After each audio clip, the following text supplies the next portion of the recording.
Okay, we are live. Also, I probably should have timed this a moment before, but I'm really glad that Sentinels is back. Not Sentinels, Sentinels. Just when you think that Sentinels have been defeated, they come back.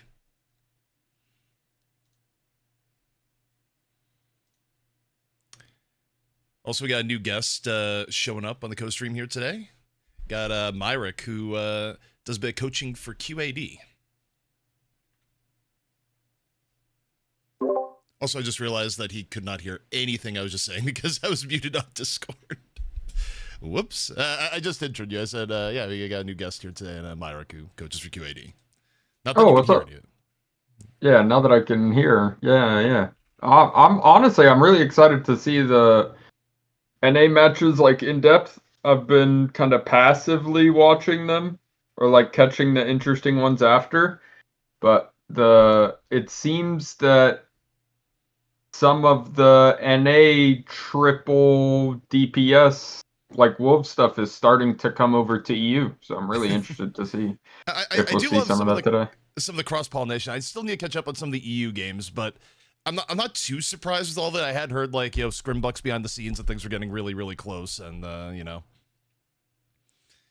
sometimes You data mean with breaks. the Rad VP match? Yeah. Like again, it's always hard to say scrimbucks because it's always like so variable. Of like, well, what is it? What does it mean? Is it true? Is it not? But there were a lot of people who were like, dude, Rad is Yeah. really good right now. Like I was hearing a lot of that in the run up to today. Yeah. No, they are. They're very, very good. And Oh, they're so like we lost to Rad right before VP did.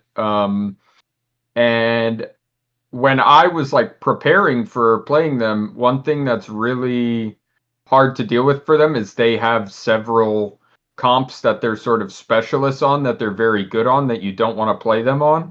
So for us, that was res comp. Like we think we're good at res comp, but we think they're like insane at it. hmm.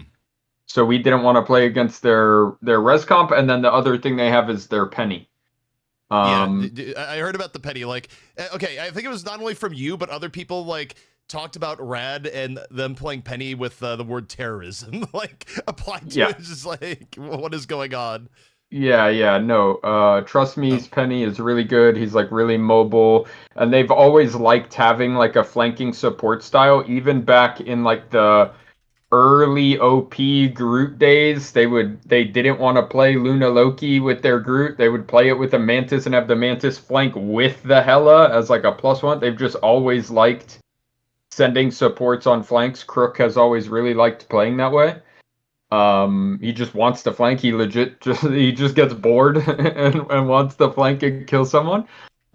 So them as a duo is like really, really scary, running around the map on like Penny and Rocket or Penny and Luna, depending on bans. hmm. Um, but yeah, so we banned both of those, and VP banned neither, and actually ran into the res comp mirror on their second map, and I don't think that's a good matchup for them. I don't think there's a team on Earth that Rad will lose res comp mirror to. This is Finzi, by the way, listening to it. Finzi said, "Chat, can Myrick tell me why I lost today?" Well, I just told you, Finzi. You Yeah, guys no, he said banned. that before you went into that. Like, you've Oh, answered okay, his yeah. question. You Yeah. banned Wolverine on map 2 instead of Res, and you played a Res mirror on Hall of Dajalia attack, which is like super full holdable, and you're on attack first, brother. You just Yeah. gave yourself a mountain to climb. Also, for those wondering, Avast probably will be here today, but a little bit later. He's doing weird things like, oh, there's a VCT major, near where he's at, Aha. and he's visiting his girlfriend that he doesn't live with. Weird priorities. Dude, okay, Fitz, you know what the worst part is though? From the other team's perspective, the fact that like now there's teams that have to go through VP to stay alive and not get like the 3-month hiatus on the lower Yeah, bracket. poor Yoinkonda, bro.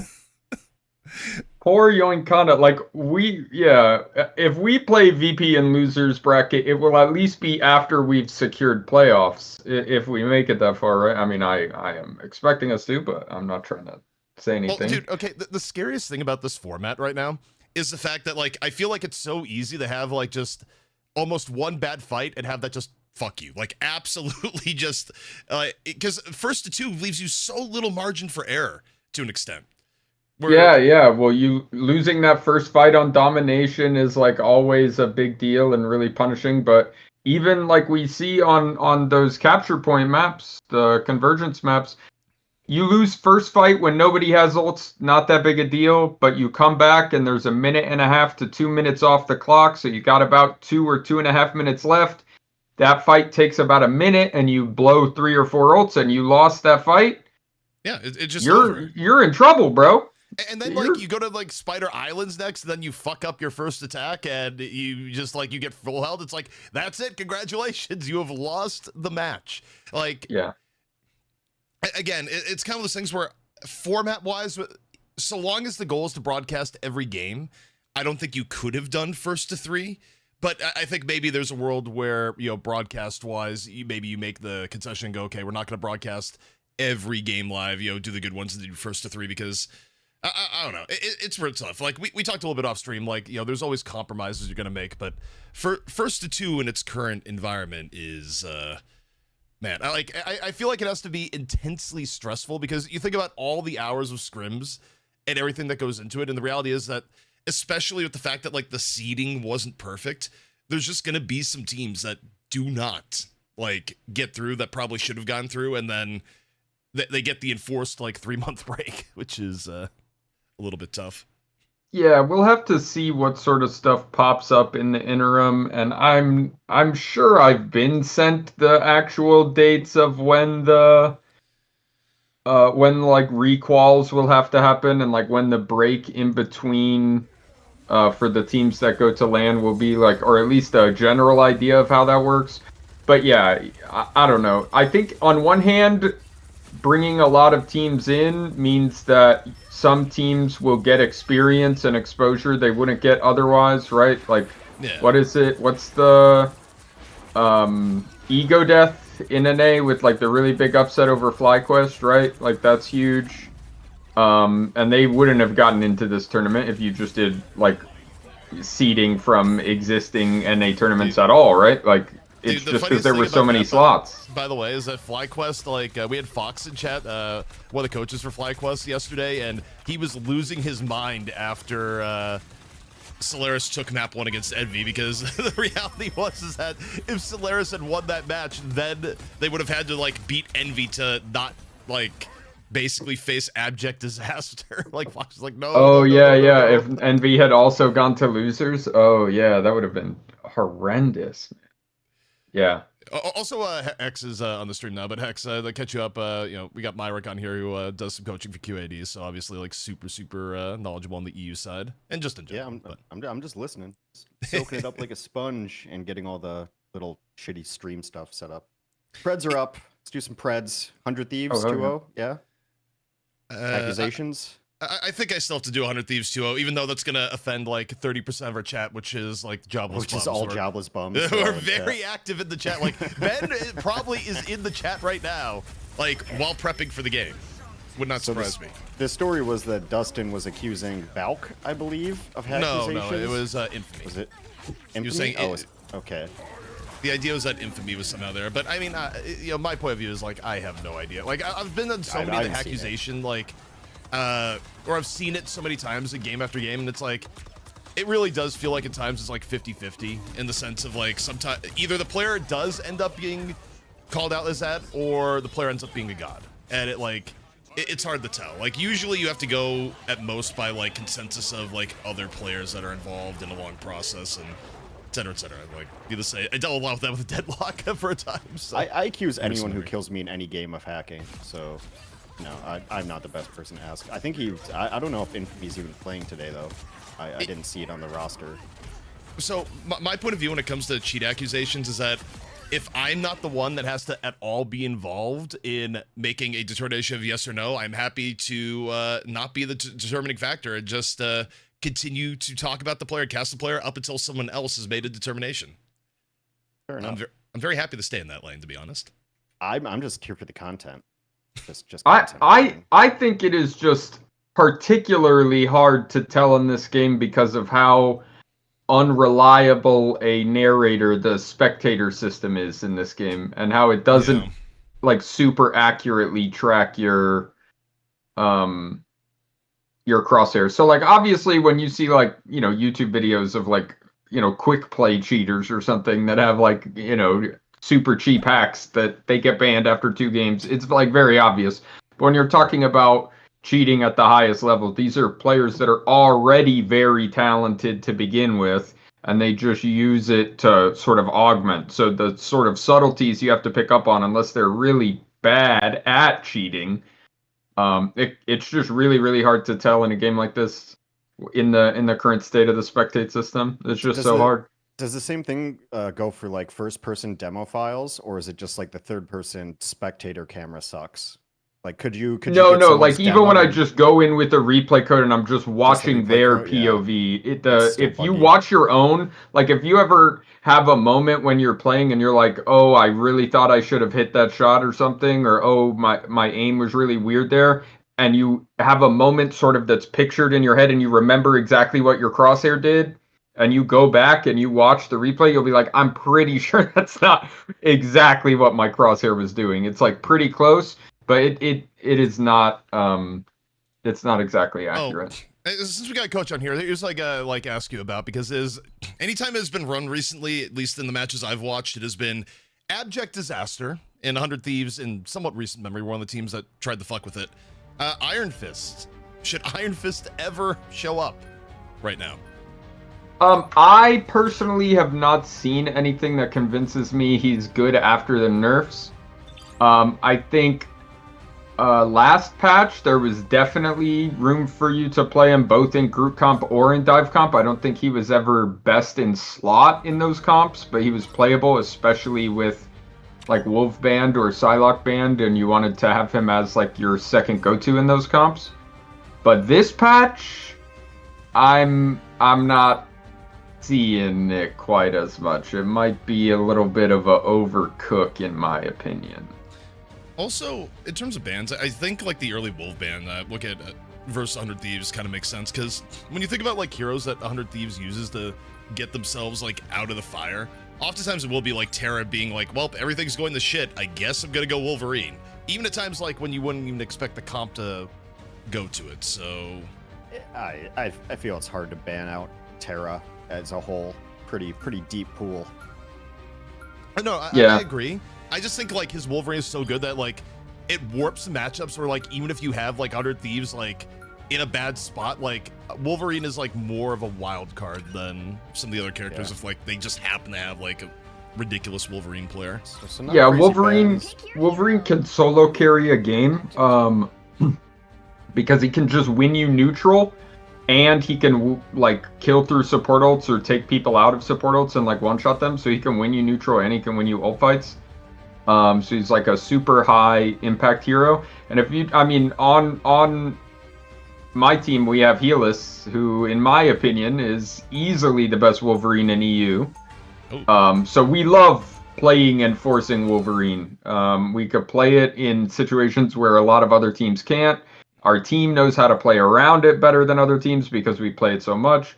So I'm sure it's a similar thing on 100 Thieves. People know where to like force fights so you can set up pulls. They know how to follow up on the kidnaps. Like it becomes a whole team thing.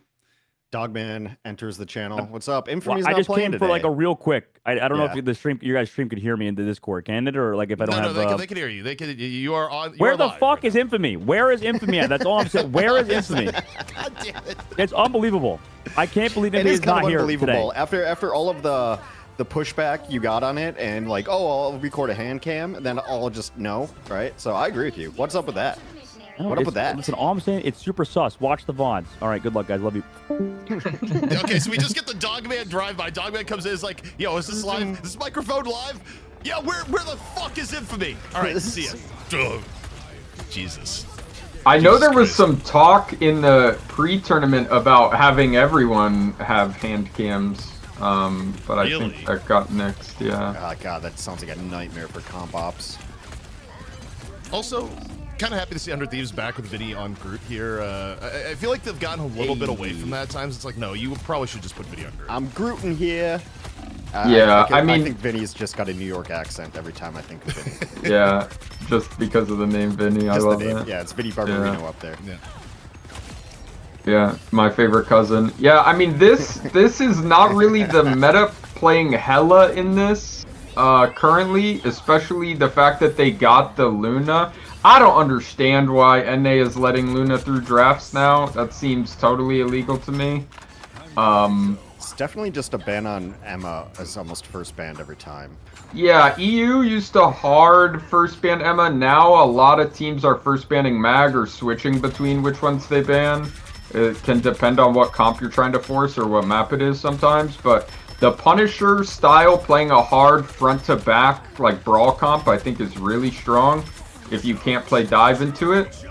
But having the flake to allow you to have a second DPS off angling to pressure the enemy Punisher, you just get such a big advantage. I feel like you should just be banning that hero. Also, we got Zero. Oh my god, by the way, Delita is actually just going wild. This entire match, by the way, like both in the neutral and then like on cleanup there. Like no, Delita... this is when 100 Thieves is at their best, literally their peak, when they're playing a front to back group comp where Terra can be the core DPS killing tanks and Delina can be on the flank with the flake. It is when they have always been at their best. Why is I the think coach even stream back so to, like, professional? Like, it's always going to vary depending on who we have on here. You know, if we get coaches on here, it'll be a little bit more like, this is like the breakdown. When a basket's on here and he's like, two sledges deep, it's going to get a little bit wild. We also just had Dogman do the drive-by and be like, where the fuck is Infamy, and drops a mic. So, We're adaptable. It varies. I mean, that's a really interesting thing about the comp, because I think like really early fight nights, it might have been like 1 or 2 where Delano was actually the better DPS on this team, and it was just like off angling on Namor and just hitting every fucking spear. Like that was, and then Terra like kind of became the focus, but people should not be sleeping on Delana's auxiliary DPS. Well, also, I think Delina overall is like, I would argue a player that has more variance from day to day. Like, I've never really seen Terra have an off day for the most part. Like, Terra's like scarily consistent. There's the real deal. Delina The is more finals so. versus Envy and Shroud X wasn't his best though. I'll say that. No. But Came up Delina's small definitely in a big more of game. the like. You're gonna get variation from day to day, and then clearly this is the day where Delina's like, I am locked the fuck in, like Robo Well, he's just Terminator back level. in his comfort zone, man. There's a lot of players that in season 1 were playing Hella with a flake on a flank, and if you let them do that now, they would pop off too. Also, we should change the it's so title. funny to me how like 50 HP has been the difference between like Punisher instantly dying like old school Pharah with popping ult most of the time. It's like, ult, death. And then you get 50 extra HP and it's just like just enough to like oftentimes live Yeah. in all these situations. Also, Zero, I will say, not only you mentioned how many tech pauses at. Well, not only is it 0 tech pauses, but we are at a non-zero amount of Sentinels. It's back. Like, it got fixed on day 1, and then Sentinels just like crept back into the production. Also, I think this may be a bad matchup for Jobless Bums, just in the sense that, like, when you look at how they, surprised in their first match, part of it was that they were actually, like, kind of group diffing a little bit with, like, how good British Tree was, but I don't think that's the case right now. Like, getting British Tree versus Vinny. And, There we go. like, I don't know. I feel like their strengths are being trumped by, like, other Thieves' strengths. Like, kind of directly at the moment. Yeah, I mean, literally, this is just the best style 100 Thieves has ever played. If you just swap the Punisher to Bucky, it's literally like their bread and butter comp. They were Their best rolling heroes. everyone on. Yeah. Well, you stop and think about it, too. Like, they were running that for, like, basically similar comps all the way back to their Mutants days, right? So, I mean... Is this an honest comp? Is this what you would call honest rivals? Feels Yeah, honest. yeah. I mean, I think. Oh, okay. There just dies to spam there. But I think if you do a good job of playing the flanks, like we see these Hella duels on the flank, Delano just going crazy, and the Maggle to bail him out. They just know how to play around these flanks so well, man. But yeah, if the honest part of it is it's mostly just ult cycling. You're not like wolf kidnapping in the neutral. And the only way you're hard winning neutral is those Hella flanks, so. However, every now and then you get the LeBron coming on in, so... Actually, Oh. Decent moment, and then Vinny just kills everyone. So. Yeah, I really am interested in the mag mirror here, because in EU most of the time, if you think people are going to play Punisher, you don't want to let them have mag with it, because he's so good at keeping Punisher alive.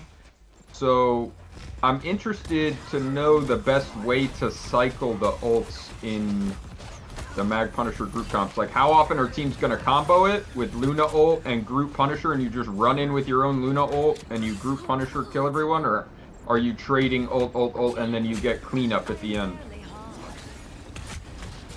Yeah, they're right now, they're all in on they're the on the Jobless damage Bums mirror. seek employment. Like, okay, you guys realize that the entire Jobless Bums team is going to be coming in here after this match, one way or another, right? Like, they're about to throw hands. Get him in chat. Also, holy shit, 100 Thieves just being able to disengage and not even having the blow meteor M there is actually ridiculous. Like, yeah, their kiting is so good. Like, normally if you use Foul Judgment, you're at least hoping to get the meteor M out, and now you just get the free meteor M potentially direct. Okay, doesn't get the give on the cloak, but I mean, 100 Thieves is still up one here. They're a little bit of ways from no, they got their cloak all the way. They're fine. You want to introduce our third this guest is again, what you'll CP? see all the time, Oh, yeah. since Luna is usually banned, is you cloak ult, and then you walk in the cloak ult with the Punisher ult, and then the cloak just discords the whole enemy team, and then the Punisher just absolutely deletes them. Okay, so third guest for those who are, it's Myrick, who's coach for QAD off in the EU. I'll make a command. I'll get it on Nightbot. Why do work when you could have Nightbot take your job? You could actually. Nightbot is our house elf. Hi, Rick. Yeah. Out to sea. I think one of the other things in this fight or whether matchup here so far that's like always like pretty rough is that anytime there's a big gap in neutral gameplay, which really has been so far the first 2 rounds, like it's hard to generate ways of actually getting back into the game. Like, yeah, even if you like win decent fights with ults, you can't really overcome the fact that you're like continually losing in neutral for the most part. Like, it's just you're just gonna get lower ult value because you're gonna always have to support ult first. You're gonna always take space with ults when they can always God. ult. Oh, bro. how are you all that like? Oh. I mean, I respect the comp swap from Jobless Bums trying to go dive. I think they should play maybe Torch instead of Punisher with it, but they just die. They don't even get to press their ult buttons. They just die. Can they touch? Oh God! You portal back in, and Terra has Final Judgment. I mean, they have a lot of ults, so they're actually probably fine. It'd be nice if they had bans on the overlay, but they do not. Yeah. Yeah, then Iron Man. You need a second DPS that can help you shoot their backline. Oh.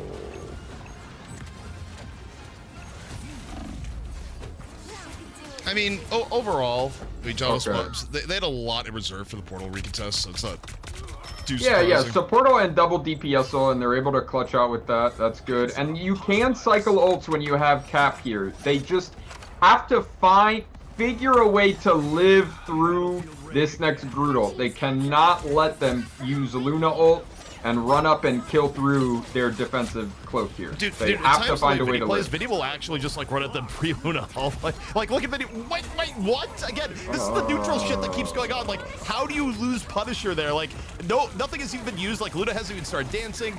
Strange was hiding in the sky to try and ult them on the walk up, so there was no shield, and they just one-shot the Punisher, bro. Like, that is so brutal. Because now, like, in that situation, instead of Vinny using the ult just to get first pick, you get to use the ult in like an ultra advantageous situation where like everyone's like desperately trying to make something happen. Yeah. And again, they're just really good. They'll run at you with a Luna ult and use the damage boost while they're standing in your support ult and Groot ult you and kill you through. Like, they're one of the best teams at doing stuff like that. Like, I remember them doing the same thing with Groot Bucky in the last meta and feeling like, man, they will just use all 3 ults, Luna, Groot, Bucky, and instantly commit into you and just kill you through your support ult, and they do not care because they team wipe you and you use the support ult. They don't care that they use 3 ults at once. Like, they when they see a window, they pull the trigger, bro. Yeah. Also, looking at damage here, I mean, realistically speaking, I'm surprised the final hits feel as close as they are.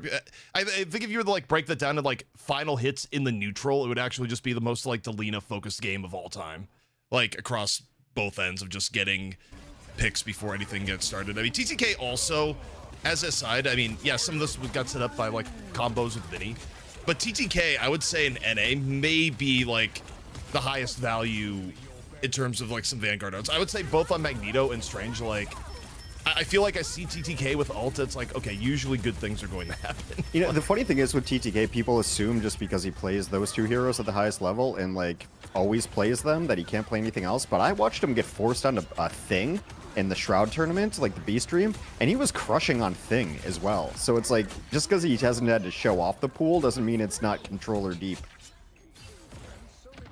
Yeah, absolutely. And I don't know, a lot of teams have like one guy who's like a Mag Strange and sometimes Emma, sometimes Thing, sometimes Groot, but like 95% of the time just Mag Strange. Like yeah. Kaluge is another great example of that on Envy, who's a insane player on those tanks.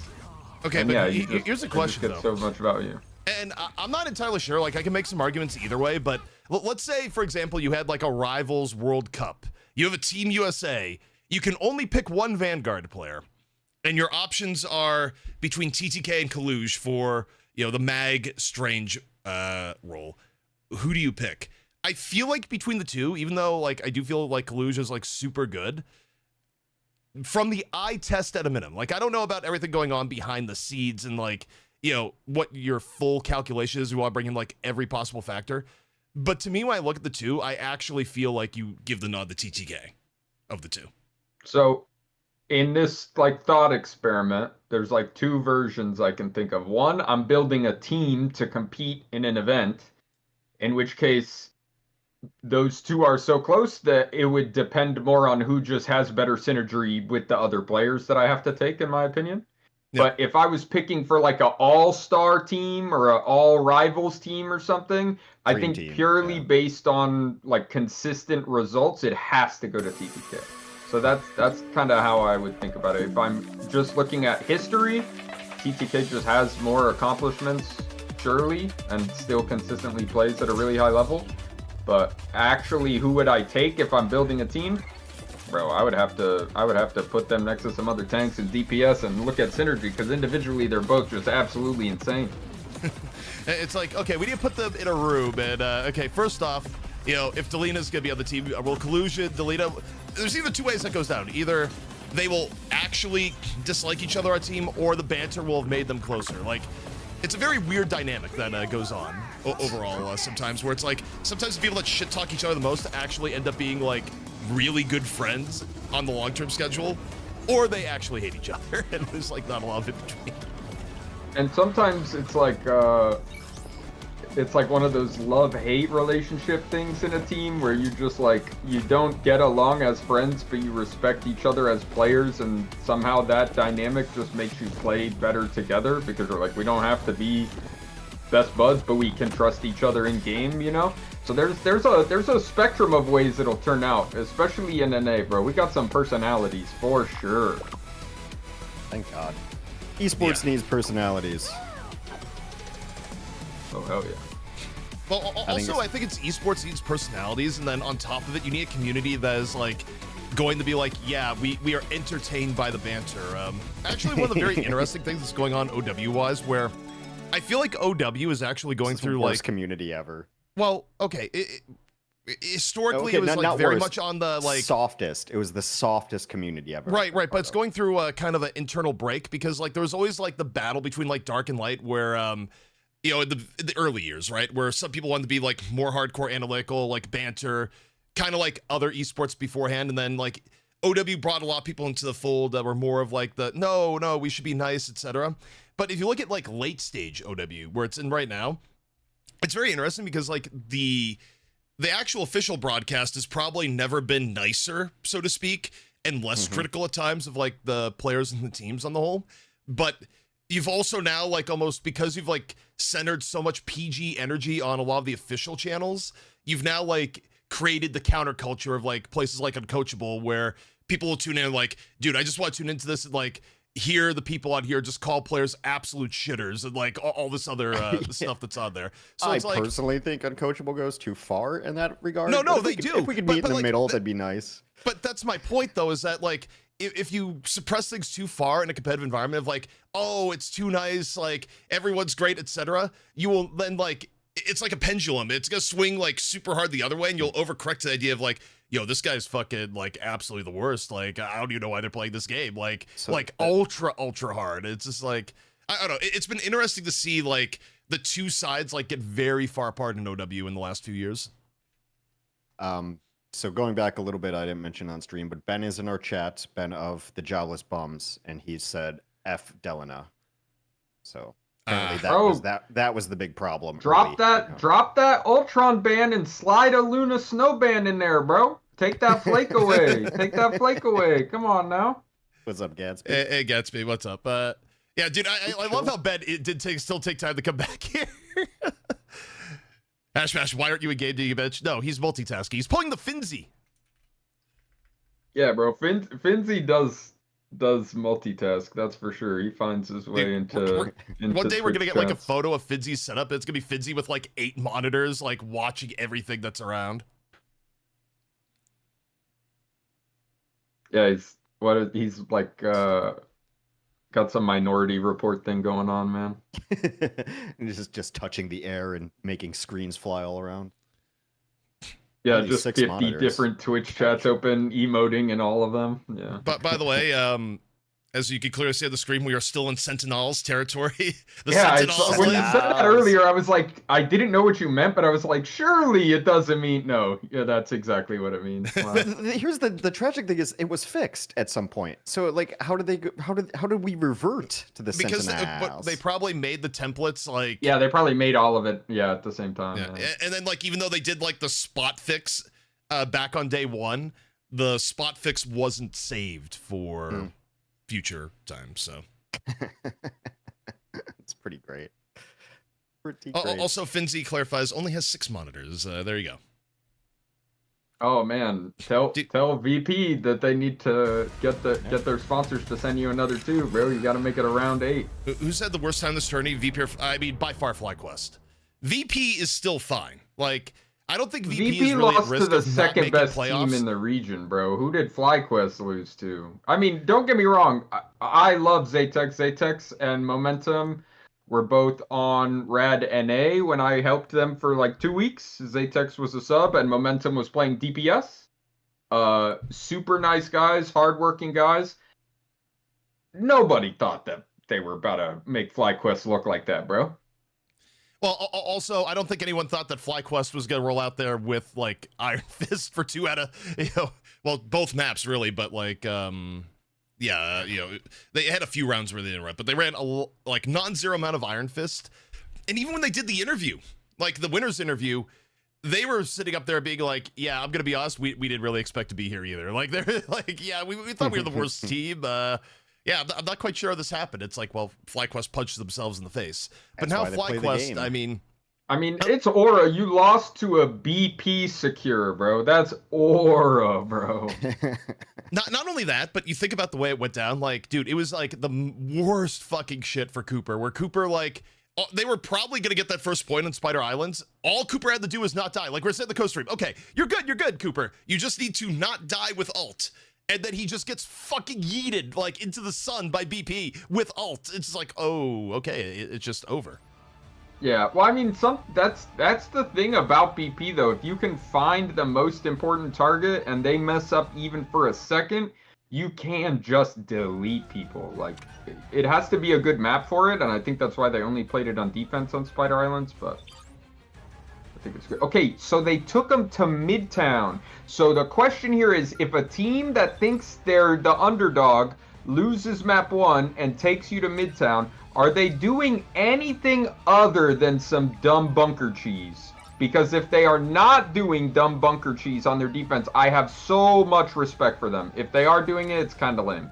Well, also, I don't know about bringing it to Midtown. I mean, I agree. I think, like, cheese is probably, like, the only way this makes sense. But it's like, if you're not doing cheese, Midtown is inherently a map that, like, at times can be pretty good from Hella, and you just like Ben was just in chat being like F Delita, like as Delita just like obliterated them on Hella. Do you want to go to a map where you can make Hella look really fucking good without like I don't know, of all teams, like I don't know if you want to bring 100 Thieves here. If anything, you know, you think about recent losses 100 Thieves has had, they haven't looked good on Spider Islands. Like Exact same band picks come in as last game. Exact same so far. Bro, they're letting the Luna through. Surely this will be another Luna secure for 100 Thieves, and Delana's gonna have Flake again. Well, I always ban Luna last. Like, picker then banner. But they get the option to protect first. 100 Thieves is gonna have the True, option yeah, to yeah. protect, so we'll see if they do. If they don't protect it, I would really hope it's banned. Okay, so they protect the cloak. I think it's gotta be a Luna ban here, surely. nope. Getting rid of the pun. Oh, no-y.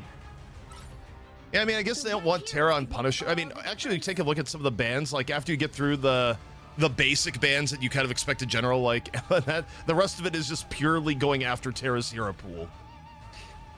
It's interesting. They banned out the Human Torch, and now look like they're gonna. Wait, lock I it. didn't realize Millennia was playing for SJP.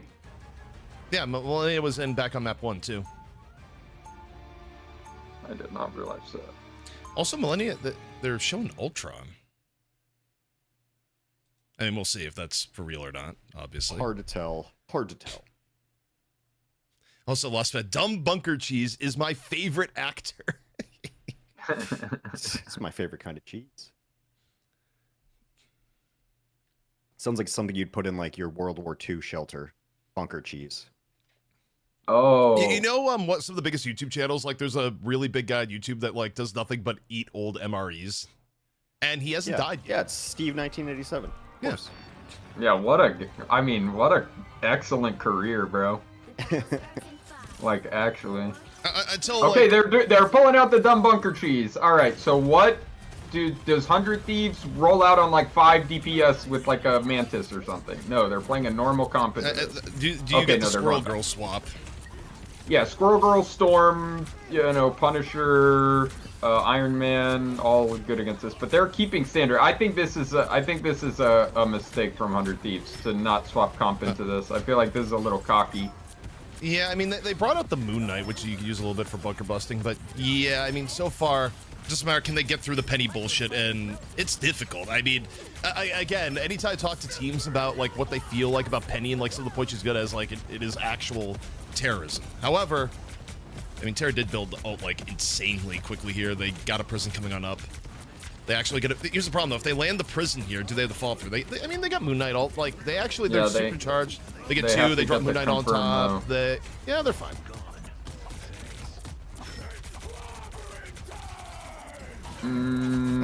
Well, the BRB. Yeah, they got a res. It's awkward though, because Penny's the one that died. I think you want Thing to die and swap Strange and TP back. Okay, now they're dying. So now what they do is die car, and then they should TP back into the next bunker. As long as everyone dies car. I think the ridiculous thing about the bunker strats here is that even when you play against it pretty well, which I think 100 Thieves, I mean, they built a combo reasonably well, you've lost half your fucking time. Like, no, they didn't make it into the second bunker, ZP. They're cooked. Wait, TTK got kidnapped. Yeah, I mean, but they lost Penny. Like, Delita immediately killed Penny, like, through the portal, so they're definitely not gonna be able to you have to stop the car from moving when you die the first time so you can TP into that other room that people also sometimes bunker in, and you can get 2 bunkers. But otherwise, I don't think the strat is good. Also, you take a look, they're very well aware of that. Like, they have fully swapped. They're like, okay, well, bunker time is over, but it's still ridiculous because effectively you get 2 attempts at the bunker fight and you still enough time for a final fight here at last. Like, the amount of stall you get on this very first point actually is kind of ridiculous. Like, it almost feels like it's redesigned territory a little bit. Yeah, I mean, I agree. I don't like how that... Oh, okay. We're just insta-dead to a Groodle. I mean, I don't hate Jobless Bums comp. I think it might be hard into the Groot.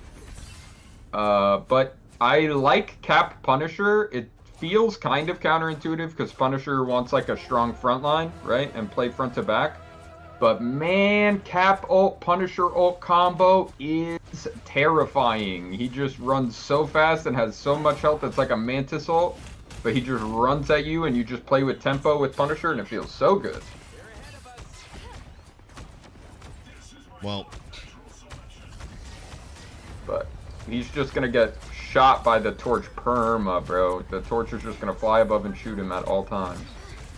Also, I feel like this goes a little bit back to the idea of, like, banning out Terra is pretty difficult. Like, they targeted 2 different, like, very good heroes for Terra, and Terra's still just beating the crap out of people on Torch so far. Yeah.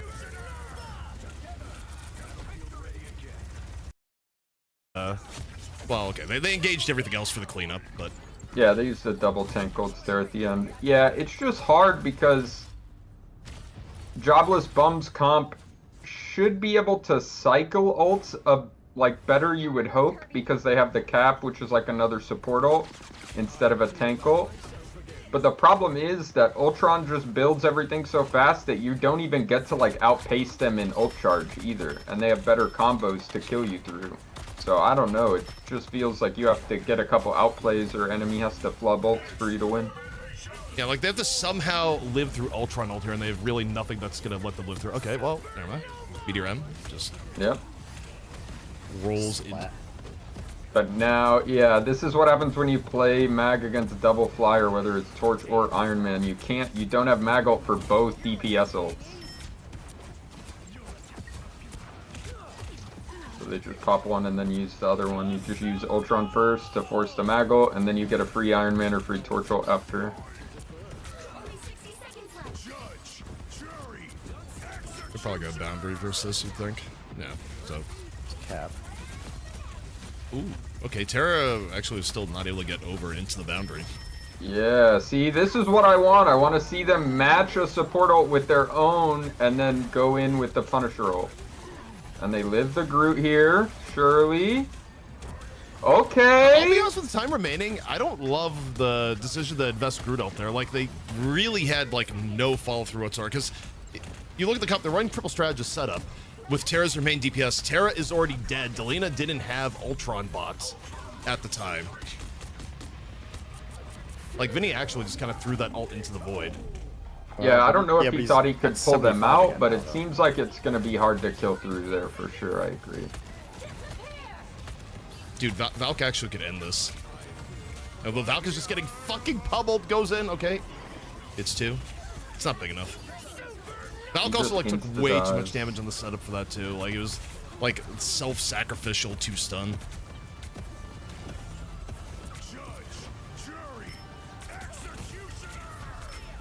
I mean, I'll give credit where Jobless Bums do. With how this started going into second play, I did not expect them to get this level of delay, and I think like half of that was just like the really good Meteor M from British Tree. Like.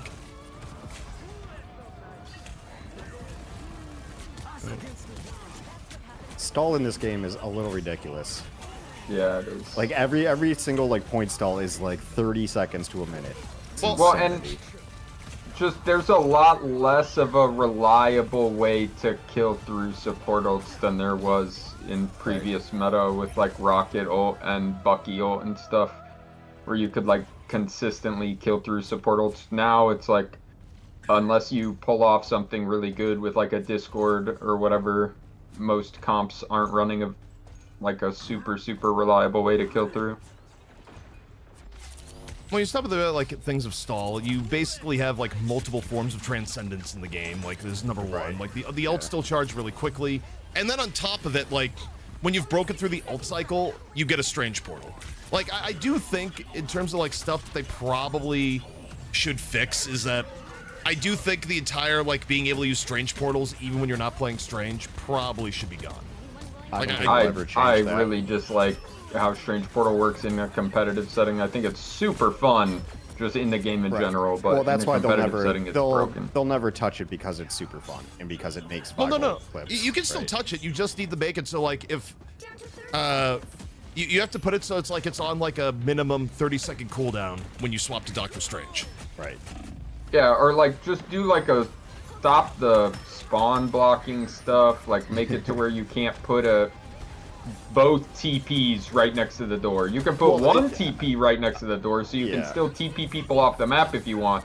But if one TP is right next to the door, the other one can't be. And then you know what I mean? Just some small stuff so it's not abused and competitive, I think. That does blow my mind that has not been patched out. Like, the moment I saw it, I was like, okay, well, that's a tomorrow patch, right? That's a tomorrow they fix it, right? Apparently not. I mean, I kind of enjoy how gaming it is, but yeah, I mean, it probably shouldn't be a thing. But the best thing I'll mention about, like, the Strange Portals not being a guaranteed thing is that when you looked back at the Shroud Gauntlet, one of the things that actually made end of game, like, it actually did tangibly improve the gameplay. The fact that you didn't always have Strange Portal as, like, recontest. Always. Yeah, I mean, half the time we're going into a last fight and we're, like, deciding who we're going to let die first so they can swap Strange and be able to TP back. Like that, it doesn't when it's seem getting like a to that cool strat. point, it's like, it's too much. Yeah. It's too much. Yeah, Junko is also on a good point of, like, you could also just stop making map with only 2 exits. Like, it wouldn't be hard to add a third exit. I mean, I think they learned from that. I think most of the new maps don't have any of those in there once they realized people were spawn blocking, but they still got to find a way to address the other ones. Dude, all I'm saying is, man, this infamy person better be in the Middle East. They better be in the fucking Middle East. I'm going to go door to door. I'm going to go door to door in Afghanistan, knocking on each door, trying to figure out, is Infamy here? Infamy? They say Infamy is going to be in the Middle East until August. Yeah, I know. And then first they said they're in the Bahamas. Like, this is the most bullshit. First they're in the Bahamas, and now they're in the Middle East, and now they're gone till August. Like, this is the most bullshit story I have ever heard in my fucking life. Dude, I am so here for the Dogman drive-by. I just can't. Okay, what are your non-jobless bum thoughts on the game, by the way, and what was seen while you're here? No, I don't know. I've just been pulling up clips of Infamy the whole time. I'm just, like, actually so locked in on this. Like, it's unbelievable. God. I have not been watching a single lick of this game because 100 Thieves is going to kick their ass. Because they're in it together. They're in on this shit together. And I played against British fucking Tree this morning. Seems like a nice guy.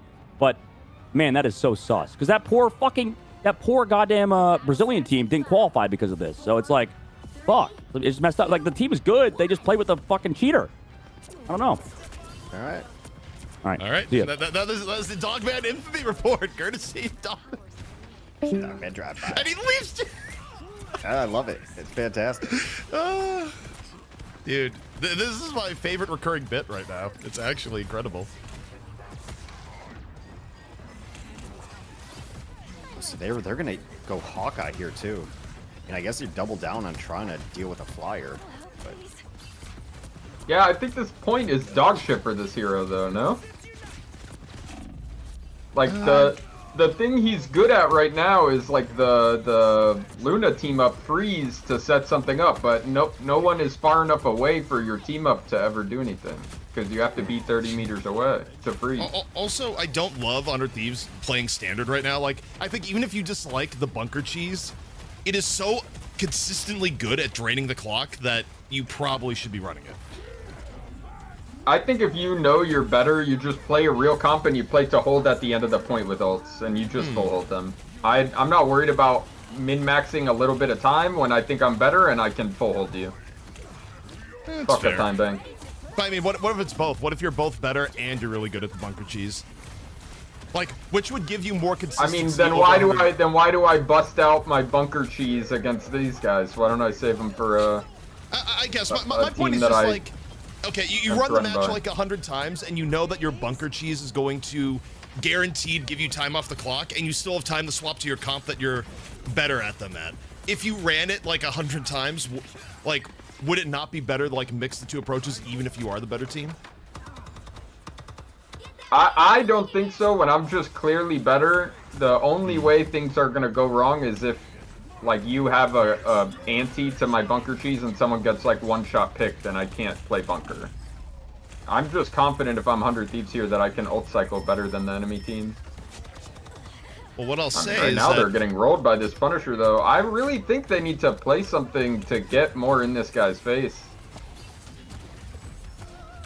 Time-wise, Jobless Bums did get through first point like way the fuck quicker than 100 Thieves did. Way faster, yeah, exactly. I mean, if they aren't going to hold first, then yeah, the bunker is helpful. But I don't know. The Punisher is a big advantage in the group 1v1, but you shouldn't just get rolled like this if you're 100 Thieves. I didn't see what happened at the beginning. I know Delana died in his ult, which is bad, but... Well, also, I think Delana has also, like, had real troubles with the, like, Hawkeye swap. Like, Hawkeye's ability to anti-air actually seems kind of ridiculous, like, at the comp level. When we were watching the Shroud tournament and it was just like all Human Torch, all Flyer all the time, I did kind of theorize. I'm like, maybe snipers are going to start being good again. Just maybe. And then everyone hated that idea because no one likes snipers. But, need a counter. Mean, look, the game is still due for a patch where eventually the devs, like, hit the nuclear missile codes and they're like, we will make Widow good, and then Widow's just going to be in every fucking game. Like, it's impossible to balance snipers. It just really is. There will come a point where, like, we will have Black Widow meta. Like, it is not if, it is when. Yeah, I just feel like if Delana just went Psylocke, that Jobless Bums comp is just Omega cooked. I just feel like those heroes cannot live into, like, dive pressure from a Psylocke with a torch flying above them. It just won't happen. Like, the Punisher will just get one tap. That's what you do typically when the other team bans your Punisher and, like, protects it or wants to play it on their own, is you have to play something that can constantly pressure him. And Torch is really good at throwing fire on his feet and on his turret all the time. And Psylocke is good at just one-shotting his big hunchback-ass hitbox. Dude, also under Thieves, a little bit off, well, okay. TTK saves it, but, like, their ult timing at the beginning of the fight was not great. Like, they dropped Prison, but, like, Supernova wasn't up, and, like, some of the punish wasn't there, but... Yeah, TTK's I mean, it is in the matchup against Punisher and Brawl, it is all about not letting him stand in a support ult and kill you in yours. So as long as they can get the Punisher to commit, and then they have a way to one-shot him, they'll win. They got back-capped. They got back, like, Outer Thieves won the fight, and then they just got back-capped. I love a good back cap. I really do. Bro, are people spamming, like, the fuck FC9? Yeah, they're just spamming C9. It was just like, serious. It's like, what the fuck? Who is even the one that did the back capping? This person is a hero. I didn't see it. Huh? No, I was looking at the 5 I was like, wait, the payload? Hello? Yeah, that's one thing that I'm still learning about this game versus Overwatch, because, like, in overtime, you don't have to have someone on the payload, bro. Oh, no. Oh, no. I went to the main chat to see if, like, people were just laughing out the C9, and it said they're flaming the broadcast because the broadcast did not realize the C9. Oh, no. Uh-oh. Happens. Uh-oh. Well... I mean, hey, in fairness, we didn't really notice it that quick. But we didn't notice that. I looked at it, I was like, wait, why the fuck? They just won the fight. Like, I didn't notice anything, bro. You know? But that is generally, I wouldn't blame the casters. Generally, Dude, like, I'll blame the cameraman on that one. The funniest thing though is like people getting some strays. Is the sense like Dogman is not in the broadcast today? Someone in chat says Dogman is dog shit. How do they not notice? Get fucked, Dustin. Wait, they're getting rolled here, bro. Dude, I got a screen cap. I don't like calling out observers, but that's an observer miss right there. It's either observer or director miss on them missing that. Sorry, this is my production brain kicking in. No, like, actually, like, okay. Casters should realize in the moment, ideally, like, you should be looking at the UI, but also, I would agree that between the two, it is probably a little bit more on the observers to, like, keep an eye on, like, because you're the camera, right? Like, the camera should also be getting the story, and not just have it be a thing. The casters can only call what's on screen. I feel like you should not be getting this many Groot mag ult combos. I don't think that's how it works. Our boy Ben needs to hold his shield a little bit more when that's happening. Dude, Ben probably heard you right now. Like he's got the team comms in one ear and the cast in the other ear, right? I mean, he's popping off. They're popping off. They're doing good, bro. But this combo has happened a lot. Terror with the flank. Well, now you've mentioned Ben, you've like caster cursed him to death. Yeah.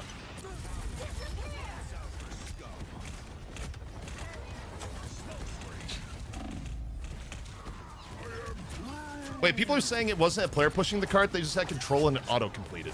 Yep, that's what I'm saying, bro. That's one of the things where it's different from Overwatch. You have to break the cart. You can't just make them get off it. Dude, the cart does have like the Shit, I forget what it's called. Like the Fantastic Four robot though, that's like driving it. Yeah, it's like it's like on Hollywood.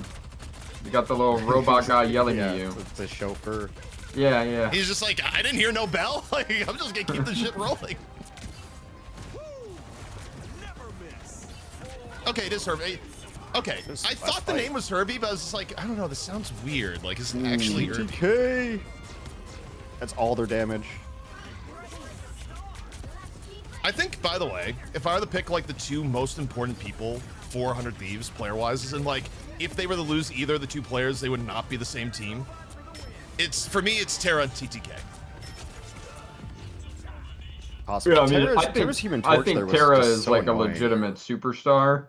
Yeah.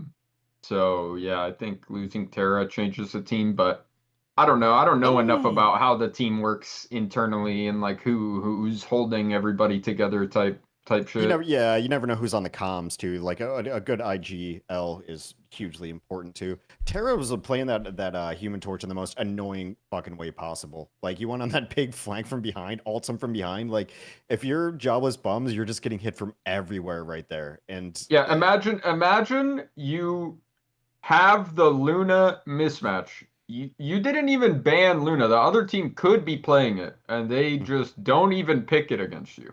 You have Luna. You have the ability to put a flake on someone, and the other team is still taking more angles and surrounding you, bro. 65-4 is Terra's final line. Jesus. Yeah, that's crazy. Yeah, you know, just kind of reasonable. 69,000 damage. Nice.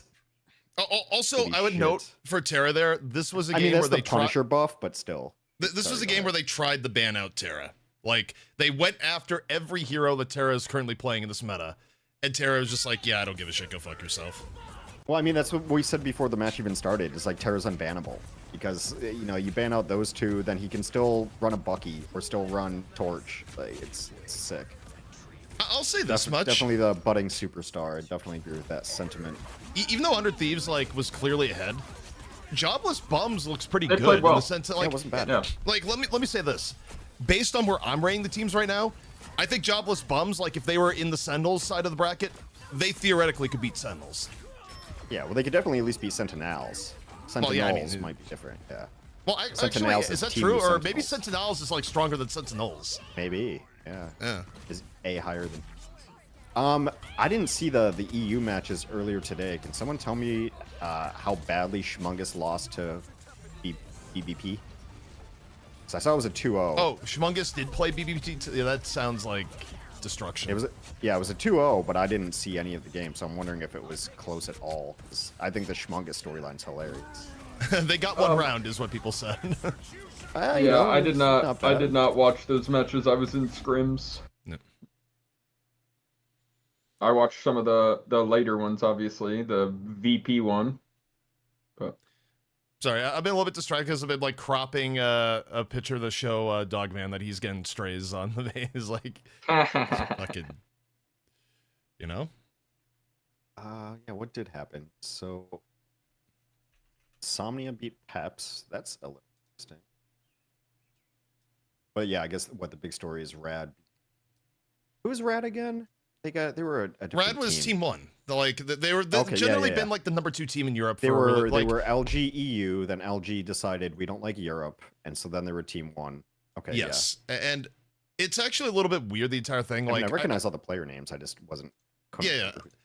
I mean, LG, I think, definitely fucked up not re-signing them, but until Berber Patapim got really, really good, like, they were probably the number 2 team in Europe, and then Berber Patapim, of course, like, basically took the good OG players, the good Royal Beamers players, and made a super team out of it, and then OG, like, dude, I really want to know what the fuck happened there. Like, how does OG let go of, like, the original OG team, which was really good, and then sign a team that's just, like, so profoundly worse, in the sense that there's only 2 ways that went down, right?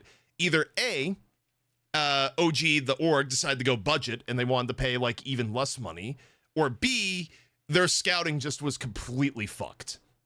I mean, they tweeted. Do you remember Damon from Overwatch? Yeah, of course. Damon. Yeah. So he's working with OG, and he tweeted some stuff about it. I don't know his exact role with the team, but the reason it's called OG Seed is because it is like a development team.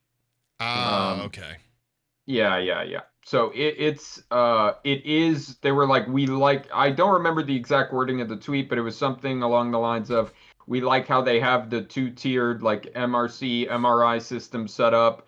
It allows us to have a team like OG Seed, which is like a development team and like stuff like that. So, dude, okay. that's the only information I have to go on is that tweet. I'm not, you know what I mean? I don't have any inside information on what's going on, but. Okay, that's actually a team, horrible AKA look we're for not OG. going to pay these players. That's it essentially- means but they're not let paying money. me do the translation for you. That's what that means. Dude, I'm not commenting on any salary. No, you don't have to. I've been in esports like 10 relations. plus years, bro. Like, I could read between some lines. Here's what I think, though. I think that that's really abusing the system there, where it's like, yes, like teams that won, the spot went to the org, right? But to go and be like, yeah, this number 2 seed in EU for the biggest Marvel Rivals tournament, we're going to throw a development team on there because we don't want to sign one of the really good teams that's out there because we want to spend money. That is actually fucked up as an org. Like, that is not okay. I'll call it out. That's bullshit. Like, if the reasoning was literally like, we just want to do a developmental team right now, I don't think you throw your dev team into a like tier 2, like, or the second overall seed of a major tournament. Like, I don't like that at all. Good. Well, I mean, I think it definitely is throwing some players into the deep end right away. But there are worse things. I'll say that there are worse things. That's how I got taught to swim, like quite literally. Yeah, exactly. Yeah, and you didn't drown. No, I was. My whole family was actually strong swimmers. Just turn up the volume. Yep. Although I didn't hear Delina on my feed. I might have to go to the main feed. My bad. Oh no, they got the volume back. They actually turned the volume off for a moment. But they might be talking right now. Hang on. Stand by. You captured more than half of the missionary. I hear it. I do not. I have to go to the main broadcast. You're hearing it on the clean feed? No, on the main feed. I'm getting a Twitch ad. And it's a bigger Twitch ad too. Yesterday I was only getting like 5-second Twitch ads. Wait, what does he say? Like, people are saying, like, quote, the lack of social skills is staggering. I feel like I'm missing some good shit right now. It's just gamerish. Just gamerin. Okay. I just have it on as my other duelist, but like, I just be doing my own thing on the map half the time, so I don't know what really be happening in the team fights. But that's really it. Hey, SJP, he said that SJP in an interview before, he goes, we just let Delina go do his thing. You know, maybe a snowflake, and it's like, all right, buddy, go on and just go on those flank angles and go crazy. What's that medal behind you, man? Is that like a self-appointed? Is that like, I love the decoration of the one medal there, man. What's that gamer for? rooms have been so sad to look at. Like, I just want to buy them all. That's from a LAN I went to like 3 years ago. We got first. Balls, please. I just put it there 3 years man, ago. Well, look to add. It hasn't changed. Look to add to it, man. That's what I got. Vicky, you got anything else here? Like Oh, good. Delina adds to everything. Listen, bud, I know the you got a tweet younger ready male to crowd rock a and lot. load out there, man. Get it out. We're It excited doesn't. to I support really you don't guys. care what Good it luck is. in the Something upper you bracket, like. as It always, doesn't man. matter Just what it throw is. it Just out. put it on the wall, bro. Yeah, Just appreciate stop living in an Job's not asylum. finished, Just though. fucking Job's not anything. finished. Yes, sir. Yes, sir. We'll see you soon, man. Like when I Appreciate you. first moved to my place out here in North Hollywood, I went to Goodwill and I just bought whatever All they right, had that in the was art Delina pile, and I'm like, from I'll replace 100 it Thieves, eventually. one of the lethal Okay, and you duels. never I did. love the answer to that. It's Yeah, like, he well, loves no, having my Derek rose on one his is squad. awesome. He's like, man, The I'm ones right in the behind me I zone. bought. I'm Those doing were my expensive. thing, and that's what you got to do. Oh, is yeah, that. no, Oh, This I game's love all getting thrifted looking art. We for have a big me and my partner have some thrifted art that's like clearly this one person that did a series of paintings, like an amateur, just like random painter or whatever, that did just portraits of their cats, like at their house. And you can tell because the background is like the same. They're clearly doing like portraits of their cats. So we have portraits of like some other people's cats that we got from a thrift store at our house. Because the vibes are great, bro. Yeah, just Also, anything, just anything people on saying the wall. I'm in the green void. So weird thing, the way our like co-stream setup is, I'm not doing my camera directly. I'm feeding my camera into a scripted thing, but I usually use OBS to green screen my setup. So I'm not sure so offhand you can't- how to run my usual green screen background and run the setup that we have at the You would need moment. two instances Yeah. Or you could use a different program to run a virtual camera. Like, so I run the Elgato program, makes my virtual camera. Oh, guys, it's fucked. Sentinels has replaced Sentinels. Ah, no. God Wait, damn so does it. that mean they're gonna win or not? I don't remember which one's which. I mean, I think Sentinels is an unknown quantity that may be better. Like, A is greater than E, right? Like the, alphabet. Okay, Finzi, you're saying this will be close. Is this because Sentinels is, like, rough right now, or you think Citadel is, like, getting better? Like, there's two reasons why it could be close, and it's because Sentinels is... Okay. I mean, that's kind of what I've been hearing on the Scrimbox. Like, I'm not trying to be, like, negative too much about Sentinels, but generally speaking, when I, go around and ask people for just sort of, temp checks on where all the teams are at, people have not been ultra high on Sentinels. It feels like... I'm not entirely sure where their issues stem from right now, if it's a meta thing or just, like, maybe a way, like, teams have just gotten better skill-wise and, like, they have some, elements that aren't keeping up. I don't really know. Did Citadel play already? Is Liquid PE just really far behind on recent results? Yeah, Citadel They must have already played. Yeah, they played in one, right? They brackets. beat Where are my brackets? They beat Nightmare. Like, Nightmare, I think, got...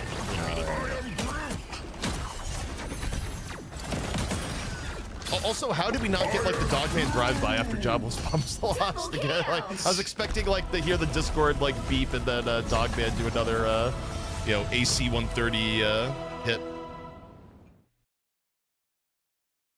Oh, okay, Yeah, you say Kaluge and Gomez were carrying them. I think Gomez is still on the team. They just haven't been playing Gomez, I think, because of it valuing Nectar. I think Nectar was like their Psylocke ace. I'd have to look up the notes I had from the Shroud turn. Well, Nectar is also playing a lot of Wolverine. Oh, okay.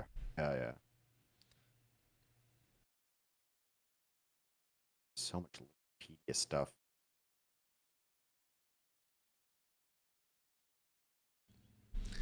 I am curious for NVV Ego Death, if nothing else. It, like, sort of acts as a background check on Solaris. Bro, I want to see pull out the BP versus the triple DPS, bro.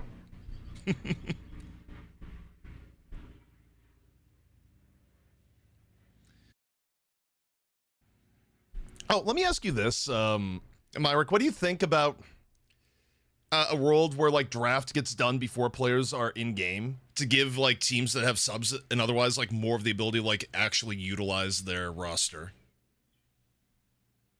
I mean, I've never thought about it before, so I don't really have, like, a well thought out take. But my initial thoughts on that is just like, I don't see this game as, like, at least in the current way it works, being super sub, like, dependent, because the way it seems to work with the new ban system, when there's, like, reasonable balance, is that there will be a handful of comps that are playable, and you have to be able to play different ones depending on bans, but also depending on what the enemy plays. So you can't just go in and be like, oh, we banned these two heroes, so we definitely can just play Deathball, or we definitely can just play Dive. You're gonna have to be able to be flexible even after the ban phase based on what the enemy team plays. So I think most teams, maybe you have stuff where it's like similar to how Berber plays BP on, like, the really good BP maps, like Hell's Heaven, right? They don't just play it everywhere. They only, or the new map, Araco, right? That's another good BP map. I don't know if Berber plays it there or not, but that's a good BP map. So maybe it could be like a map specific substitution. I could see stuff like that happening. But I don't know, just the way the game works, it seems like there's a lot of switching that can still happen. So you need to be flexible in the server anyways. So I don't know. Part of the reason why I bring it up is that it was kind of a sticking point in the Shroud tournament, and teams were actually, like, making roster substitutions. Well, that ban system I could absolutely see subs being like a much bigger thing for sure. Because someone's Sentinels was one entire of the hero pool can just be gone. Like they're just. That is true. No, Sentinels was one of the teams I think utilized the subbing the most of like, because I looked at him like, hey, if you have the roster depth, I'm not gonna make you like commit to a roster before the draft. Like I'm totally okay like to be like do the draft and then set your roster after. Was my thoughts. Like of the two, I feel like it's more interesting because if we're going out of the way, like have a bigger roster anyways, like why not flex that advantage a little bit? I guess you could have the counter point of view is like, well, what about the best, pure team? It's like, nah. I like to see subs work if they can. Here we go. We're getting into it. Yeah, I'm trying to think in like esports, who do I think is the best or most successful example of like subbing in and out, and the highest profile one I can think of is Faker and Easy Hoon, right? Like that's gotta be. Yeah. No. It was the Houston Outlaws in 2020 where they did Raucous for Rappel every 2 seconds for no fucking reason whatsoever. I coached that fucking team, bitch. Oh, you did. Okay, whoops. No, actually, I'm sorry. That was bait. I'm sorry. That was bait. I'll be honest. I can't tell a straight face.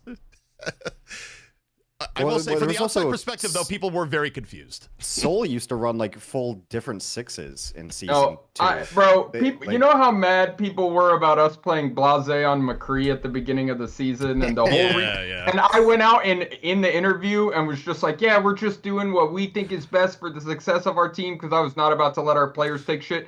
Bro, Jiri was like, I can't play on stage. I'm too nervous. He was freaked out by COVID and traveling. He was like, I can't play, bro. So we just had to ask Blase to do it. But I'm not going to throw anyone under the bus. So yeah, there's a lot of shit going on behind the scenes sometimes to like, your hands are kind of tied. But I'm not going to go out there and throw my players under the bus. I'll go out and dive under the bus instead. You know what I'm saying? Yeah. Which, by the way, is what a good coach should do. Like, you're doing God's work there. Because also, it's kind of one of those things where it's like, look, yeah, you may be taking a PR hit a little bit from that. Or that, I think it was like Harsh who was like head coach at the time. So like it was mostly Harsh. I think it was like eating the actual shit for it in public. But it's like, look, reality is that you'd rather be eating some shit for the public than have your players be like, dude, my coach just like threw me under the bus. Because like, especially in that case, like if Jiri was having. It's like it was too good of a thing to mention where people are like, what? Why are these subs happening? It's just like, ooh, I could. Let's talk about that, but no. Oh, wait, is Gomez back in today? Looks like no. It says Rye Amazing. Bro, they're killing it with these graphics, bro.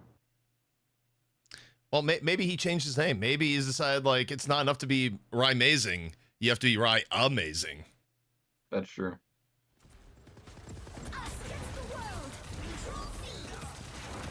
Oh, we're already back in. I'm going to refresh real quick, just in case. Yeah, I just did that too. I was like, let me do that. I do not trust the Twitch stream not to be like 80 years behind after just one map.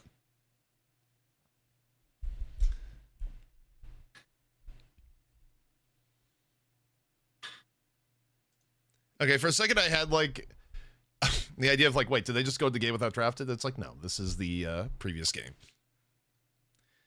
Where I will say, in terms of like people that keep shit alive for Sentinels right now, they are like highly reliant on Crimzo to like get shit done. Like Crimzo continues to be their most impactful player, I feel like, which is ridiculous given the fact that he was their coach like, 2 months ago.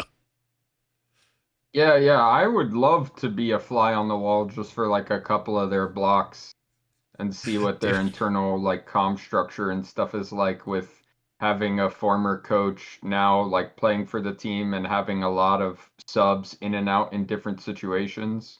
Just to know, like, what.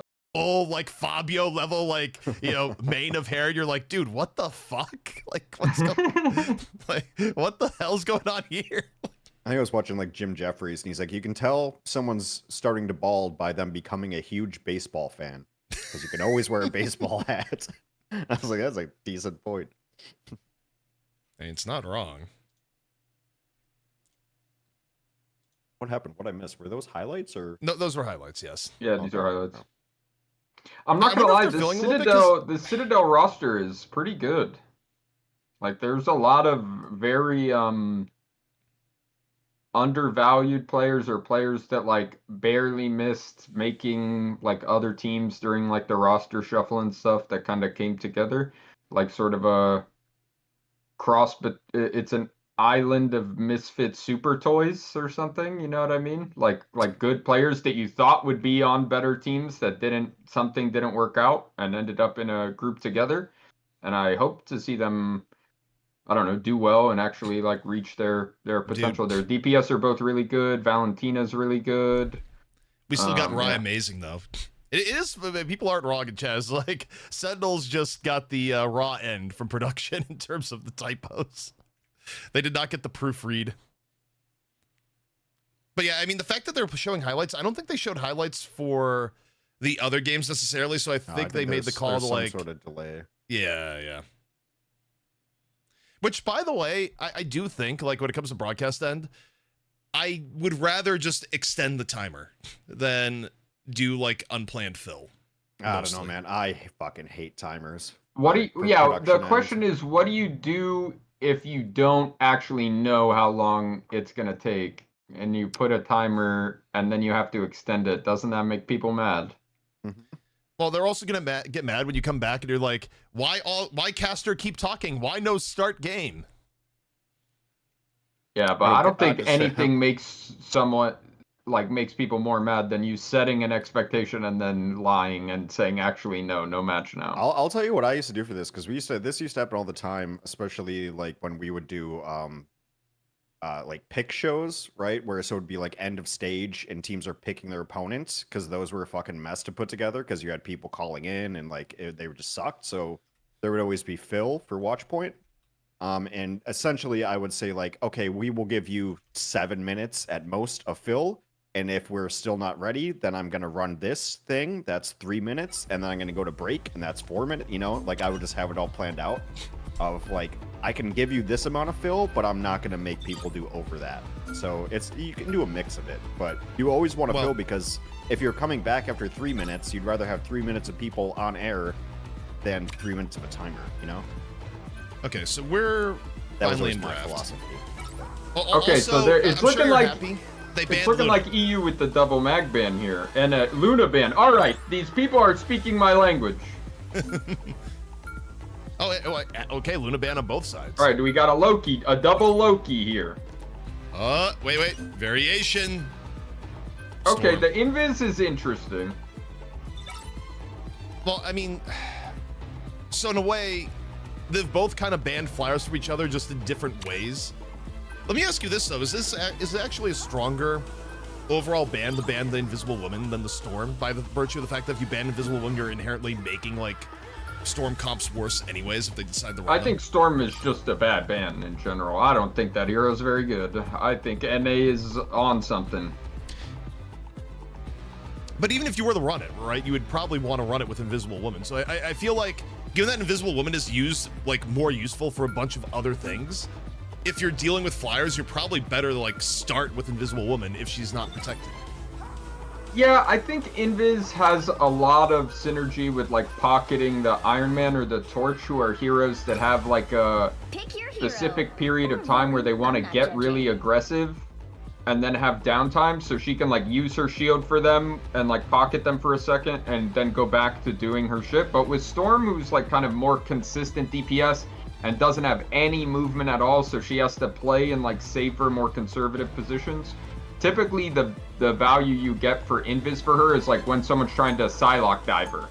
You need to Invis shield so she doesn't get one shot or something, but she doesn't get pocketed the way the other flyers do by Invis. But banning Storm essentially bans the Storm Jeff bullshit, though, too. So, I mean, it is. We got a question. Who's on call? Probably good to remind because, what's it called? Doesn't have a cam. It's Myrick, who does coaching for QAD, off in EU. Hello. Your Nightbot. But yeah, it does ban the Storm Jeff thing. I'm not sure how good the Storm Jeff thing is in general. I think it can be good on domination specifically, because if you snowball that second fight with that ult, you can just win the whole point off of it. But yeah, I don't know. People have been running some interesting Jeff solo tank comps in both regions that I would love to see how they actually play out given a little more time on the path.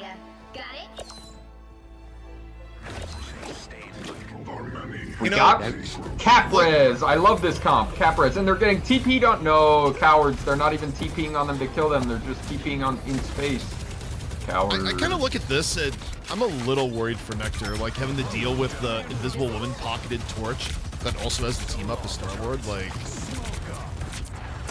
it seems not great, but honestly, well, so there's two ways you can play res comp, and one of the reasons res comp is so good is because you have these two options. One, you can play the way that Sentinels is playing right now, where you just play with pace and you run a team over using Link, right? You're just super tanky, you can just run everyone over, you just deathball, right? And that's really good to do against Punisher, because Punisher wants to play long range and beam you, so you just play close range and run them over. So let's see if they do that again. Yeah, you just play close range, you just link and spin and run them over. It's a little harder without the mag bubble. Get out. Also, Mace has gotten run over twice in a row. They're literally just running at Strange. Yeah, and that's what you do with Emma. So the Emma is going to choke a tank, and then everyone's just going to kill them because they can stand and fight because they have Link. So you're just going to get choked and killed over and over. But then when the Punisher can stand in a cloak ult and ult you, he's going to kill everything too, and you have to have your res up to There's also keep nothing fighting. sadder than like Soul Resurgence versus Final Judgment. It's like, yeah, this ult is not equipped for the smoke that's about to be fired. Keep going. But they aren't even having to use the Atom Res. So, okay, this is kind of cooked now. If you used your Cloak Punisher ult and you didn't even get a point flip and they didn't have to use their res after your big combo, you're going to have to win with Emma Torch here to try and kill through the Cap ult. They should go fast with Cap ult here, in my opinion. Let's see if Sentinels goes aggro with Cap ult. If they could force the Invis ult away from point, it's huge for Dude, them. Mace is dead again. Mace is actually just getting hard focus regardless of what he is on. And also, that was a neutral. They didn't have to burn anything. Well, one thing I'm gonna know too about Sentinels, I think when you look at their play history, more than any other team, they are very willing to like go deeper into, I don't know if I necessarily say it's gimmicky, but like very high sustain, like comps are almost like on the GOAT spectrum, whether it be like triple Vanguard at one point or more often running triple strategist. Like they really value comps that give consistency on the whole, which, you know, generally speaking, more survival comp will do, right? Yeah, I think they feel comfortable finding those moments in the mid-fight. So, like, we both did our first round of cooldowns, and our cooldowns are back up, and we can make a play with this second round of cooldowns, or with this ult that we've built during the fight. They feel good making those sort of mid-fight plays. But what I would love to see is if they could show us some of the other way you can play res comp, which is you can also play it super split and super angle heavy with your Mantis and Atom taking like really annoying angles to solo push when they have their reses up.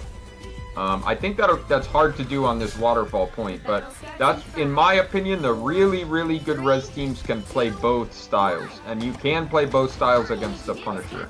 On this point, though, you need to just run him over, so you're gonna keep seeing Thing get choked and killed here on them. Dude. Crimzo also, I feel like, relative to like other Cap American players, like gets more value on Captain. Like even going back to the Shroud tournament where Sentinels didn't win, like Crimzo still had really good moments where like he forced effectively a C9 at one point. I think it was like versus Shroud X. Like Crimzo's overperformance in the Vanguard role is very, very noticeable. Tracer's good in this game, man. Yeah. Yeah, I think Crimzo on Cap, what I've noticed is he does a really good job of like always making you think he's gonna stay in too long or over push, so you always feel like you're gonna be able to punish him, but then he doesn't actually stay in too long. So you like wasted time looking at him or thinking about him or using cooldowns on him when he never was actually gonna overdo it. He's really good at baiting you into thinking he's gonna overdo it though. I think the response here, like, I don't think Citadel's is going to turn this around with the comp they're running. I think they're a little bit outclassed. I think Citadel probably, like, highly prioritizes the Atom ban. Or, like, they should just be playing Groot here. I don't know why the fuck they're not playing Groot into a res comp when they're playing Punisher front to back. and they're just getting run on, bro. Just put a, guess what? Just put a wall in front of you, bro, and you will not get choked. I mean, maybe I'm wrong on this, but Like, they're not playing Invis. Usually what's scary is the Invis pull into the Emma choke, and it's not playable for Groot, right? But they don't have Invis, bro. Just play him. Keep going. I feel like Sentinels plays a little bit differently on the whole than the average NA team. Again, you know, the idea of like favoring. Oh, more Groot is stake banned. first. I'm being a Chungus, Finzi tells me. Okay, well then it's a good ban by Sentinels. Why did... Then why they don't play Fizzy's come in, die? is like, no. Yeah, Finzi called me a Chungus deservedly there. I mean, I wish bans were in UI, but... Spaceman, Spachemin, Dr. Spachemin, SR. What's up? Dude, Sentinels actually do a really good job of just like not being in range of Punisher there either. Just like, okay, full on OS. It's not like Citadel isn't getting picks here and there, but they're just kind of getting fucked by res passive. Yeah, well, Nectar used his res passive and then got Adam res, so... it's rough.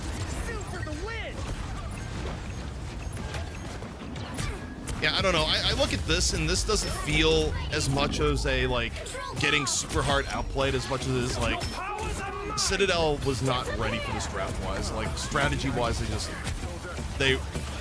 I think in whatever prep they did not get a lot of prep versus Adam comps, which makes sense because the rest of NA, when they run triple strategist right now, they're running, like, Ultron triple strategist, not Adam Warlock triple strategist. Do you have any insight on like you know, why Gomez is benched? Is I have just better at the I don't know anything. I got nothing. I CP, do you're- think that you're a- Nectar you're has a looked gossip. good Do you know since he's been anything? in, but I No, don't think Gomez was looking bad but when he was in, so I'm not No, sure. Gomez is fine. I mean, I wonder if it's just hero depth because, like, when I think of Gomez's best hero, it's the Star Lord, and Nectar looked just fine on that Star Lord. So maybe Nectar's just got better, like a better Psylocke. I think they were playing before. So, interesting. Yeah, I mean, hope we get some tea. I don't know. I think you have to, anytime you're going into a match against Sentinels, you have to have an idea of what you want to play versus res comp. Just like I was saying about us preparing for Rad in EU, and we're like, we have to, you know, be ready to play against res or invest a ban in making it not playable for them. I think Sentinels works like that in NA. They've been a team that plays a ton of res comp. The whole time it's been good. I think you have to have a good game plan going into it. I don't think the Punisher comp is a bad option, but I feel like they need a second way to reliably like team wipe or kill through a support ult besides the Punisher ult. Because the way it works right now is on domination, if you're playing against res comp, they're almost always going to win the first fight because they have a million reses and no one has any ults. So you have to be able to get the win with your big combo of ults. If you only have one, that means you have one chance to win the round. And if you don't win that fight, it's over. And that's what happened. They just don't get the kill with the Punisher ult on first point. They just tanked through it and like dodged damage back and forth, ping-ponged the aggro. On this point, they just LOS'd it. Everyone just flew away. They needed a way to make that torch ult reliable. That's why I wanted them to play Groot there. But with that band, they have to have another combo. Play like a Venom Psylocke and you use those two ults together. Or Bucky with something. I don't know. But you have to have a reliable way to get kills and wipe a bunch of people. I think all that is well and true. I think in this case, if you're Citadel, like going to the next map, I think you like just generally call the bluff. Like you may weaken your overall draft for like standard, but you probably just go out of your way to like do some bans and make it so you can't run res comp.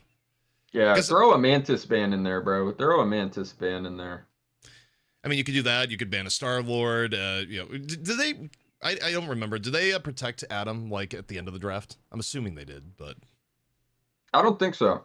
I don't think they did. I think a Mantis ban is better just because Mantis actually gets played in other comps right now. So she gets played in the Ultron comp as well. Yeah. So you get to take away both of those comps because I don't think you're playing res comp without Mantis.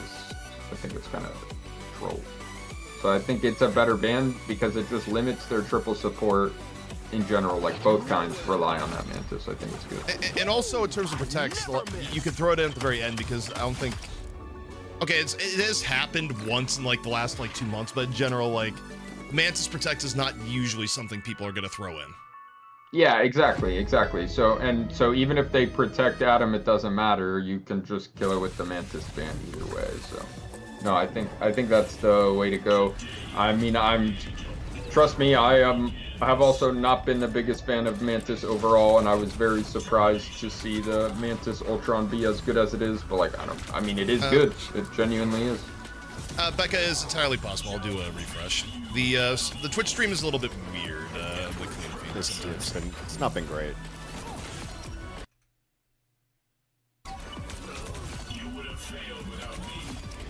I'm looking forward to like probably. Well, we'll see if he shows up tonight. What's it called? So, for those wondering where Avast is tonight, I know he's been busy with. I think he's going out to dinner in Toronto. I talked to him this morning after you left. So. He still might show up for some of the final matches of the day, though. We'll see. Yeah, maybe. I'm going to show up to his stupid Overwatch stream tomorrow morning. Help again. It is contractually obligated Overwatch stream. You know what? I don't know why it's just funnier to me. It's like, you just add that in. Like, even though he may be streaming it anyway, it's like, well, you know, it is contractually obligated that he do his stream. Yeah, a lot of discourse about Gomez versus Nectar, but I don't know. It's, I mean, at some point, you have to probably figure that it's either a team synergy thing, a comms thing, or just like an outright skill thing, or a mix of the above. Kind of going to the other conversation of like, you don't entirely know why someone is playing and someone isn't, because sometimes like the reasons may be more involved than you might otherwise think. Right, but I mean, it could be as simple as the meta switched and these heroes are more meta, and he's got a better Psylocke and Hela. Right, it could just be as simple as that. So you never know. I mean, Sentinels has been the team that's done the most with, like, I don't know, having a bigger roster or having more players just historically as well, right? Like with the Crimso and Hogs thing as well. Like, I think they're just down to do that and to experiment. And as long as they have a structure in place that is consistent, that allows other like pieces to come in and out, if you can take advantage of it, you know, why not?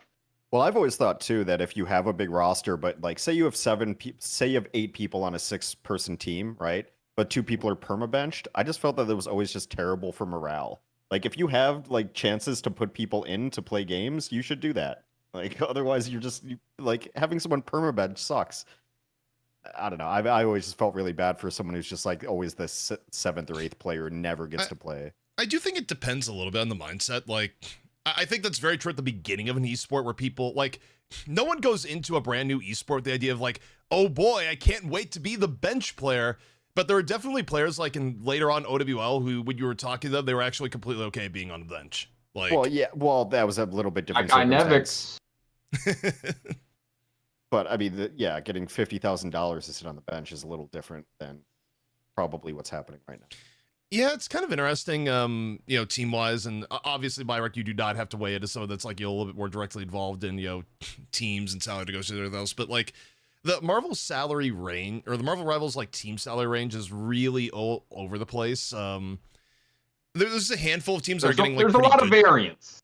Yes, exactly. There's a handful of teams that are getting some very good money, and some teams are getting like significantly less than you would think.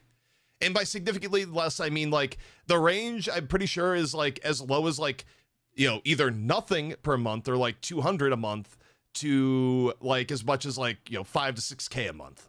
Like the range is very, very high in Rivals at the moment. Yeah. I mean, I obviously don't know anyone's actual like hard salary numbers. I haven't seen other people's contracts.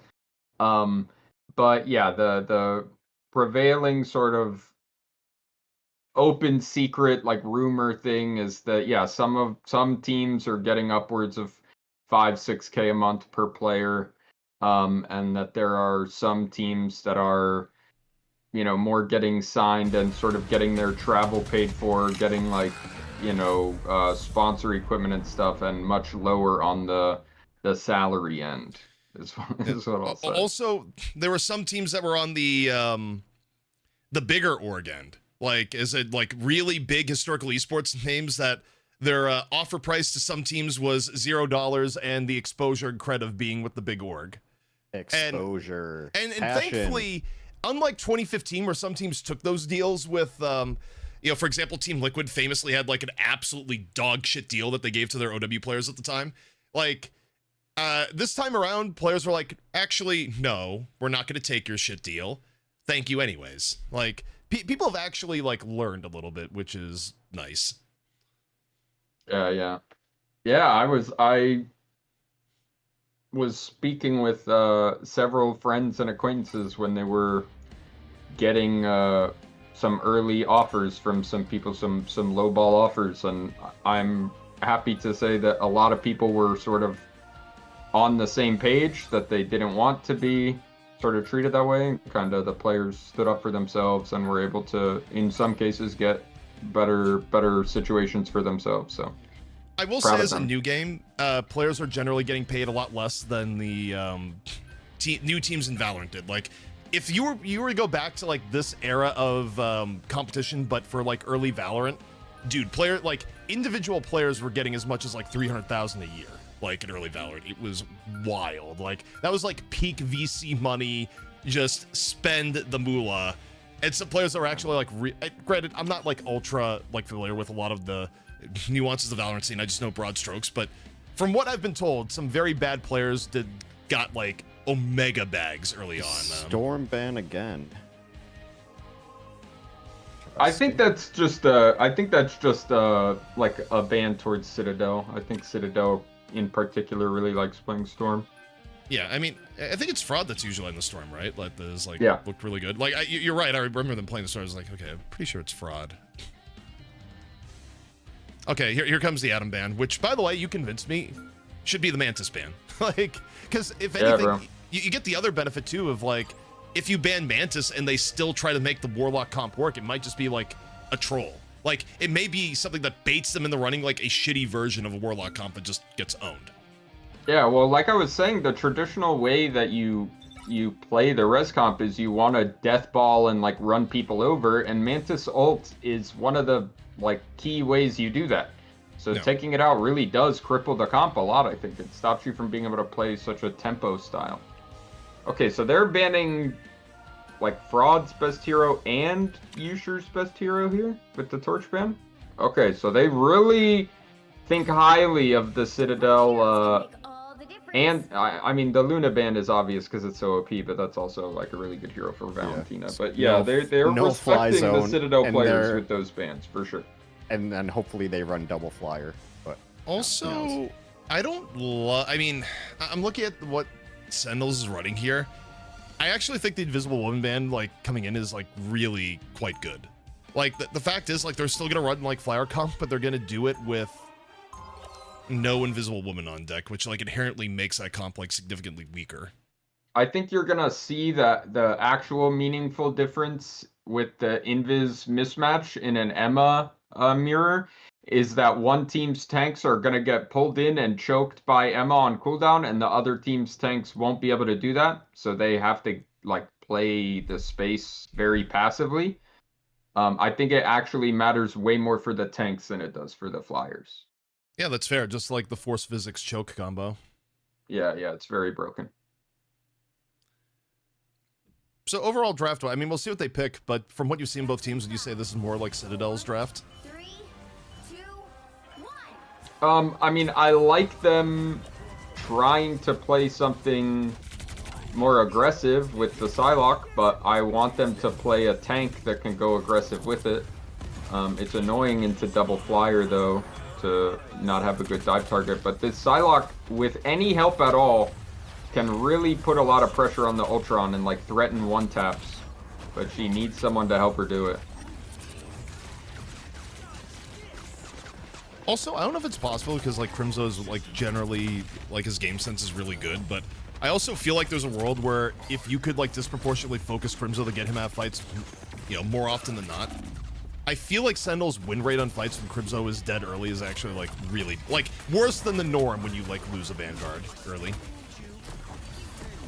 Yeah, yep, and here we see one team just get rolled by group walls. They don't even need an Invis pull. Neither team is even running the Invis, by the way. Even with the Invis protect, so that's very interesting. But yeah, I don't know. I can't believe Loki is making it through in a group mirror. This is craziness. Oh man, like the other thing too, they just swap. Fraud went from Psylocke back over the Bucky. Now it feels like they're pigeonholed into just looking for like prison, crack and impact combo, and yeah, they're gonna have a really hard time just killing through the healing in neutral against these triple supports with this much. They have to use ults, and here we go. They're getting something going here. Wait, that actually isn't bad. I mean, they got Techie down even as Crimzo used prison. Like, exchange-wise, this is pretty darn good for Citadel. Here so far, Kurova's down. Like, ult-wise, Fraud's got commit. He actually should be able to get a lot of cleanup with Wait, this copy is useless. Wait, the copy was trash. That sucks. I guess the other supports were dead, but copying Ultron is terrible. Copy? I was looking more at the Bucky end. Oh, Aramori copied Ultron there. But yeah. I mean, the only way they're going to be able to win here is with ult combos. They aren't going to just do enough damage to kill through this support combo. This is like an insane amount of healing, but if they can't, I mean, Bucky, Punisher, Groot, and Emma, they have ults that are really good for comboing. Cloak ult is really good for killing through. You just Cloak ult into them, into their support ult, and Discord. They have the heroes to be able to kill through. We just gotta see if they can consistently do it or if Sentinels can outplay it. Also, I feel like Nectar has been getting checked a lot in this game here so far. Like, even when Sentinels had a good fight, like, that was more off Crimzo's group walls. Like, it's felt very passive from a Torch perspective. Well, all he can really do, because he's like the only real damage, Ultron can't really chew through tanks at all, yeah. So he just kind of has to sit here and perma-shoot tanks. He doesn't really get to do anything. And also, there's no invisible wound team, so he's also, like, just way less durable to, like, poke damage coming in on top of it, so, oh god. The Groot, yep. See, here we go, they Cloak ult in, they Discord everyone, they're playing their ult combos and cycling really well here. And we have another useless Ultron ult. Ultron ult is so bad if you're using it reactively. You have to use it aggressively. You use it to force ults out, and you cycle because it builds so fast. But it's not a really high impact ult on its own. You just use it for tempo, you trade it for another ult, and then you build it up really fast. But if the other team goes first, and you're on an Ultron comp, you're in a bad spot. You have to always go first on the comp. Sentinels just feel so far behind in terms of like ult cycling where it's at right now. Yeah, they're just getting out tempoed. Rymazing off the Ultron though, so they can stand and fight a little better with the Punisher damage. It will free up Nectar a lot because Rymazing can break all the Groot walls. He can just perma shoot tanks, and here we go. We're already getting final hits from Rymazing. I wish Citadel had like full disengage, and they still like threw the Cloak ult in, so. I mean, that's a pretty decent trade for Sentinels. They trade like Supernova for like Cloak ult and get a kill, I mean. And they get the setup in this really broken choke. That's what's most important, is they need to bleed time off the clock. They're gonna have to be able to play in this choke. Well, particularly good the fact that like time-wise, Citadel's kind of speed run through. Like they didn't really get stopped on second. Their first point attack was also, I think they only died once, so they're still working with a pretty big time bank edge, and also I think with the exception of like throwing away Cloak ult, they've mostly been saving ults here. So okay, they're going in really aggressively at Cloak ult here, I think. So they're cloning Cloak ult, they're coming in. I think this is all on Monster, effectively, where Monster's like looking for the setup of the prison. Fraud's gonna go in immediately after.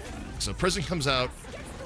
Here comes Crack and Impact. Do they actually get anything off? They have the immediate regen domain, and no, they're not able to get anything off the combo immediately. This is actually like super bad. They're like gonna get stuck going all the way fucking back through the choke now. Right, but they have their own Cloak ult with Punisher ult after to clean up, so they're gonna cycle both combos here and win the long fight, I think, because they had the support ult advantage. So when you have two support ults and both DPS ults, you can sack your first combo and then just use your second combo after and break the choke with it. But now they have to close this out before Aramori gets her copy back. If she gets another copy, it's so playable for them with a Cloakle and a Groot ult. They can get the hold here. This Emma ult is their last chance to secure this before it happens, and I don't think they're going to get it. Yeah, Aramori got the ult up. However, Nectar goes up a little bit, gets hit. Crim's okay, gonna save it here at the prison. I don't know if they do they have enough damage on it though. They're actually like totally fine. No, they're not fine. Take that. Yeah, they got it with again. Fine. That Like, cloak no. Discord is so OP. They're coming back in. They don't have any tanks for frontline though, so they cannot leave this Cloakle at all, bro. They are gonna have to hard clutch this. Remember they were fine. Yeah, dude. It's just like, Nectar has played most mid torch. I mean, it's kind of interesting because it's like, I don't know if it's like, he doesn't have a lot of tools that a torch normally has in here. Is part of the problem too. Like he's kind of like, I feel like Nectar with the team comp Sentinels playing is like playing torch on like hard mode. Well, now that they've got the Punisher, I think it's much better. I mean, this is gonna be a good time bleed from Sentinels though. Like it started with like 4 minutes for last, now down to 1. Yeah, and they've got a torch ult to use early to try and force out cooldown to a support ult. They don't even need it. They're just getting kills in the walk up. I need a 3-2-1 peak here, Citadel. Swing together, guys. Citadel's also not gonna get another combo before in the overtime at the rate this is going. Like, if anything, yeah, they might be able to build a group Bucky inside of a Cloakle, but it will be hard. Oh, Mace, okay, oh my god. I mean, ideally, they need something in the neutral here, but they don't have great options for neutral picks, and they're going to start getting pushed back here. Okay, they go Prison, Supernova, Although Sentinels is burning everything here to the point where even if they win the fight, which they're not, by the way, holy shit. Fraud, or rather, we sure, rather. Got punned on. That's ridiculous. Yeah. And also, dude, the recontests are going to be rolling into, like, Prison and Kraken. Yeah, I thought they had pre-copied, and that's why they were cloak-ulting in, but that was Kurova's ult, so I'm not sure why they decided they needed to ult so deep when they have their control on their side of the choke, but they're trying to cloak-ult out. Oh my god, killing the Punisher would have been so huge there. But does the group Bucky combo get anything? It doesn't look like it. No, Fraud didn't get anything off that. I thought they were going to wait a little bit on the Prison for, like, the cloak ult to go away. I feel like they did that slightly preemptively. Okay, so Rymazing has ult here, but they don't have a good way to pocket him. They just have to do it the old-fashioned way. Can they keep his ass alive? That is the biggest. He's like, yeah, but how is he going to be protected? The answer, he's not going to be protected. He's just going to fucking die is what's going to happen. The hands of his best friend, no less. That's extra stings. Citadel last played Fight Night against Shroud? I think so. That's what I have as far as their history. That sounds right. I think they lost 2-3 to Shroud X.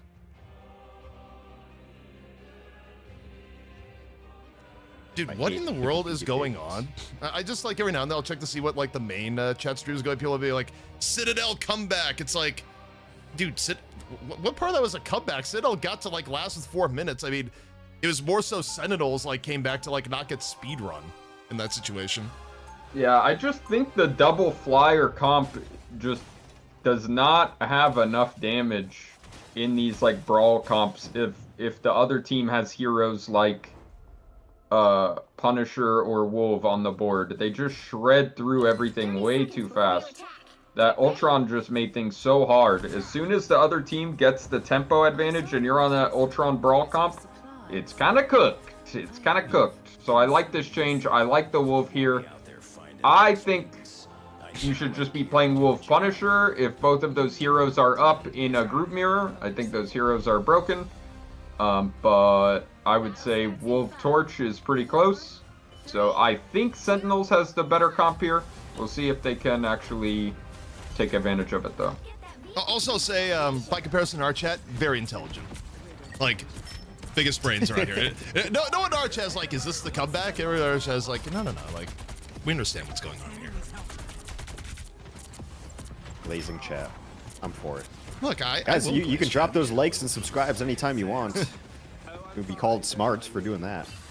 Well, you see, I prefer it on the more organic end. You know, Hex is more of the hard sell. Oh yeah. No, I'm akin to like a used car salesman. Except you know the product you're gonna get. By the way, Crimson, we don't scam you. Instantly died. Like, look at Settles off the neutral here. They're immediately gonna have to back out. Like, I mean, they just hard committed into the open to wall for Nectar to get a kidnap, and he whiffed the kidnap, and then they didn't kite out, and the Groot is just standing in the open in front of a Bucky Punisher. They're gonna shoot him in his fat wooden head.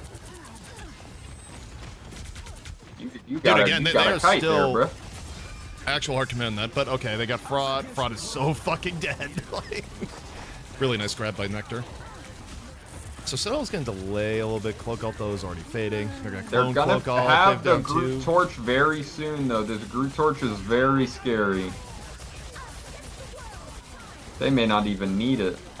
No, they lost too many. But they like, use both support ults though. So if there's a TP back from Citadel, this is playable for them. Ducks. Well, it's playable for They're Citadel. doing a good job of dying car. The car is not moving, bro. If Citadel had like held off on one of their support ults, it would be absolutely perfect for the recontest. They're still going to be running into a bit of a blender because they're going to immediately drop Seduction out of the portal, most likely. Or actually, they're trying to save it. So Sentinel's just betting that all they need to do is Supernova, and they might be right.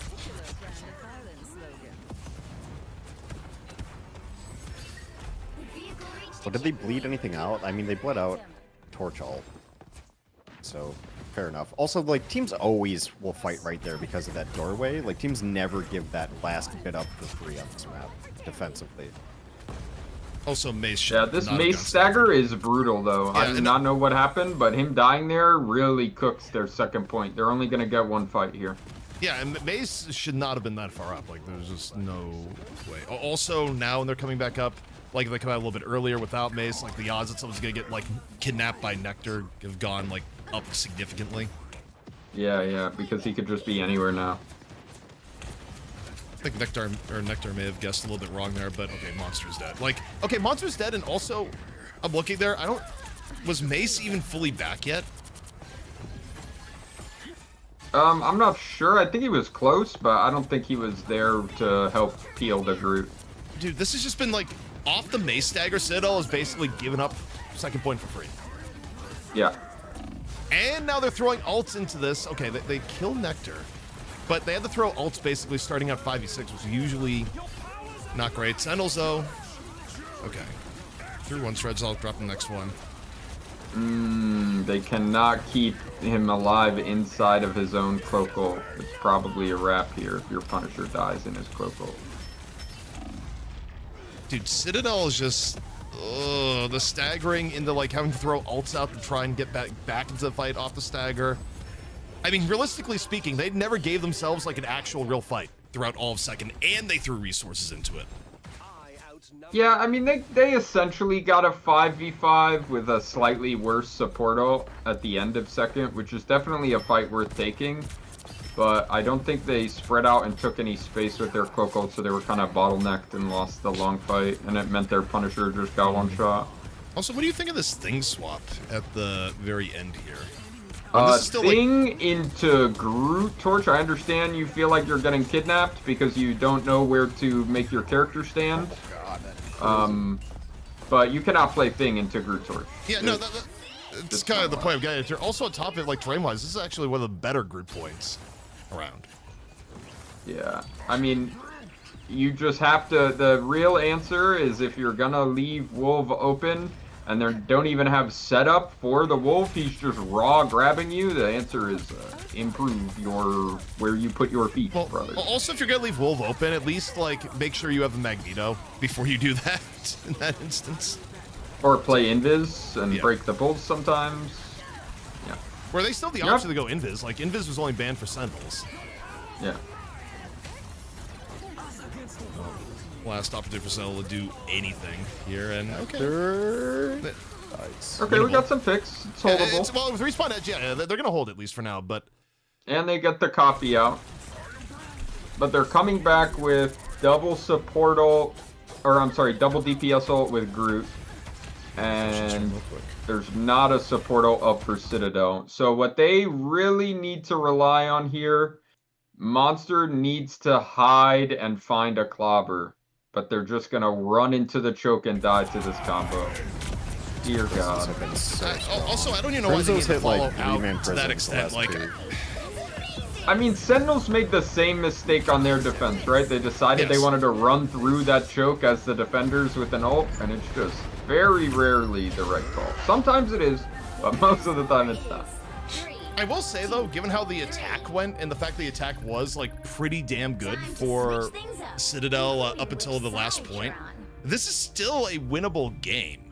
Is like the crazy thing. Like, because if they get like one good fight off the start, this is easily one of those maps that turns into like one of those like very, very long overtime push situations. Like, it's not actually over.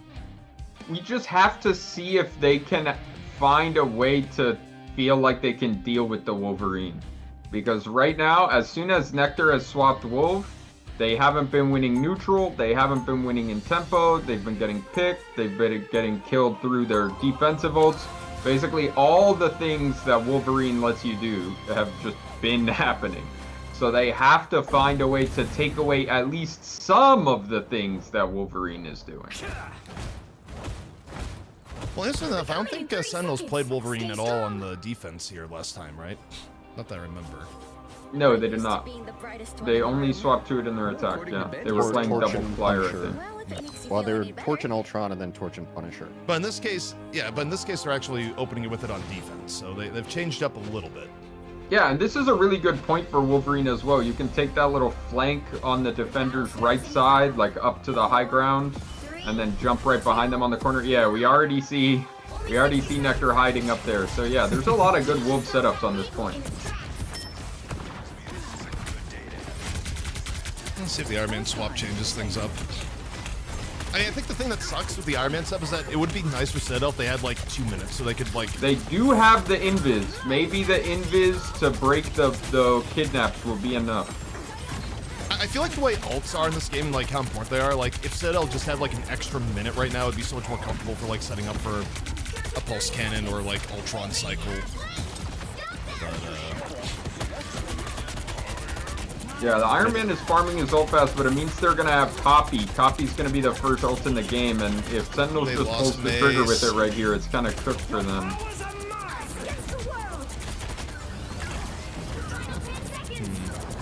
I wonder if this is a little bit too early. Okay, no, I got pulse archer. Oh. Citadel is touching. We're here. Groot ulting their spawn door, baby.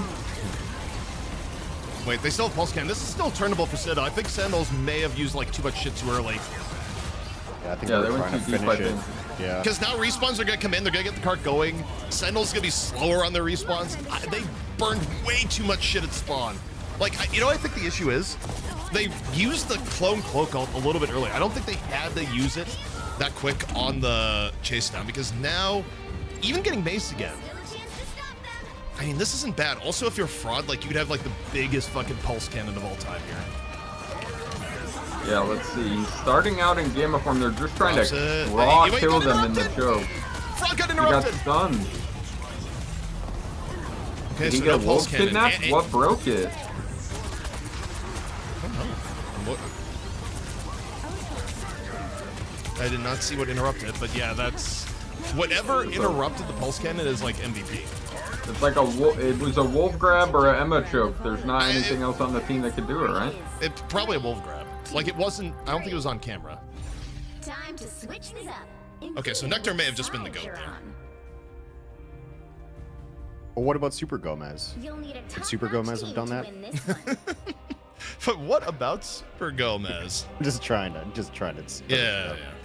Okay, what's their time bank here? They got 3 minutes. 3 minutes. I mean... Alright, this is pretty hard. We can just save up ults and kind of roll you as long as the car makes it around the, like, very first corner. I can just hold 6 ults and roll you. So it's pretty hard to win this one. Especially against the Wolverine, who can definitely just press all his buttons and hard win a single fight. This is a difficult situation for Citadel. I do not like the Ultron pick here, if that's what they stick with. it's not great. 30 seconds before Where they're you at right now. attack. Also, I kind of agree with the idea. Like, I think this has been kind of a tough game for Mace. Like, whether that was Sentinels trying to focus fire Mace more or not, like going back to the staggers on the first defense and even what happened a little bit on the second attack, like not the greatest performance. Yeah, I mean, it's not easy to play into a team that's like really good at abusing Wolverine, but it doesn't feel like Sentinels is really pushing the Wolverine value to its limits here. It feels like Citadel is just not super prepared to play against it.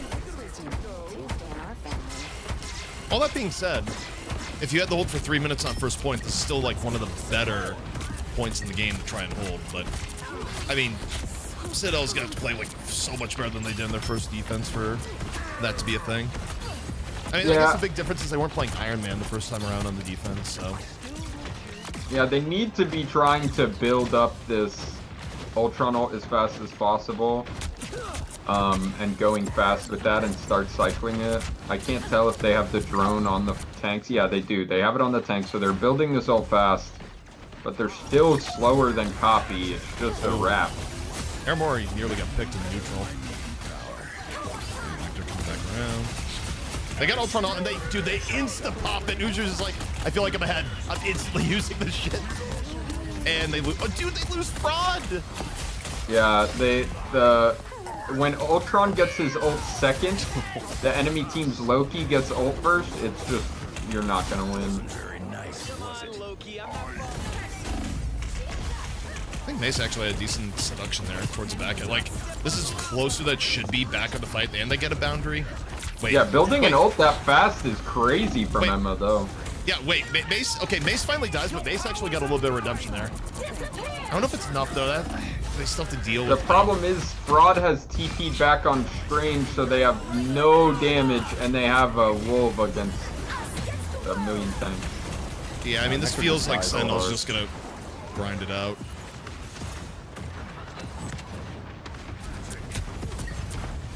Pushed into the corner. GG. Put baby in the corner.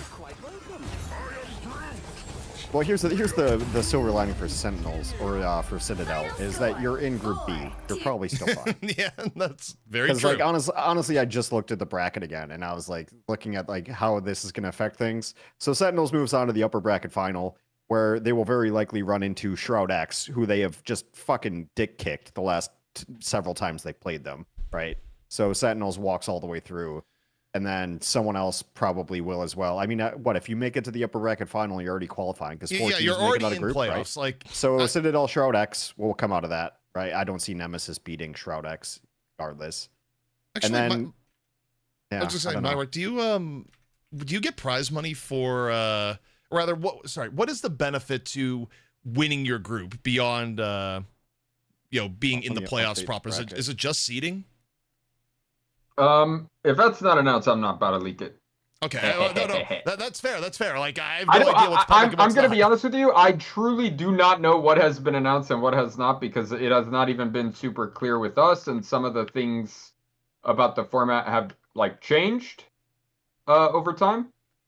So yeah, I don't want to say in case it hasn't been announced, or in case it will change or whatever. We only allow public information on streams anyway. We have very few rules at Fight Night, but that is one thing I always tell Castro. We don't talk about anything that's not public information.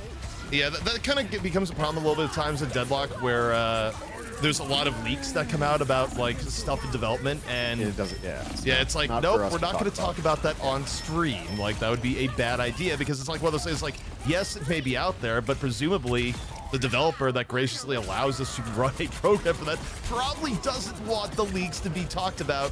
They have a spotlight like that put on it. Like, yeah, you're not going to do anything about like randos on Reddit, but you don't have to be like, by the way, here's the leak of the week.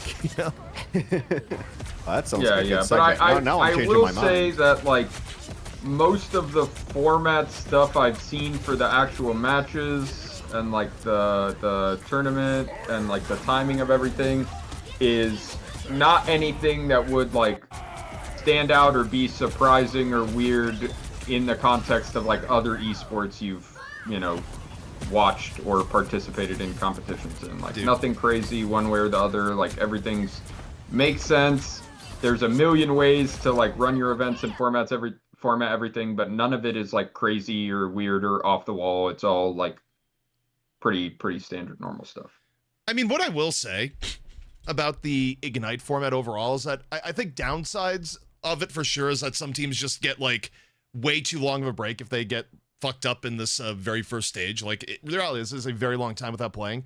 The upside of the format, even as brutal as like first to two can be, is that the games matter that we're watching right now. Like, if I were to draw a comparison to, more persistent league formats, like you go back to like old school Overwatch League or like anything where, people are just playing games that like will eventually affect seeding one day, but like on any individual day, it doesn't feel like a big deal.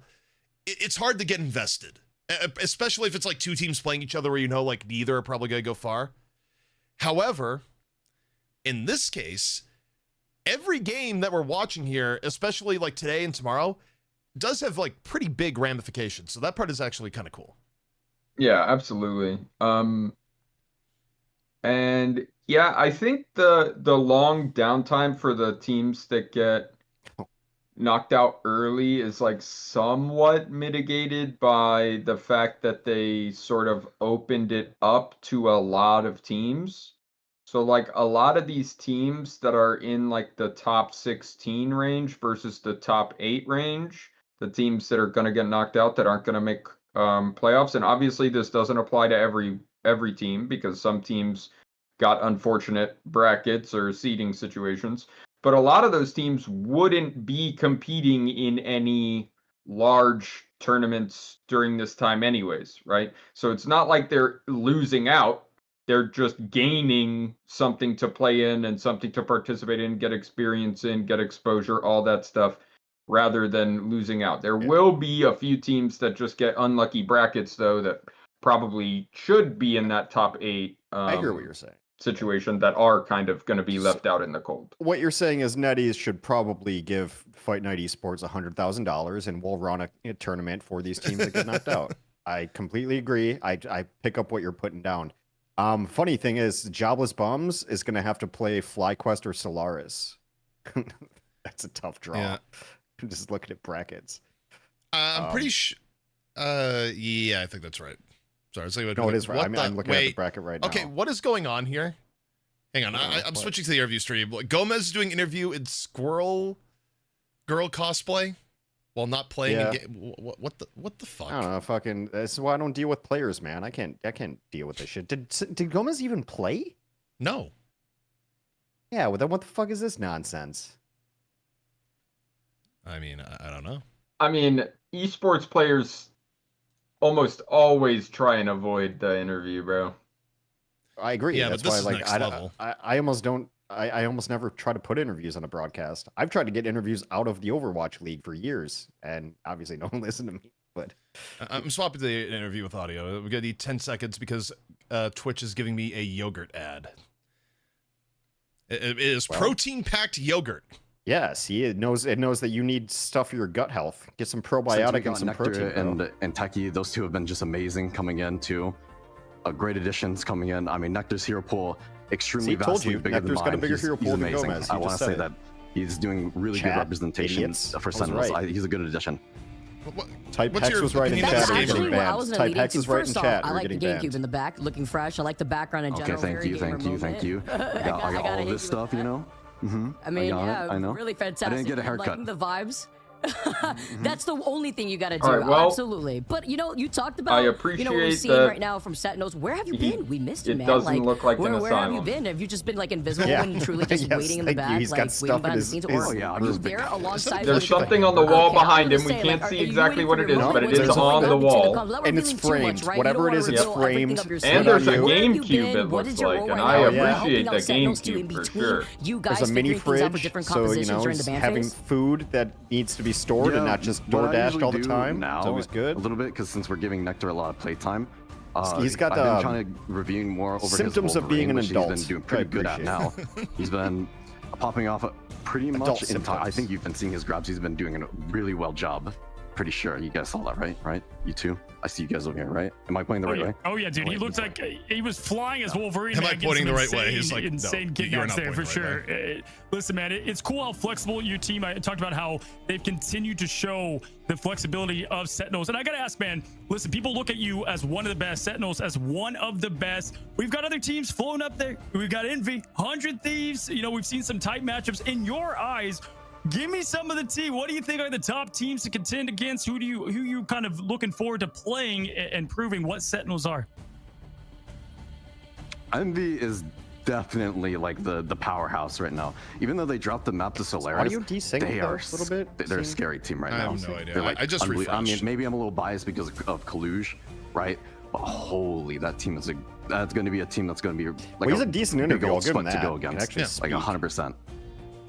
So what are you looking forward to now, knowing It's that a low Ego bar for Death is going to be esports playing interviews, against but it's Envy, decent. and you highlight Envy in a light like that, very reputable, of course. But like looking how Ego Death played against FlyQuest, how do you think that series is going to go? In your honest opinion, or reserved or giving I mean, I'm kind of rooting Ego Death like the whole He's way. got some charisma. Biased. I've been looking at that team. Do you know if What Kaluj was is his name? bulking What was or the cutting player? for Who Ignite was he? playoffs? I forgot his name. honestly, Kaluj looked like he was about to enter into a cutting he's insane phase at the. He kind of inspired me. I'm gonna be playing a lot of Panthers Just today called Kaluj because of him. So fat. I'm all right. Cool. Oh, it's Clip it, chat. maybe I love is to that hear, how that man. works? And Like, again, just The T is that ZP thinks Kaluj is puffy. understatement, but you know. Let's well, schedule man, hey, listen, a. it's great to see you and talk to you, man. As boxing always, match you know, I've between been a you two. fan of you guys, We'll been settle it covering there. you guys now for a year, which is crazy to see with the rivals evolving for what it's become. We're excited to see Sentinels move forward, excited to watch you play, which we will, I know, soon, and give my love to the team, man. Congrats, guys, and enjoy the win. All right, thank you so much. Hey, send one, big old send one. That's huge. The Huge streets. for us The today. streets say Kaluj is balking. Appreciate you, buddy. All right, man. Stay The super, buddy. streets say Stay Kaluj. super. We'll see you I soon. love how that Wicca it's turned into that. It's like And it used to that be like was map data. Now it's Super like Gomez. I got and the I love the data humility, on man. It shows right Kaluj's, away, current just fitness like, right hey, now. you know, they super.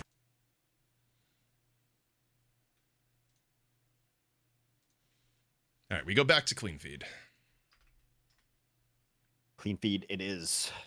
Oh, All right, see today. my boy Zatex gonna show everybody what's up. Speedily who? Speedily who? Speedery? No, I can say that. we already gave What's that his rant name, on Zay? broadcast about how like we're not playing the Speedily game, or Speedily thinks it's really funny that make his name sound like the people saying his name are like, you know, sounding racist. Is like, nope.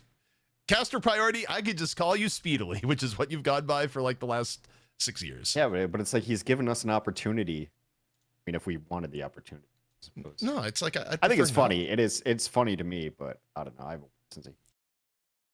It's only funny because he did it himself. Like, I mean, the trolling aspect of it is funny as hell. truthfully, for that, that is the one thing where it's like if I, you know, for Fight Night where we're lax stuff, that's like it's not a big deal. I'm not going to be like, yeah, you need to change your name or anything, because frankly, we don't wield that level of power. But if I were like in a TO or like admin position on the like official tournament thing, I would absolutely make his ass change back to speed. Is it a fried wiener situation? It is well, fried wiener. I don't even think should be changed. I think fried wiener is fine. Like people say wiener for things other than, you know, to describe genitalia. Like half the time they'll say it with these like, you know, hot dogs or something. Like I don't know. I think like, calling someone a wiener is hilarious. yeah, I It would just not means have kind changed of win. fried Like, wiener. oh, you weenie. I you weenie. will not accept any Ford owner slander. Sentinels beats Citadel. Payout is in progress. Payout, don't scam them. Everyone's like, yeah, the talk is cool, but No, I mean, they're right. I forget about doing creds. yeah, no, get his ass. But Also, no one said I was right for being right about the hero pools between Nectar and Gomez, so you're all getting banned. Chat's gonna go on emote-only mode now for a while. what's your takeaway for your match? Well, first off, the takeaway is that you missed Dogman coming in here, just dropping the like the flyby, infamy. the drive-bys. He's like, "Where's infamy?" And then he would leave. So you missed that. I mean, overall, it's hard to say because I'm not sure how much of you guys losing the 100 Thieves was you guys necessarily played poorly versus 100 Thieves just locking in stuff that they're historically pretty good at and playing it well. Like, one of the things is Delina kind of reminds me of old Buds. If you remember like Buds' time in Tier 2 Overwatch, where it was always like rolling a goddamn dice of, were you going to see like the Buds that just comes in and kills everyone? Or would you see the Buds that was like, for whatever reason, having a bad day? So you had a bad day. And Delina had like a ridiculous day. So it's like, I think half of it is that you ran into Good Day Delina and it did not like end well for you.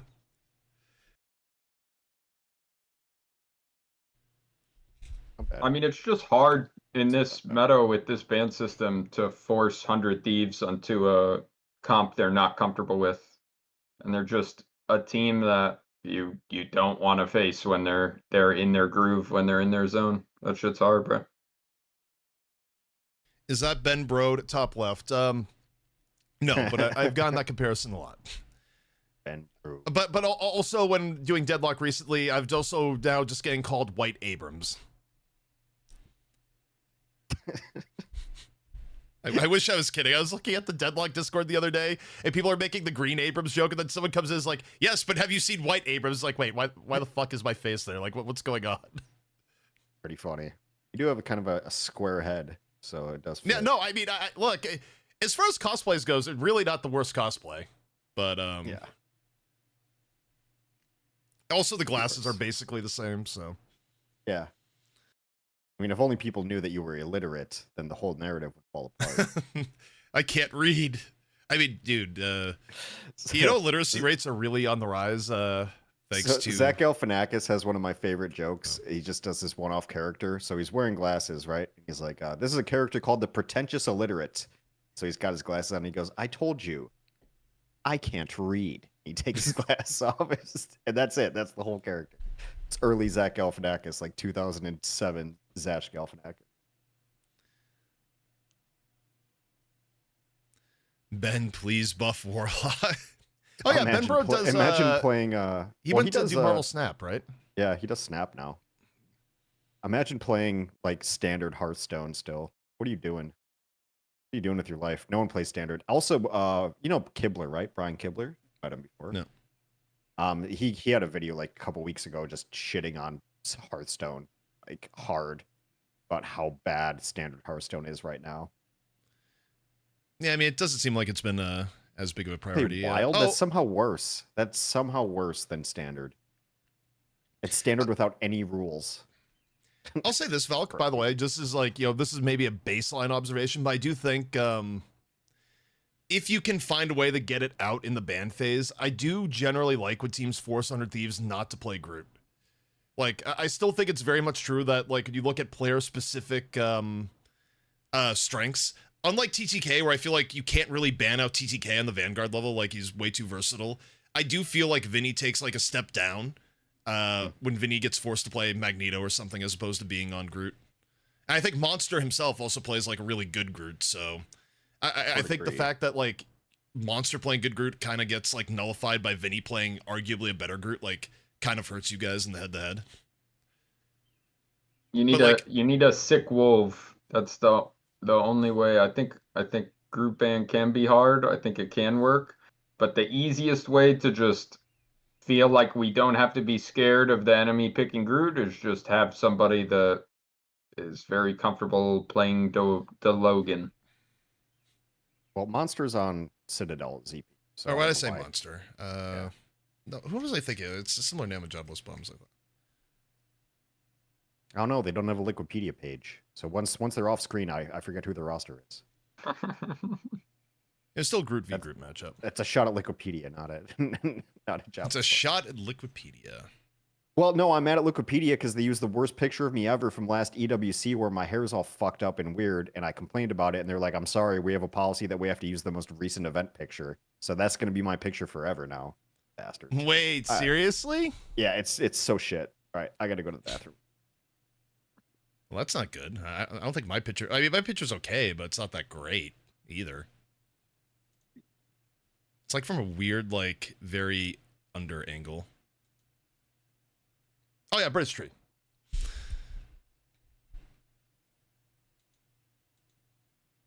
Yeah, that was actually like a talking point yesterday. Is like, British Tree like overperforming a group, but I don't think you got the benefit of it as much.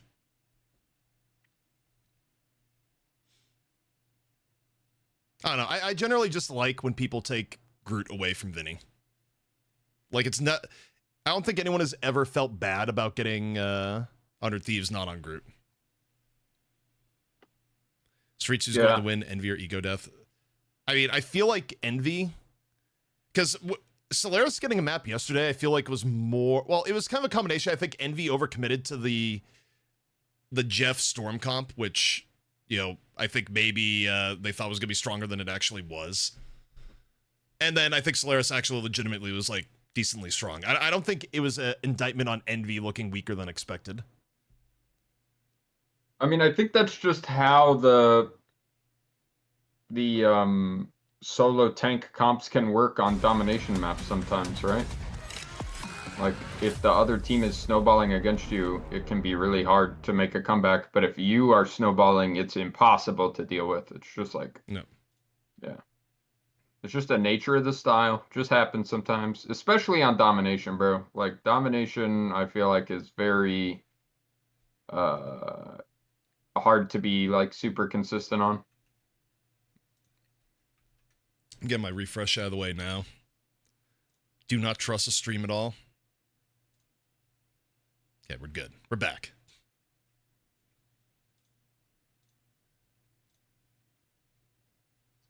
Oh, we did get an update, by the way, late last night for those who were not on the Avast later stream. So, as it turns out, Avast did not lose 50% of his ramen. He lost 25% of only the broth was the final thing, or the udon, rather, not ramen.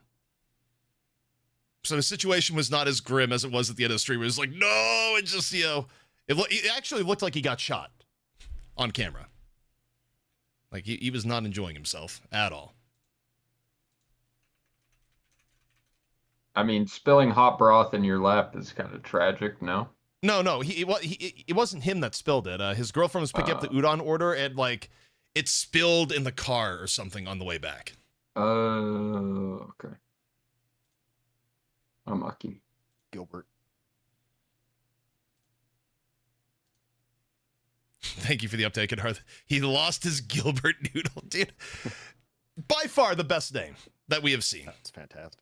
And apparently it's even funnier because, like, the backstory to Gilbert Noodle is that he's also, like, funny in comms on top of it. He's hilarious. You should, bro, watch his stream sometimes. That guy is so funny.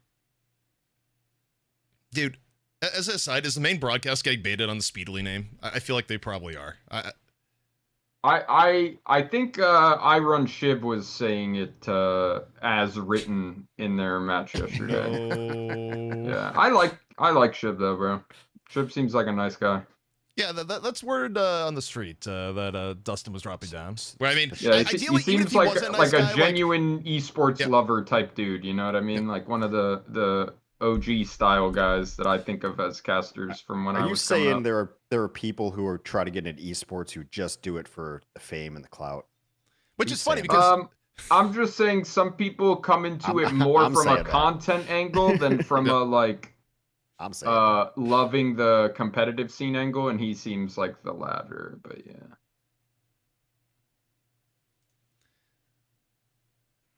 And the highlights, which means that players are not ready. Well, I should probably go on the game side. Let me reveal the list of the casters I disrespect. All right, we're going to be here all day. No, I mean, I was going to say, it makes sense from Shib overall. I mean, I don't know. I've barely watched any of his casting, but usually my stuff is if somebody I respect says they like him, I'm like, okay, benefit of the doubt. Give the benefit of the doubt then. So. But yeah, I mean, the problem is when you're new to the casting is like you don't realize the power you wield. Where sometimes if the players are messing with you, it's like, no, I don't have to play your game. Or like, dude, I think one of the more ridiculous ones I ever had was it was like early E-League in 2016, and there was a player by the name of like Uhu Padrora, or it was something along those lines, and the player was just like, oh, it means like grape in my language, so just call me Grape on broadcast. No, and name Grape. And then, like, two of the casters were like, all right, we're going to call you Grape. And I'm just like, Okay, guys, it says Boo-Ho. It's a long name that begins with B, and you're gonna call him Grape every time his name shows up, like on the kill feed or does something? No one's gonna know what the fuck is going on, bro. Yeah, exactly. That's the thing. I'm just like, you guys need to stop this shit. Like, what the fuck? You call them whatever is on the screen. Like, yeah, at least with like Yazan or whatever, where it looks like Yasinza, you like can put it together pretty quick. Yeah. You know what I mean? Like. But then there was, remember ZZA? And they're like, no, his name's Pizza. It's like, okay, well then add the other fucking letters. I'm calling it. At least add a P. At least add a P. If it was PZZA, I'll call you Pizza, bro. Yeah, I'll call you totally Pizza. fine. Absolutely. But I'm like, no, he's Za right now. You want me to call you something, change your name. He never did change his name to Pizza, which he never did. So he never got called Pizza. Yeah, he's never got called Pizza. That's how it works, man. Like, I'm going to say what's good for the broadcast. That's my job. My job isn't to call you something you're not naming yourself. Harry has woken up. I assume he was sleeping or just otherwise, but Harry has woken up in chat. The first thing he comes with is like, I personally hate all of my competition. Well, it is the weird thing about casting, though, is because you are friends with people, but you are always almost competing with the same people for the same jobs. So it's yeah. It's the same thing being a coach, right? Like, I'm friends with all the other coaches, but like when an opening comes up on a high-profile team, I'm like, oh, that guy sucks, man. Yeah, I think for me, I just go by merit. If someone is like legitimately good, it's like I want to like work with them because my point of view is that my influence, whatever it may be, is not going to stop someone truly good from like being involved regardless. So I don't think there's really any reason to like be like, aha, zero-sum game, etc. It's like if someone's fucking good, they're fucking good. Like that's just right. But it is the very definition of a zero-sum game. So yeah. You know, I don't think I'm not self-important enough to think that like my interactions are going to make or break someone if they are legitimately good. You know what I'm saying? Yeah, I mean, I guess it depends. There's always people who have like sway with the higher ups that like you kind of want to be extra nice to, shit like that. It's I mean, there's some of that. There is some politicking. I'm very bad at ass kissing. Like if I compliment something, that means I mean it, and then I'm like I can't give fake praise. Like it is.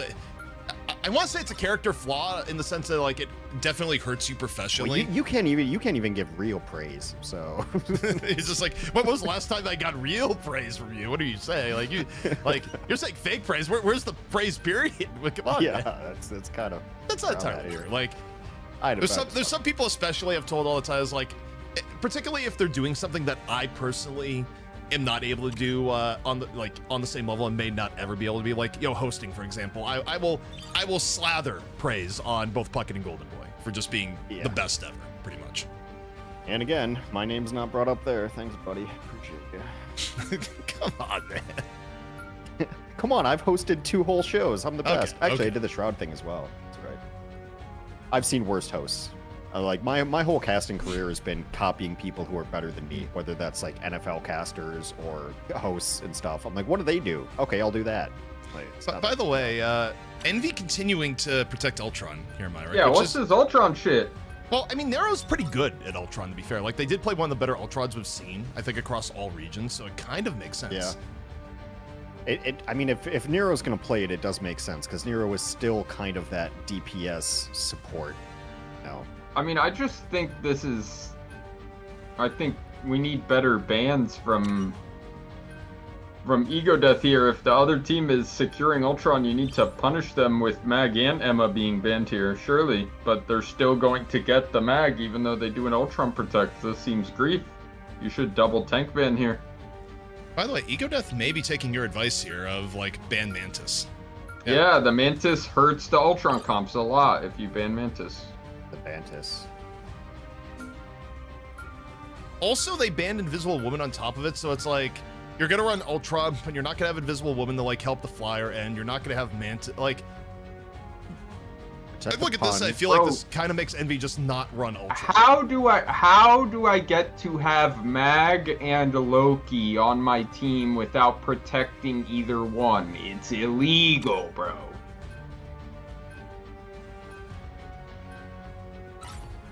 That is a little bit wild. This is not a good ban line, my friend. I think they were definitely... Ego Death was definitely Wait, it's Hell's Heaven? Oh, wait, I'm capping. It's Hell's Heaven. It's Hell's Heaven. They can play full dive into this shit. Wait, no, then they definitely needed to ban Loki if they want to play BP. No, bro, this is troll, bro. Yo, Self is back. The Cooper Slayer, as it were. Cooper Slayer self. This is BP's best map, bro. This is the best BP map.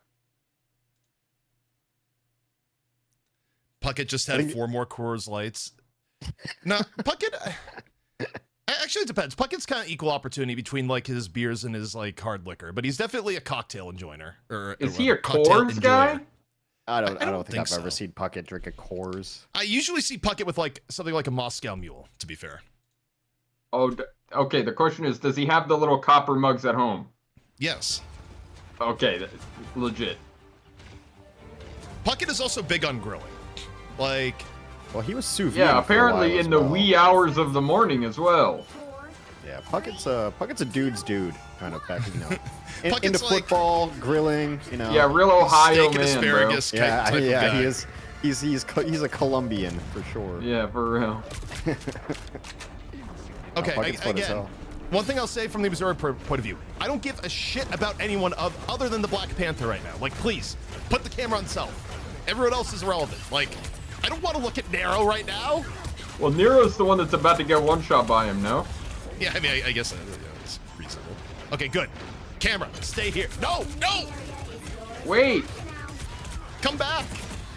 Okay, too much setup for self. I mean, they just were able to get the Loki lamps out with the first turn, but not get any kills, and then they die before they can do their second dive. And I think that's gonna keep happening. You can, like, kind of break lamps with BP cooldowns, but it's pretty hard, bro. It's pretty hard. I don't think if you want to play full dive, you leave. By the way, we have a Jeff. We have a Jeff here.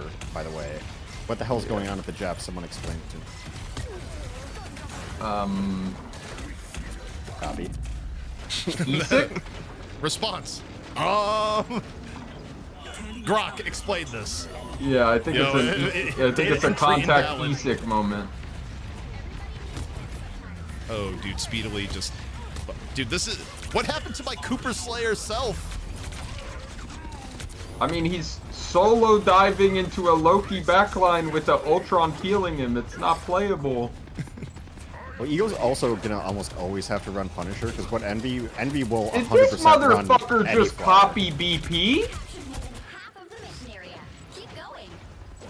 Well, I'm pretty sure Loki just copied BP. No one expects the BP copy. Ever. Okay, this is not close. And I'm saying right now, from what we're seeing here, this greatly increases the stocks of Solaris and also really decreases the stocks of FlyQuest from what we're seeing at the moment. I mean, this is just an unplayable, like, comp matchup, bro. I don't think it's anything to do with gameplay. I think they just rocked out on it was fucking rock versus, it was like, yeah, rock versus 50 pieces of paper, bro. Like, it's not happening, bro. The rock was completely covered. Yeah, bro, there's no chance. Okay, can we mag out the storm? Nope, the storm waits it out. Oh, we're cooked. Okay, we're Punisher ulting to kill the storm. Okay, also, did Ego Death get a kill this round? That's a pretty good question. Jeff got one at the very end, at a minimum. Kalush has died.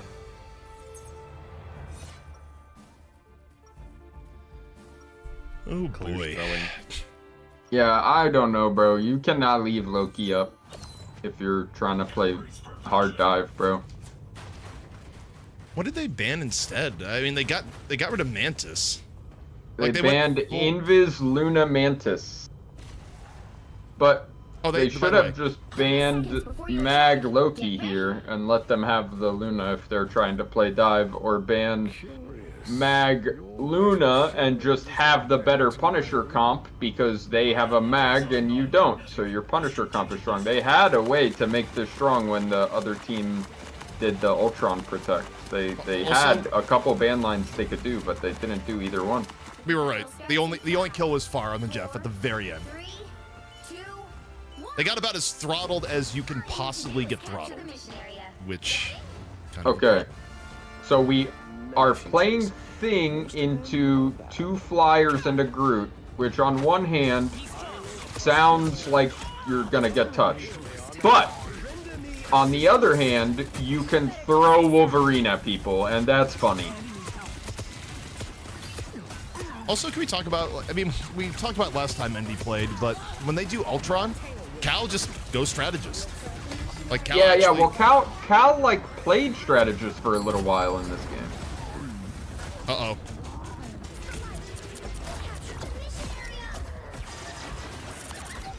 Yeah, Jeff Hulk getting some decent value. Hell yeah. Hell yeah. But yeah, Cal's Luna in particular is pretty good, especially with the changes. I imagine he'd be beaming people with the damage changes to Luna. I'm good to go. There's somebody who needs a bullet. How much is Storm damage boost? It's 9% passively, I think, right? Does that sound right? That sounds right. Some of the numbers in the game never like 100% like. I know Mantis is 12, but the difference on Ultron left clicks is actually really big with a little bit of damage boost. So maybe this Storm Ultron like damage for the Ultron like makes a bigger difference. All right, they're just running at them. This classic combo, the Cloak plus Punisher roll. You just run them down. It's so good. They do also use the Clobber, but I really like playing Jeff in Punisher comps. I mean, outside of the fact that Jeff isn't that good. But having the speed boost for Punisher is really broken. Like, it's so good. Speed always ends up being broken in every hero shooter. It just usually takes teams a while to figure it out. Like, what are we giving up to gain the speed? But, like, eventually it's like, well, of course we run Lucio 100% of the time. Of fucking course. Speed is that important. Oh, dude, the snatch. Okay, there's Bubble. Still his last stand. Kalushi needs to get something off this, and it's enough. Enough damage to Sambal. Zombie?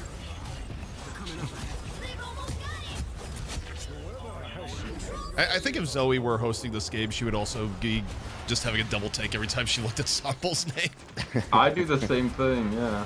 Well, it's because it's like, I think it's like essentially the same length, and it's like very similar. It's the same length. It's just missing an E, and the L needs to be an I, right? And it's I mean, it's it's the enough L that should like be an I. Yeah. The way your brain parses words is like it hits the thing where it's just like always gonna trigger the. It actually looks at well, I mean, you read the first letter and the last letter, and the length is kind of how you do it. Like you can actually read text that's been all scrambled up like that, and you'll be able to read it. It's fucking wild. There's actually a couple speed reading plugins you can get for your browser that will highlight the first and last letter, and it, like you can actually start speed reading. Dude, it's crazy. Zaytek is so fucking good, by the way. Yeah, he's the best player of this squad. That's little bro. That guy's good. Like you were mentioning before, and you're like, dude, I can't wait to see him play again because he did well, and like you were hyping up to me, and like still checks out. Yep. No, he is good, man. He can fucking aim. And you want to know his best hero? Jeff. Spider-Man, bro.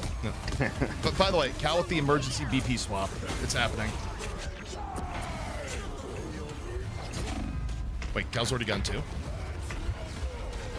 Wow, speed lead. I am glad they got open up a storm.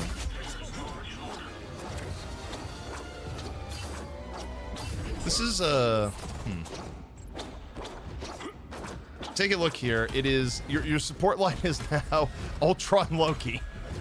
Yeah, Cal's going back to spawn. He'll be late to the fight, but he'll be back. Oh, he's coming back on Hela. Hello.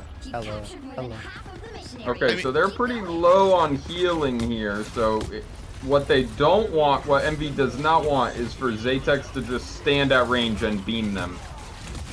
But I don't think they realize that. That's one way to do it. I think he may be behind because you're saying I don't think they realize. Like, by the way, Zaytex is dead. All right, I'll do a refresh after this. It's like, but it's too late. We've seen everything. It's true. Yeah, I've seen everything. They just needed to play slow and not drop fast, but they did drop fast. I still got the Jeff ult, best ult in the game. I mean, Ego Death has tools here. I don't know if I love the swap on the Psylocke. It's good for killing the DPS on the enemy team, but we'll see if he can make it happen. It's gonna be like Meteor M versus Meteor M in like a split second here. I think Soko's trying to wait a little bit longer. Okay, you have Ultron out. You have to now drop it. You got double B-ball on both sides. Actually, everyone's still alive. Jeff's dead. Jeff is completely dead. Speedily is going to clean up. Yeah, I mean, that's the thing when you switch off of something that can really mess with Speedily. Like, he would be top priority for me, and he's always playing flyers. It doesn't matter what flyer, but he'll play Torch, he'll play Iron Man, obviously Storm here. Like, Speedily's been on flyers 100% play this like 5 times I've seen him play. Speedily, truthfully, Speedily just plays everything. I think Speedily and Terra are like the 2 most versatile duelist players. I'm just saying, like, their preferences. I've seen Speedily in the air more often than not. Well, the other thing, too, that people don't necessarily realize when it comes to Speedily is that, like, Speedily on top of, like, getting #1, like, in Rivals, also was, like, #1 on, like, the Deadlock and Turtle ladder for a while, like, #1 on OW ladders. Like, Speedily is actually a gaming freak as far as, when we like... talked to Tasmo, that's what he said. He's like, he's just a gamer, man. Like, and Tasmo's seen a lot of gamers in his day. He's like, yeah, he's just a lunatic. Like... Hastro is going to be giving him like the Envy Supermax pretty much to like keep him locked out, because there's a world where, like, you know, if a game like Deadlock like pops off later on, they'll just go like, Speedily, we are changing your focus, you know, potentially. Well, I mean, with all the talent level is dude, insane, that would bro. be insane. Like, if Speedily is just like the first like pro player that's like Bo Jackson. Yeah, the Bo Jackson. Yeah, there you go. Damn, that's a deep cut. I think like 2 people probably got that, but people know who I Bo think Jackson your audience is. might skew older than you think. Yeah, Bo Jackson, like, yeah, if they're watching us, probably. Bo Jackson's also, like, everyone knows him from Tecmo and stuff. He's iconic-ish. Who was the last, Dion was more recent. I thought there was another person who tried to do 2 sports at the same time. Michael Jordan, of course.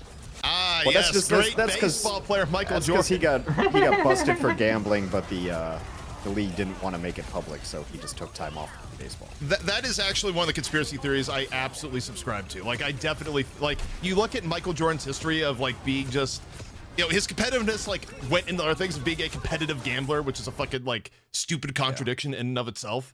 And, like, all the stories about Michael Jordan, 100% believe he got busted for gambling. Like... Yeah, it's no doubt in my mind. Kyler Murray, maybe. Yeah, Russell Wilson was also drafted to play baseball, too. But, like, those guys always only use baseball as, like, leverage to get a good football contract, usually. Tebow. Bo Jackson. Tebow, bro. That doesn't count, bro. What other sport did Tebow play? I mean, presumably baseball. I don't think you can even consider Tebow a football player, so I don't think it counts. Okay, listen. I went to the University of Florida. I've walked around and seen multiple statues of Tim Tebow, and he was a fine college football player. I'm not the biggest Tim Tebow fan, but he won a chip. You can't say he doesn't play football. He was a fine college quarterback. There's a big difference between being an okay college quarterback and an NFL player. That has been proven time and time again. Sure. What about like Stetson Bennett? You know, like very decent in college, garbage in the NFL. Johnny Manziel, you know, like Brady Quinn. I guess just don't get drafted by the Browns would also help. Yeah. Just don't get drafted by the Browns. Sage advice. I mean, to be fair, some people. What's that? Something where like Well, it's Eli different Manning, nowadays, like, right? Aren't they better rejected now? the Jets. No, the Browns are still the Browns. The Browns gave Deshaun Watson a $250 million fully guaranteed contract, and he's won 4 games for them, I think. And he's assaulted several women. So. Yeah, I think he might not be playing for a while now. Yeah, I'm pretty sure he's going to be on the... They drafted 2 quarterbacks this year, so... And they have Joe Flacco. Oh, yeah, didn't they get Shadur Sanders? Yeah, they got Chad Sanders in the 5th, and they got some guy named Dylan, an Oregon QB, in the 3rd. I love Ultron's voice in this game. Yeah, I mean, Ultron's voice is pretty good. I think overall, I don't know. Most of the voice acting in the game is... Spader. Yeah. James Spader is a great voice, but yeah, but also a little expensive by video game standards. But I mean, overall, the voice acting in the game is pretty good. I would argue, you know, in terms of the importance of it, I think part of the reason why Gundam Evolution didn't do as well, the biggest fumble that game did in terms of presentation is that you have all these Gundam properties that a lot of people like played and like attached with, and then you just had like your voice when playing like the iconic Gundam was generic pilot. You had your choice of like 8 different generic pilot voices. It's like No, like you need to go out and like get the people that voice the shit. Like, bro, that game was so fun to play though. Except yeah. I feel like the fucking maps all looking dog shit and the same also really hurt that game. Yeah, bro. that game was unwatchable. Like, to be honest, I watched it it a hurt couple my times eyes even like I would play it a ton even though it was hurting my eyes. Like I that watched game it was so fun. Yeah, because ZP was casting, so I tuned in a couple times to see it, and I'm like, I don't like. You need something in an esport title that people can like get and connect with right away, and it just looks so bland, and everything was same-ish, and like the robots weren't distinct enough for me to understand their roles. Like in hero design, especially, like you need distinct silhouettes. Like you have to kind of understand, like, oh, the skinny robot is probably a glass cannon, right? Like shit like that has to be like the psychology of it, and that game just had nothing going for it. Also, I think when you're going for a global audience, you do have to realize like where a lot of the Gundam nostalgia comes in the US, and the reality is that the US is still very Gundam wing pilled. So not adding a Gundam wing character that also like, dude, how the fuck is your Gundam wing character heavy arms at the very end? And not like, how do you not lead with either like Wing Gundam or like Death Scythe as in your opening roster with the original voice actors? I don't know what any of these words mean. Yeah, I don't know shit about Gundam. Well, this is where you like, go find like Rachel and get her on here. Gundam wing lore. Did I miss Gamba? Wait, did we not put down Gamba? It's just not up yet. Like we're still 2 minutes. Or wait, no, I probably fucked it up. No, you didn't even put up the Gamba for the. Well, that's fine. Jeez. Yeah, there you go. What do you expect me to be semi-competent? You've known me too long to expect that. We'll do a late bet. Oh God, the late bet. The Who's value proposition for ego death. Value proposition. ED, erectile dysfunction. Are they going to pull it back? I will say, in a world of like AI slop logos from teams that don't have higher level followings, I do enjoy the ego death logo. Oh yeah, I like their name. I like their logo a lot. Like I'm low key rooting for them.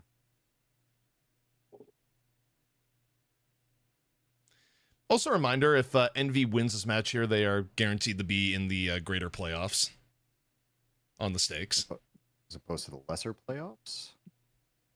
It'll be Envy 100 Thieves in the upper bracket final. Yep. And God, this bracket is fucking brutal. Because Ego Death, if they lose, will have to play the winner of Luminosity or Shikigami. Jesus Christ, this group was unfair.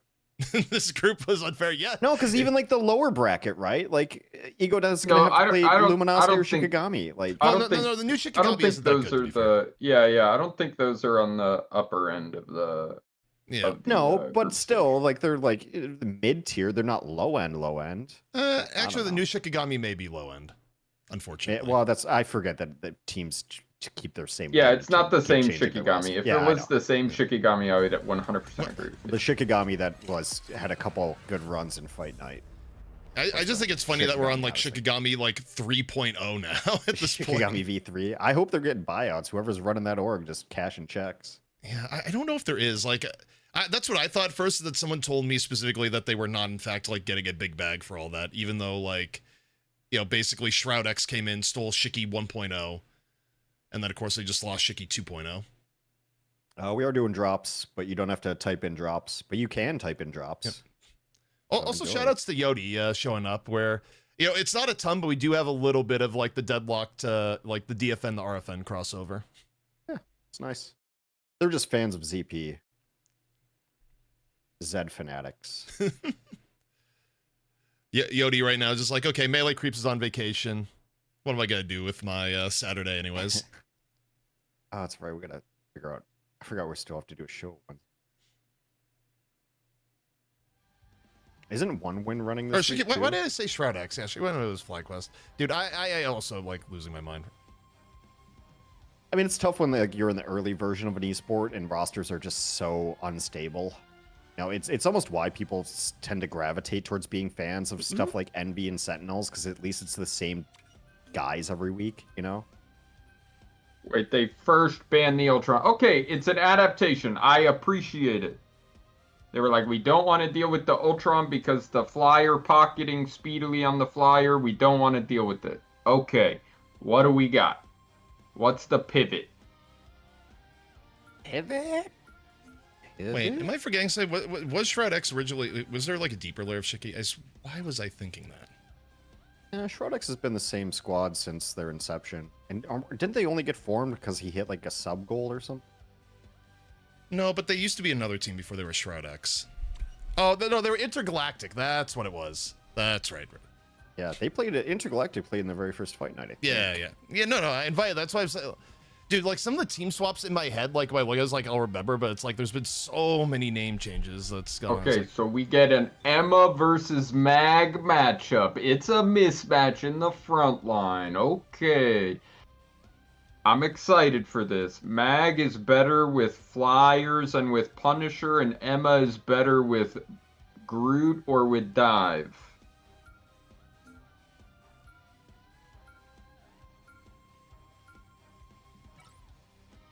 So let's see where we take. Okay, Luna ban, reasonable.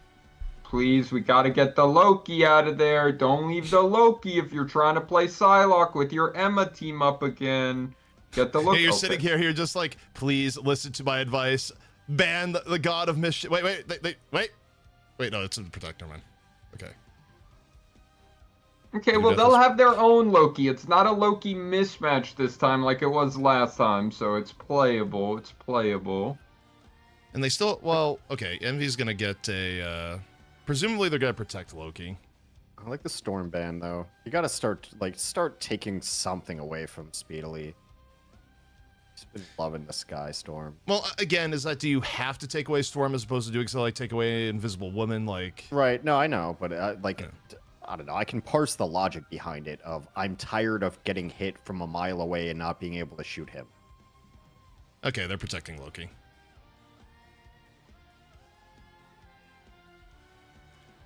I think the interesting thing here, though, is the opening first ban Ultron. I mean, it kind of makes sense given the fact that I do think Nero has like a better Ultron than the norm. Gotta be a Luna ban here, surely, please. But yeah, I think the Ultron ban was just because they first protected Ultron last time, right? So if they want to ban it, they have to do it instant. Oh my god, you let them have Luna Loki. I'm done, bro.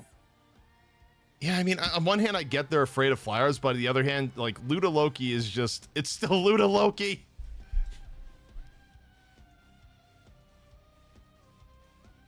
Mistakes. Bro, I don't even know what to say, bro. You let them have Luna Loki, bro. Well, here's the thing is, I don't quite understand banning the Storm if you're also just gonna, because Speedily can just go Torch then, too. Like, there's... I don't know. If you're going to ban Flyers, you have to really hard commit, so you probably shouldn't even consider half committing. I don't know. I mean, I feel like they did hard commit. They banned Ultron, they banned Storm, and they banned Invis. That feels like they overcommitted maybe to doing it. They let Luna Loki through. I think Envy's still going to play this fucking Human Torch. So it's like, yeah, they are. They absolutely are. You can still Snowflake the Torch, which isn't bad, like, is the problem. Yeah. No, Flake is better than having Invis on your team. For Torch specifically, though? I mean, Torch also... Yeah, for sure. Because you can flank on Torch. You can flank on Torch because he doesn't make any sound, bro, when he flies. So you can flank on him really well and take advantage of it. Okay, that does trigger me at something else. Is like, one thing this game does, like, bother me a little bit is, like, I do think the sound could be more audible. Like...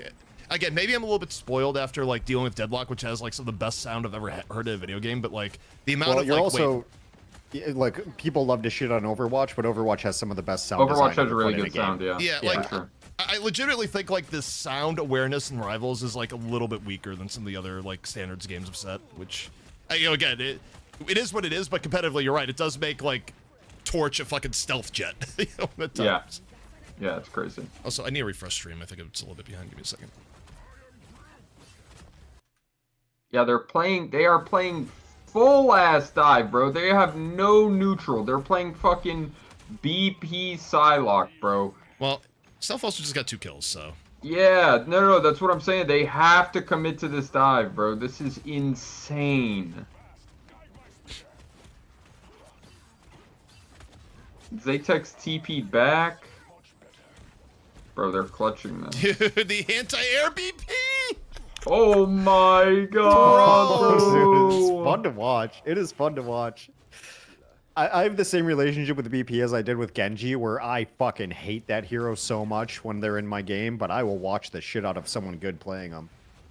Dude, the fact that you have BP as your anti-air option, like, what the fuck is going on? Okay. Self. Good. The camera man knows at this point. Although, okay, so he takes one turn and gets the lamps out. Now he has to get healed up, wait, and go back in for second turn. Meanwhile, Envy needs to engage like right now. Like in this like downtime where you know like Panther is like setting up. This is where they need to have like hard engage. Okay, window drops to the prison. However, follow up on they got Bond up. Meanwhile, okay, I don't know about opening with like anti-air Panther in this case.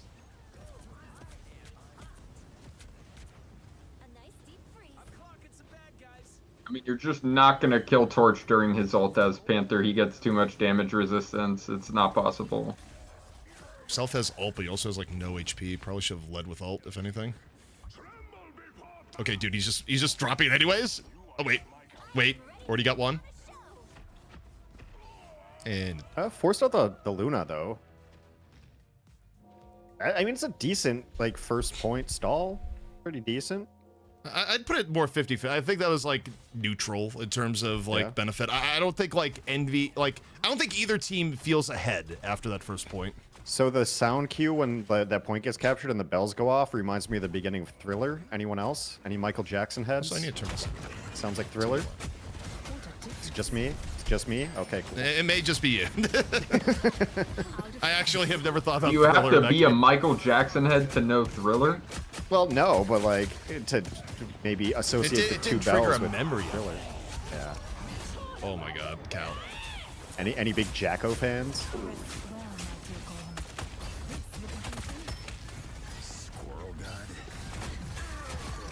One thing I feel like kind of run into issues with BP comps is that I feel like if your setup gets fucked up for whatever reason, like getting back into the rhythm seems really a pain. Like you have such enormous downtime if you just something have no goes neutral wrong. game. Like, yeah, and your downtime is really long, and most of the other flankers can duel you or push you out pretty easy, including a Torch with Flake. Like Ego Death they never got to like full reset up, and yeah, okay, they're done. Also, I don't even think this last point is like good for BP terrain wise. Like, on defense, it's probably fun. On attack, it's probably unplayable though. But I think they just aren't getting any value out of the BP. Dude, why is Wolverine so stupid on this bridge? Okay, Bags got lucky. Like, the ability to just dump people off the bridge is insane, but oh god, dude, Ego Death is just... They're getting ulted on. Yeah, I mean, I respect that they're trying to force their own style. And play dive into Groot, but it's very, very hard when the other team is playing a Torch to play dive into They Groot. still, it's okay, so if they're difficult. quick, they may be able to hold bridge. Like, the convoy is going to be kind of above it, but they have enough ults here. Like, if Sambo's able to get decent clobbering time and they don't get abducted by Cal, like someone else on the team, I mean. I mean, they got abducted by Cal.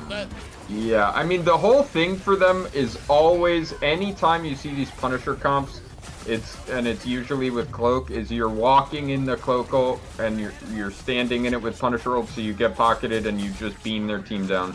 So that's the combo, and Envy knew it, and Cal ulted the Punisher, so they can't do their combo, so the map's over, or the half is over. Sambo didn't even get a chance to drop clobbering time, and yeah, ever since first point, Ego Death like actually never got the setup properly again. Envy did like a pretty ridiculous job of just keeping up pressure the entire time. Everyone's saying, what does this say about Fly?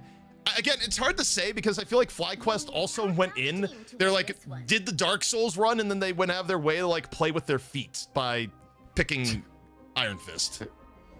Well, they just weren't playing like anti-dive comps. They were like playing mirror style, so I think it's much easier to play anti-dive in this this meta with how the bans work. Like, especially if these guys are letting Loki through. Like, what?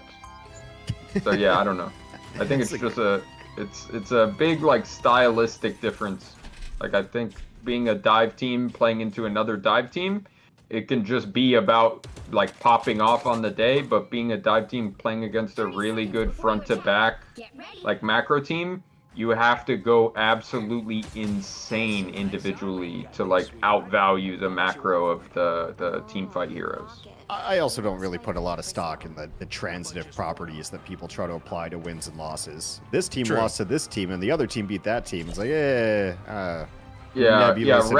Rad beat VP harder than Rad beat us, so we're better than VP. That's the transitive property outwork right there. That's some code. Yeah, you're memeing on now, I but understand why people try. But. Wait till you show up here after that match goes out. You're like, damn, can't believe we beat VP. Like, what's going on?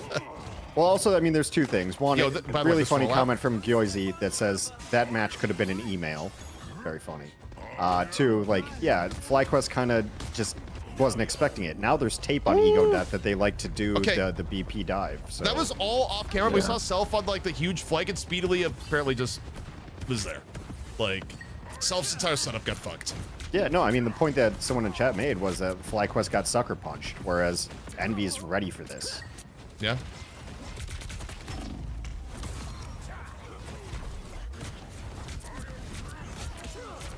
I mean, this is the dark side of all the BP stuff. Speedily is doing so much, dude. It's actually crazy. You said the right word, Myrick, when you said neutral, because you're neutral when you're running BP is absolutely off. Like, the other 5 players pay the price until BP gets a setup. Like, you're stuck playing a very uneven game in the hopes that BP is eventually able to get the right setup and kill someone. Yeah. And a lot of times he can just randomly in the mid fight when the supports are not like able to be looking for him, because the supports can't permanently just be like, well, the BP could come, the BP could come, the BP could come, and never play the game.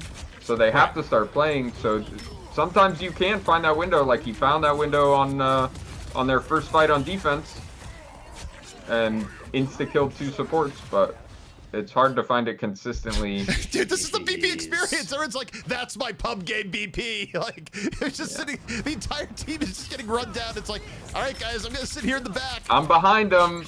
Yep, I'm waiting. And you're like, fuck, dude, just do something. Yeah. It's like, dude, okay, Venom, are you ready? And he's just like, they won't stop poking me. I never get to get ready. Yeah. Dude, the cameraman inadvertently like did self dirty there. It's just like you see everyone die in the kill feed, just like, here's BP. Which, by the way, great shot. Great fucking camera shot there.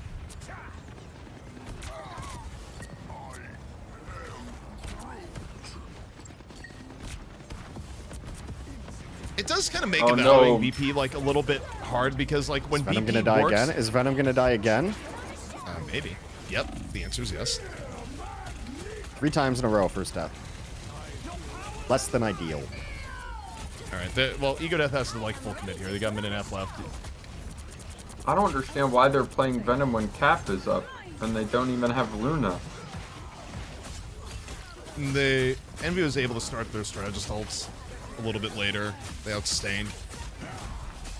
Well, also, I mean, Ego Death had to use their support ults just to get to point, because they were chasing the Venom that was dying after slamming from 10 miles away. It's cooked. I feel like this is one where I haven't looked at like the mainstream chat, but it's probably a lot of like swap. Like people just like implying their ranked games experience, like BP Speedily swap. is farming. Where is the Venom value? Heart Vicky Hart. Nerf Black Panther. Ego Death coordination is kind of a mess. RIP Ego. It's like Eternity versus Plat. Report Black Panther for throwing. Yeah, I mean that's pretty much what I would expect. Bro, this is what I'm talking about though. The flake on Torch is crazy, bro. Yeah, no, you are correct.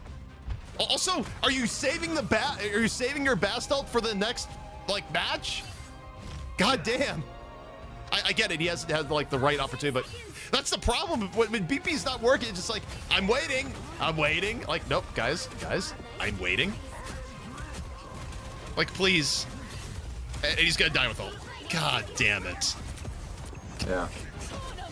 Dude, somewhere like FlyQuest is watching this game, by the way, be like, dude, we lost this. Well, I mean, again, it's just a totally different style where the way this comp works for Envy is just we have a Giga Torch, so he can just play to stop the divers, right? So all he's doing is either perma looking at the BP and killing BP, or perma looking at the Venom, and that's also what the Wolf is doing. So those two can never go at the same time. Like, everyone's saying, like, oh, their coordination is bad, but and they're not syncing up their dive, but the reality of it is that Envy is blocking those divers. They're never allowing both of them to walk up for free. They always choose one and hard shoot that guy, so only one person can go backline at a time by themselves. Well, let's not forget that FlyQuest did choose to try to mark the BP with the Iron Fist. So like they had a different idea on how to deal with it, and it was a worse idea, obviously. Yeah.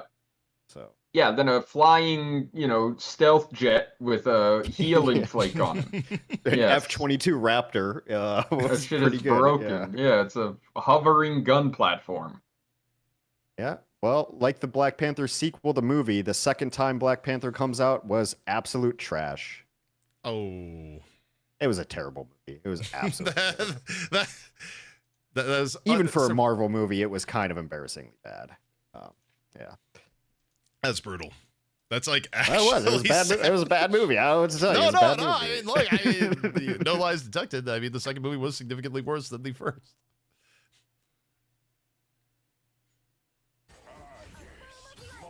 This is not Tanuki. Well, no. I mean, okay. I think Ryrick like hits on really good points just about the fact that like, look, it is not equivalent. Like the other comparison too would be at times where you see Torch getting stuck being played in a scenario where you don't have Invisible Woman or Luna the help. You can't compare a Torch performance to a Torch that is actually getting all the buffs in the world, right? Like Team Comp does play a lot into like how some of these things are perceived. There you go, chat. Free points, free Gamba points. I'm a benevolent mod. Yeah, I got one over on the house with this one. Ranos, I feel bad talking shit about this BP. When he was my lobby, he would tear all of us up, but bro's gotta swap. I mean, I think they're just like committed at that point, right? Like, it possibly is one of those things, and I always bring this up, and sometimes I'm wrong, but like, if you feel like you're just outmatched, you don't want to run a mirror against a team that's just better than you, right? So you try something different. Maybe you can, get your best comfort heroes rolling in a way that like they don't expect, and maybe it throws and you them off, stick right? to your own style where you're comfortable, and it's not something they play against a lot. And I do feel like they need to like prio the bans differently. I really don't think you can play the dive into the Loki, but I do think like Storm, if you don't one-shot Storm at the start of your dive, what Storm does versus dive teams is she just holds amp. You just don't use it until the divers come in, and then you amp, and everyone just one-shots the diver that came in. So your choice is either you come out of stealth as Psylocke and one-pop the Storm instantly, or the Storm actually ends up working kind of like an anti-dive character. So they were trying to take some of the anti-dive pressures out and enable themselves to play their style. Hold up. I don't know why I'm not expecting this preemptively as of now, but it's Cal. All right, I don't care about interviews, so I'll be right back. He's just immediately like, I'm out. It's like, well, I do not care. Bro, we're saying Speedery. No, don't do it. You don't have to play the game.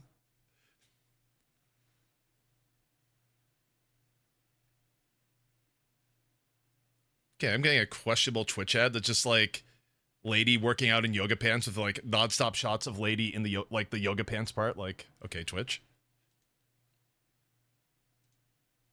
Okay, we're in on the interview.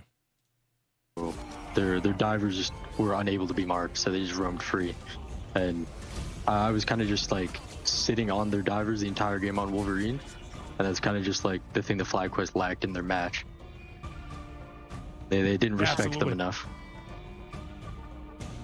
I feel like seeing the fact that you guys were able to deal with Self so much too, like Self being that self-proclaimed like best Black Panther, like you guys didn't even have to ban it. Like you guys already knew what you had to do. Well, interviews at CS tournaments are good, Ronalist, because Apex will come up and just be like, yeah, you know, the entire home crowd of Dallas could go fuck itself. Matchup. Don't really like Texas. How do you guys feel after looking at them being FlyQuest, now then being able to see you guys were, you know, a little close with their series yesterday, you know, looking at how you were able to play around that too. Like CS players how did you guys feel going into this matchup? Were you guys worried, or did you guys already figure it out? You know, we guys got this. Like, it's not going to be a big deal. We already figured out what we have to work on.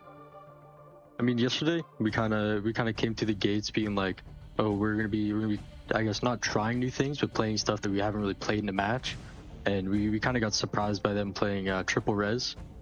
And yeah, Glazer, you're not wrong. Like Cal is actually like in the gamer dungeon. That was in their arsenal. The only natural light comes from his monitor. We just didn't really swap. And today we were like, okay, like if they're on a comp that our starting comp isn't good on, let's just bite the bullet, swap, and play what we're good at.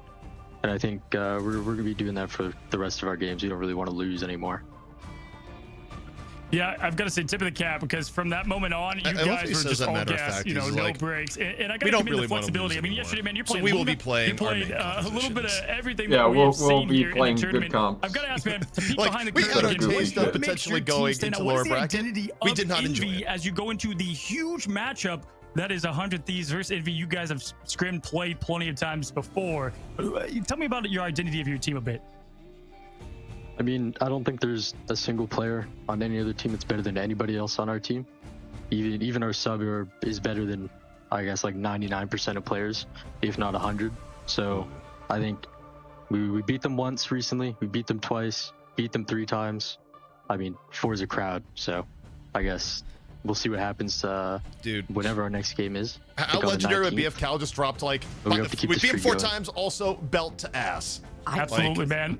I like this energy, man. I have to ask this one last question. Dude, Speedery is on another level. Like, you and Speedery together, you were just commanding a little bit of the skies, too. Obviously, the ground splitting up a lot of attention. But Speedery, man, being on that human torch, we're seeing a lot of torch lately. What are your thoughts, actually, with the different teams trying to rock the torch, trying to adapt to a much wider spread of You don't have to fall into caster terrorism. What we have, which is flexibility. Like, Nero can play DPS, I can play support, Window can play DPS and support. Speedily is just the best player in the game, so he doesn't really need to play anything even else Cal just calls him Speedily, please. I mean, if you match Speedily on any flyer, you're just gonna lose. I kind of wanted him to come to the interview because he's very good, but it just gets pawned off to me every time, so I guess I'm here. I was trying to click on my OBS.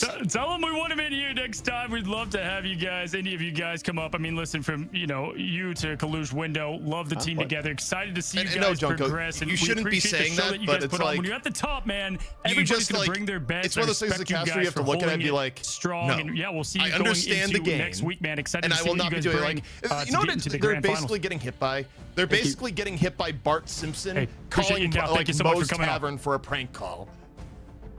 Well, there you go. That is the player was like named confidence, IP Vicky, Freely. I would say quite confident there in how he feels about his team, his teammates, and you know what? It shows, and it showed in that map right there. I'm gonna make sure I get Speedy on an interview. I'm gonna hit him up on Twitter right after this. Look in your DMs because I'm coming for you. But that was awesome to get a little bit of behind the scenes there.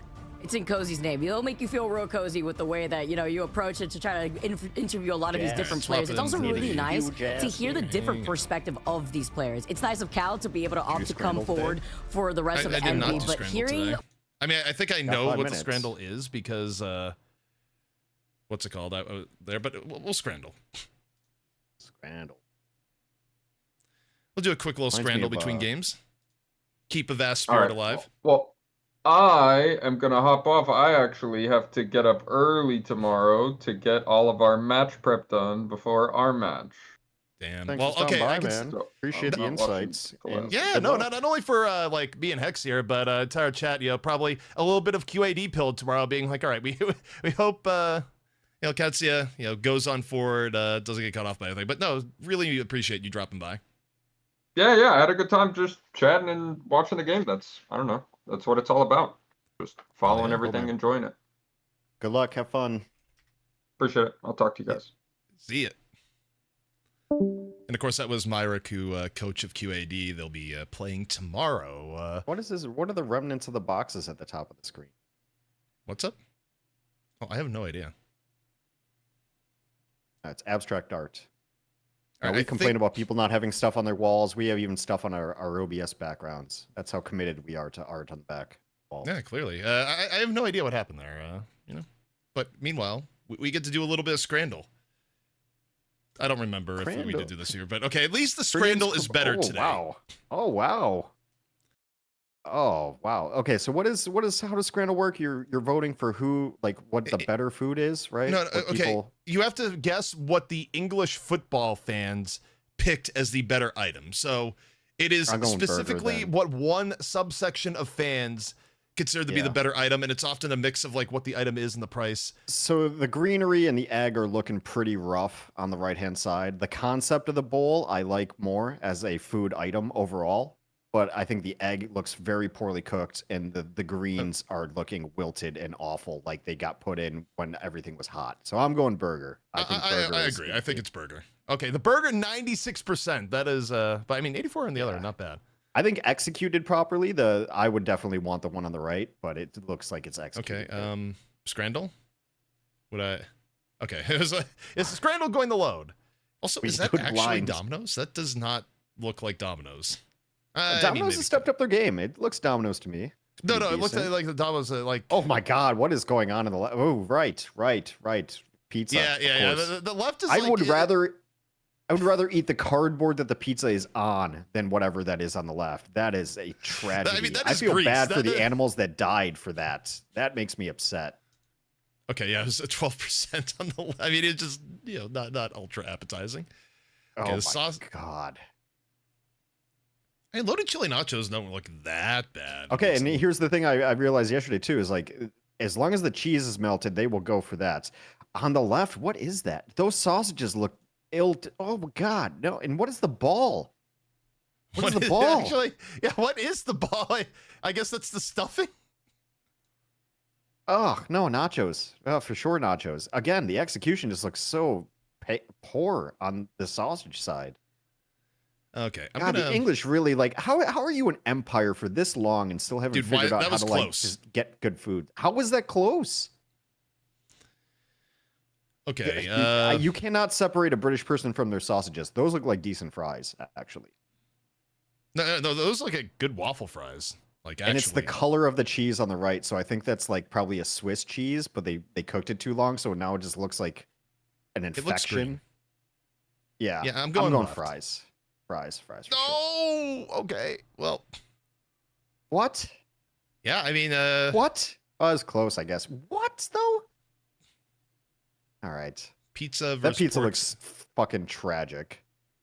There's not much cheese on it, is it?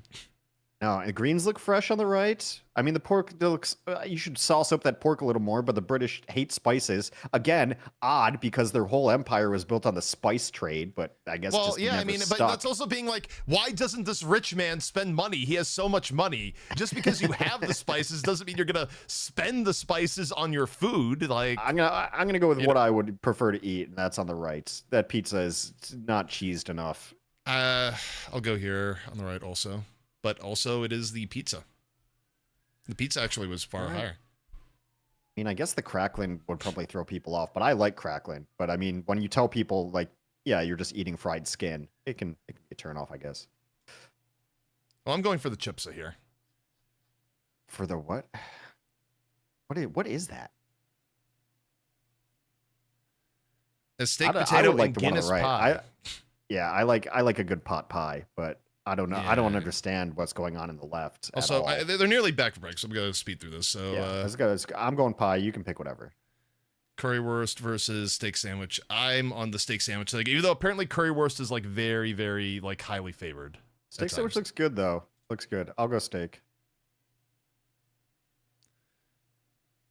I like stuff with Okay, vegetables on it. definitely the cake or wherever the fuck is going on the left. This like the cake actually looks good. Like the It's cake pig looks skin in reasonably. salsa. Pig skin in salsa. Let's go cake. Please God, cake. Okay, I'm just picking right hand side because fuck whatever this is. Like, no. Yeah, I don't. Yeah. Also, it looks pretty decent. It's more crackling, but the British don't like crackling. But that's a tragic burger. And oh yeah, I did see this one yesterday. At least the hot dog side. Like I'm not going for like the hot dog where the hot dog is the same color as the bun. Like the color contrast alone. No, absolutely fucking not. Yeah, it's skewer for sure. Multitude of sauces, some good crinkle fries. I'm in on that one. All right, I'm going back to the clean feed here. Yeah, it's time. Okay. I'll put up the Gamba. Gamba. Who's playing? What's it called? It was. I'll remember in a second. I've got a bracket somewhere. Nemesis Shroud X. Does that sound right? Oh yeah, that actually could be good. I mean, I think any game with Shroud X could be good just because Shroud X is, you know, they're very variable. Any given day. Given Shroud Day. Even Shroud, when Shroud watches Shroud, is like, well, I don't know. He don't even have a social media account. Yeah, I mean, that is weird. The social media account actually is just Shroud.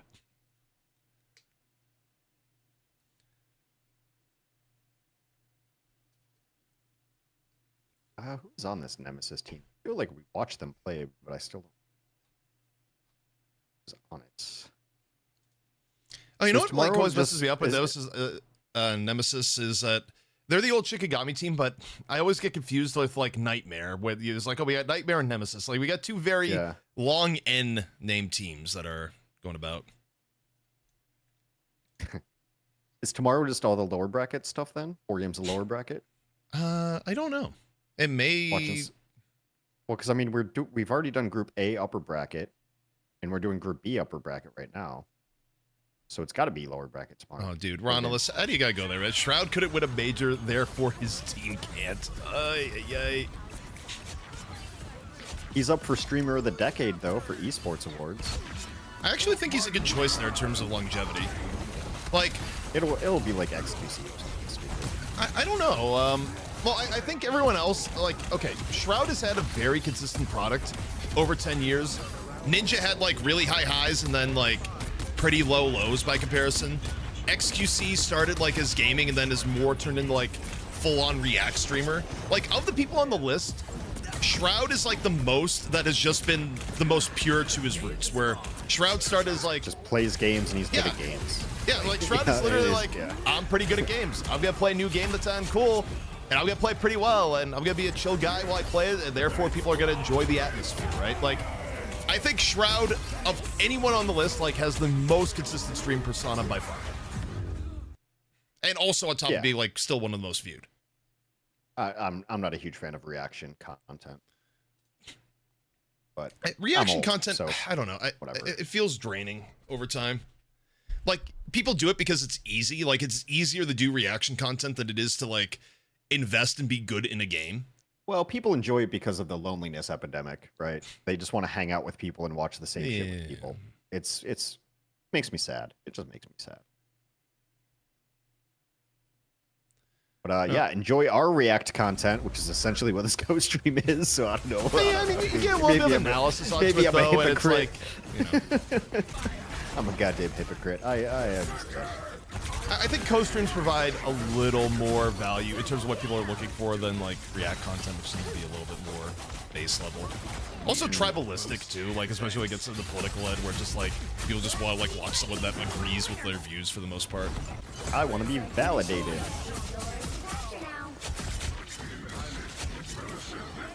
But we got replays where TechieXD did not have a great time with Shroud X yesterday. Yeah, it was actually one of the more one-sided matches of the day. It's been another super quick day though. We'll probably be out of here in an hour or so. I don't know. I mean, truthfully, I think this could go to 3. Like, when you look at these two teams historically, I mean, Nemesis, I think, has a very good chance of beating Shroud X here, depending on, like, what Shroud X team comes in. Because Nemesis, I mean, look, the old Shiki core is pretty damn good. I think they're hurt. I will say, I think they're hurt a little bit by the fact that Groot not being as important definitely hurts them, because Krasmeng is in the Vidi tier of, like, players that do perform, like, noticeably worse on other tanks. Well, the winner gets to go on and face Sentinels, which doesn't seem awesome, but No. I think either team like has a puncher's chance for Sentinels. I mean, especially now that Sentinels is like showing a little bit more of their hand and like preferring to run like triple strategist comps and everything else. Like, I do think either of these teams could give a good fight depending on the day. I think actually you're probably right as far as like puncher's chance the further that you get into a tournament, because now you're just like coaching is going to matter, drafts are going to matter so much more, like knowing what a team likes, just having more tape. I always feel like tape is so important on teams as you get further into a tournament. So if you're doing good prep, you will always have a shot. I'm not in love with the Nemesis like team logo. As soon as you go to 4 letters, you've kind of lost me a little bit. NMSS.Amadian. I don't like the logo either, really. It's kind of looks like what, this anthropomorphized N? Is that what that is? Maybe. A little spooky little ghost. A spooky, scary ghost. I think my my rule when it comes to tags, like no more than 3. No more than 3 letters. Yeah. The NMSS sounds like a ship name. By the way, Hash is just calling people out here. He's like, Holy Zombies is like, Nemesis got this. Hashmash, why did you put points on Shroud X then? Dude, people are investigating on the Gamba. Like, if blue is 1, I think I put Nemesis first. So I think Hashmash might have bet on the wrong person.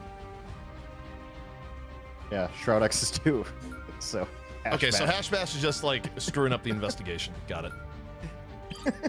Oh no! Oh no! Well, either be a fan of your points or stick to your convictions. One of the two. I will not respect you either way. In defense, I'll play the Myrick role here on the draft and be like, team that bans Luna, doing the right thing, not giving up Luna, not great. So already, so double Loki bans. You know. I mean, off the Myrick doctrine, Shroud X looking a bit better. Well, looks like Nemesis wants to do some res. Early lock, but you never know. Yeah, I don't trust anything at this early end of the draft. Or rather, early end before people actually leave the spawn doors. Grab the bans real quick from the official channel. Dude, Fidzy is still here, and Fidzy just drops his like, Byrick is always right. By the way, Fidzy, I thought there was a chance we'd do EU today, but I forgot I was like staying up to like help Avast on the other co-stream he was doing, so I was definitely not waking up in time to do EU. Yeah, you were up at 5 in the morning when I woke up. So it was an interesting ships passing in the night moment where I joined Avast stream because I'd woken up at like, well, it's 3 a.m. my time, 5 a.m. your time. And I was like, why are you still up? You're like, why are you up? It's like, I was waking up and you were still awake. Vinci dropped that. I'm happy you did watch that. It's like, hey, with there was no war in Bossing say. Like, it never happened. VP never actually played against Rad today. Yeah, you gotta live and learn. I like BP a lot as an organization, but I am hoping that Europe gets a little bit stronger overall, so that's more interesting. I'm good with like the VP level of dominance that we've seen in Deadlock, where like they're usually on top, but like go through periods of like getting owned, like, you know, a little bit back. But it's good for the scene to have stronger competition. I like this from Shroud X. I mean, I think if you have a strong Hela player, like actually giving them time to play Hela is worthwhile. Also, Scatter just got isolated super early on. Like, Shroud X has basically done a lot of comfort picks here. Like, Impunity back onto the Groot, Dogman on the Magneto. And I think in NA in particular, like, again, it's kind of similar to what you see a little bit in other games. I tend to prefer if teams are playing shit they're just generally comfortable on rather than going directly hard into the meta. And, like, on the same note, it's why I don't love Krasmang on the thing right now. Ideally, the meta lines up with what you're really good on, and you have enough versatility to play every meta, but I would tend to agree. Like, I feel like in this game, execution is so important. Also, for running res comp, Nemesis gave up, like, a lot of picks early on, but okay, you gotta collect collection early. Like, why is Krasmang... No, they just win. Root ban. They overcommitted to defend the Galactic Legend, and, like, their front line just got completely crunched.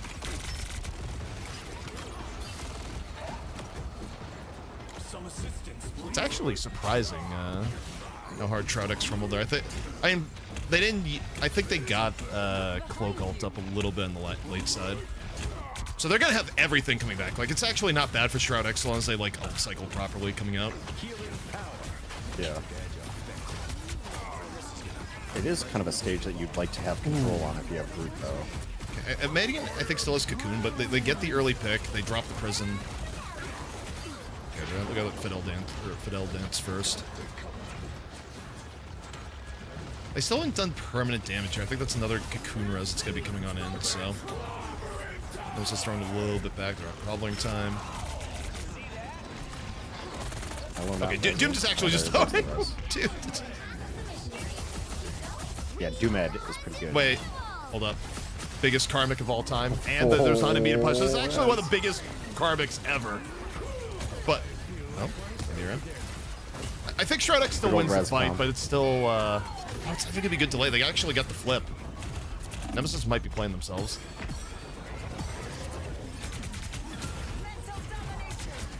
Big commitment for not having the point. Well, I think that's. I think they wanted the Maid Tank control the point while the Karmic came out. Just they were off the point for a little bit too long. Maiden though, actually, okay. The Galactic Legend is actually huge on the back end, so they're gonna reflip. We didn't get the camera on there, but it was. They just didn't have any resources left to actually deal with the Legend at that point. You love after, like, there's 4 kills in the kill feed, and then you get, like, the celebration cam. It's like, finally, we got... What you didn't see was all the kills. What you get to see now is him shaking his mouse. Well, you have to compensate in this game because you can't crouch. Like, you have to find new ways to express your I just killed you energy instead of just hitting crouch repeatedly. No tactical crouch. I mean, eventually people figure out the universal language to talk shit without actually saying like Tarkov is like a wiggle, a head bob or something. Well, no, that was alerting other cheaters that you're a cheater, actually. Yeah, something like that. I don't know. I've only watched one YouTube video on Tarkov.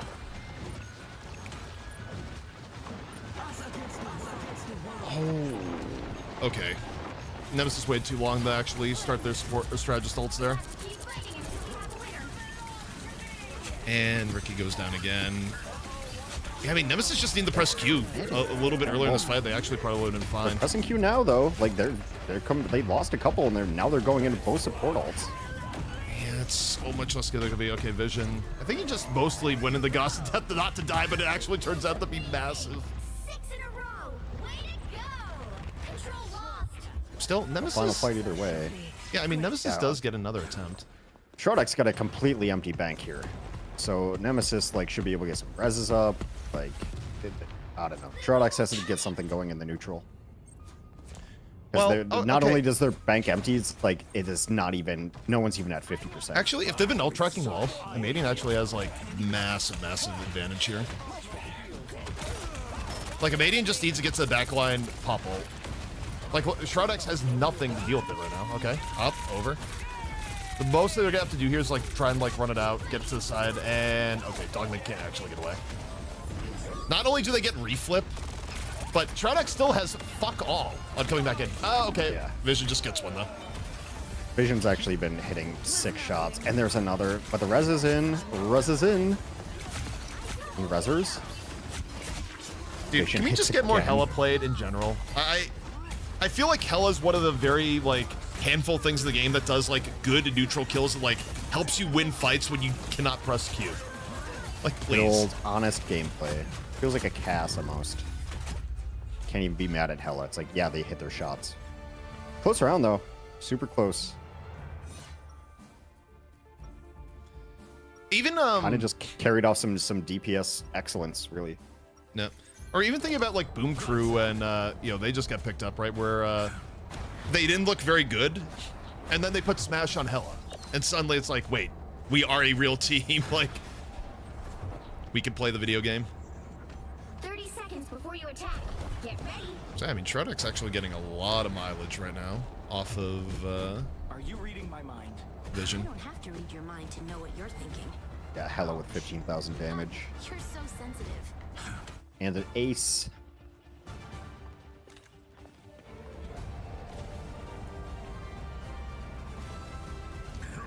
The Battle starts in 5, 4, 3. Oh no, Dark Zero though is like, wait, let me say, yeah, I think Gamba is the old Magnets roster. To the mission area. It's just, I don't even try to track anymore. Maybe No, after this tournament, I try to, but like I'll- some of the I'll kinda names have like a continually guess. changes. Is like, Shall bow to steel. DZ nuts. Well done.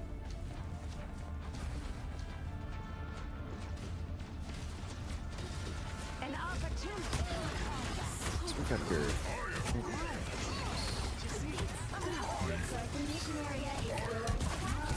oh, you get the start fight with Prison, and you just instantly go scatter. Triple tank here for Shrodex? Yeah, Shrodex came on triple tank. I'm ready to put on a show. So they start triple tank at first pick. Could just easily drop Luna ult, and you know, the rest of it's mostly automatic. Like even with cocoons, you're not coming back into the fight. I don't know. I don't. Okay, so Nemesis in their old Shiki days looked good. They looked good in part basically playing the 100 Thieves style. Like that's why they matched up well against 100 Thieves, is that they basically ran 100 Thieves style comps. Like they were not running a ton of triple strategists.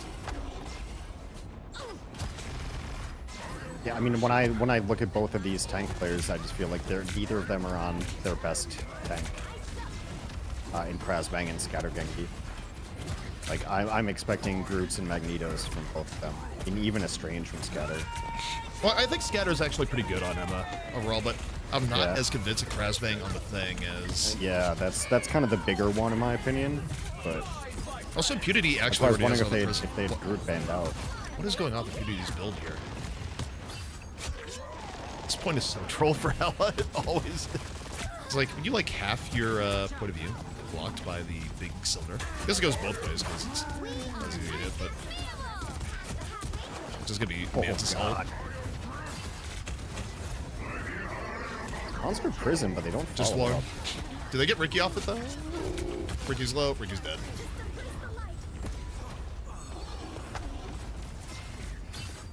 Yeah, I mean, nice running out the cycles here triple from Vanguard's Shroud X. Yeah, they're just kind of winning every fight. There's not even really been any res value this round. Like, at least last round you could kind of see the goal of the composition. So far, Nemesis just not even in position to get reses. I mean, the triple Vanguard is actually kind of an interesting answer to the triple strategist because you clearly you're not having the same level of damage output that you would. And you kind of like counter with sustainability, but in this case, like you're having to deal with like root walls, you're having to deal with like strange shields. Well, yeah, Magneto I just shields. think Groot is so good on the stage too. Like the wall, like the map editing is so clutch.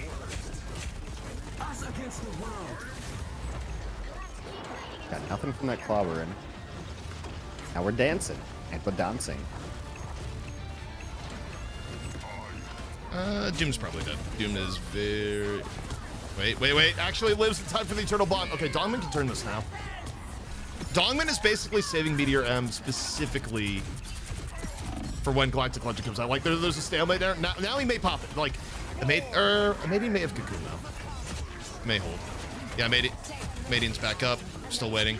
He's gonna drop Galactic Legend. It's gonna be instant response from Dogman, even as everyone's just like dying out of the clown car.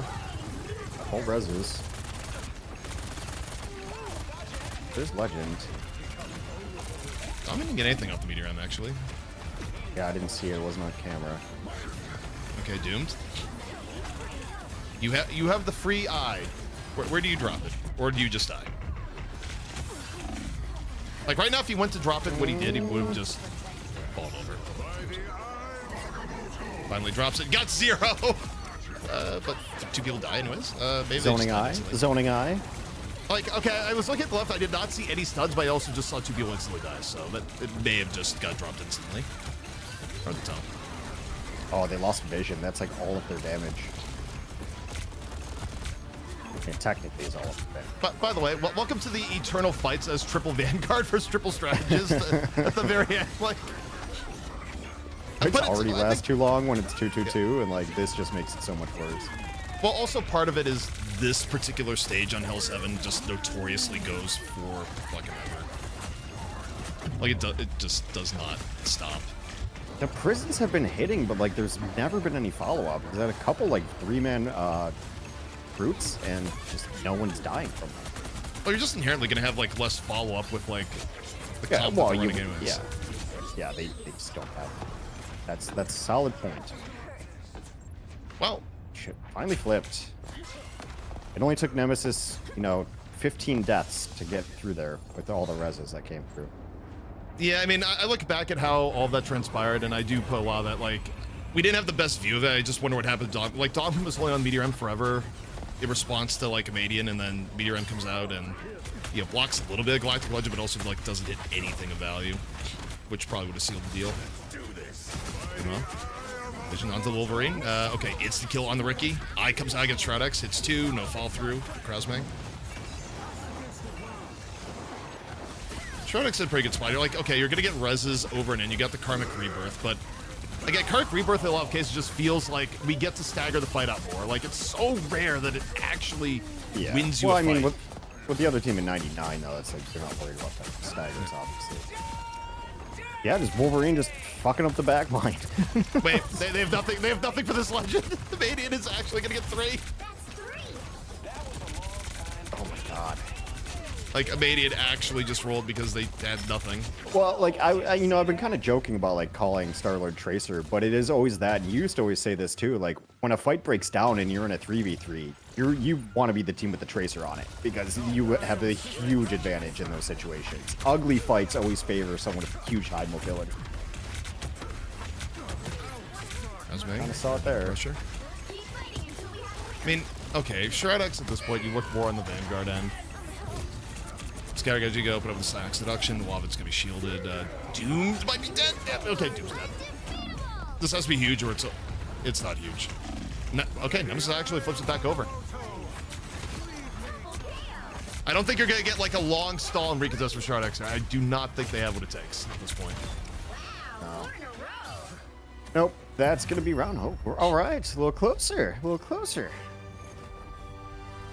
Well, I think that's kind of unique to Frozen Airfield. I don't think swapping stages that you're going to see Shroudex come out in Triple Vanguard. I think it's just the nature of fights taking forever there. There's like kind of an advantage to running Triple Vanguard relative to the norm, but... Well, I'm looking at it. Well, I mean, you can talk about like the Vanguard being like sustainable, but it's also sustainable when people don't die permanently. When you just keep throwing bodies at it. Got a lot of res value. I will say I'm happy that, while we see a little bit of triple strategists here and there, it's not like the overwhelming strat that is in every game. In part, like, it's actually hero bans that like help prevent that. Yeah, well, I also like that the game's just not near match devolved, right? I hate near match games, so it's been cool to see different strats come out.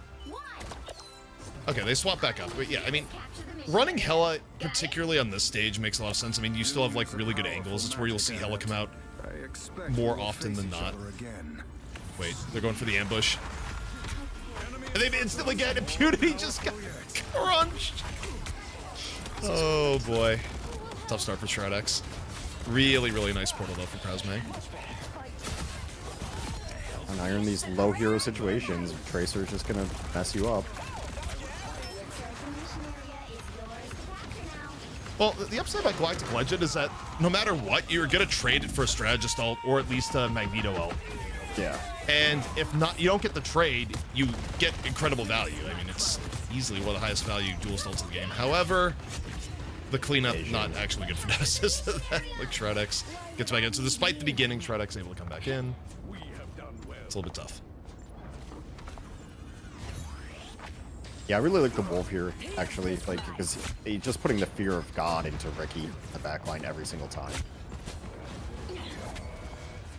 I just think in general, like, what Shroudex is running here is stuff that, like, they basically have everyone on heroes that they're historically pretty good at when they're here, Right. Which is what really worked well for them back on round 1.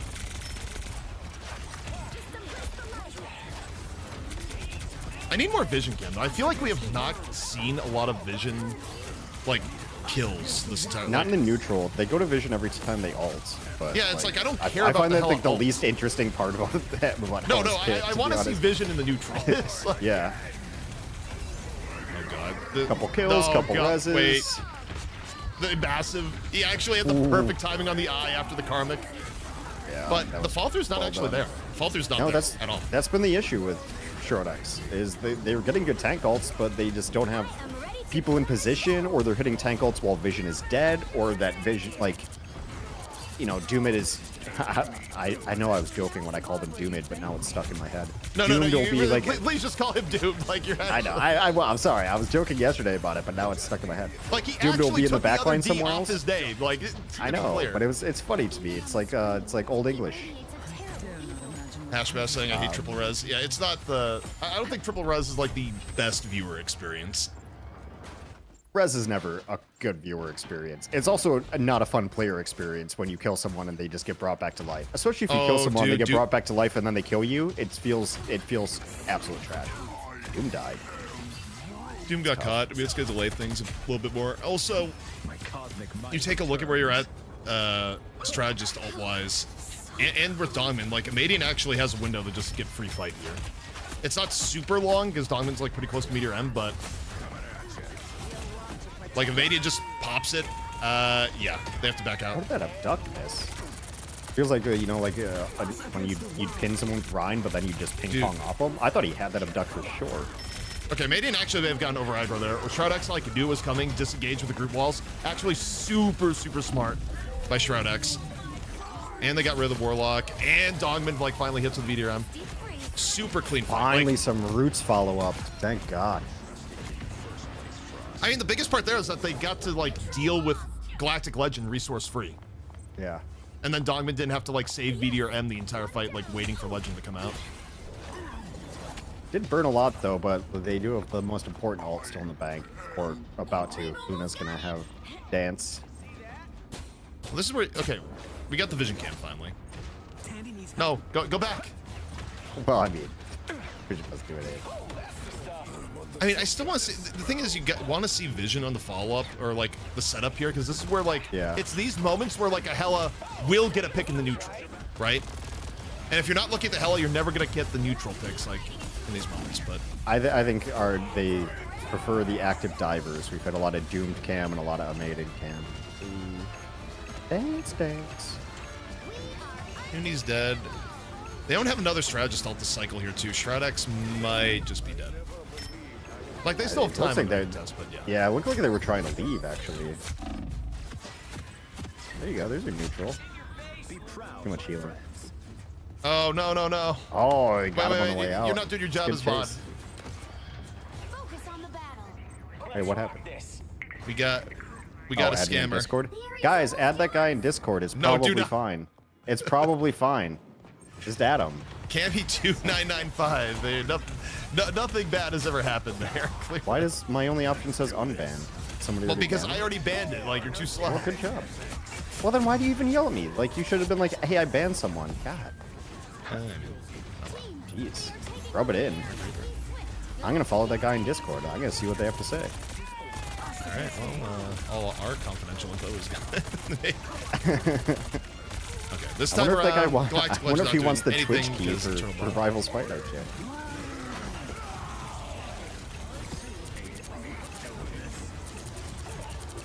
Shroud X probably has this.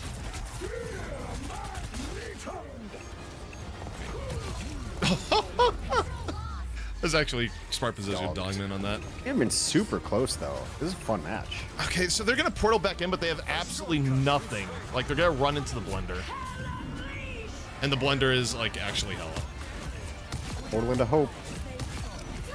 Dude, they have nothing. This is actually the freest Hela ult.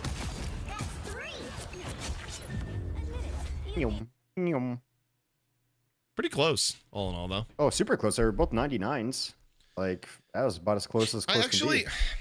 Went to 3 99s, like, pretty good. I'm kind of disappointed in Nemesis, though, because, again, Nemesis has looked, again, the old Shiki roster, effectively. They looked good when they were essentially, like, 100 Thieves light. And that's also why they looked really good when they played against 100 Thieves, is that 100 Thieves is basically playing against themselves in many ways. Like, I think they lack the versatility of having someone, equivalent to someone like a Terra, but... Mm-hmm. Yeah, no, I think they are a better kind of ground and pound team, but trying the different strat there, interesting. We'll see where they go next. I mean, for me, the thing is always, I just think Krasmang's Groot is better than anything else that Krasmang plays.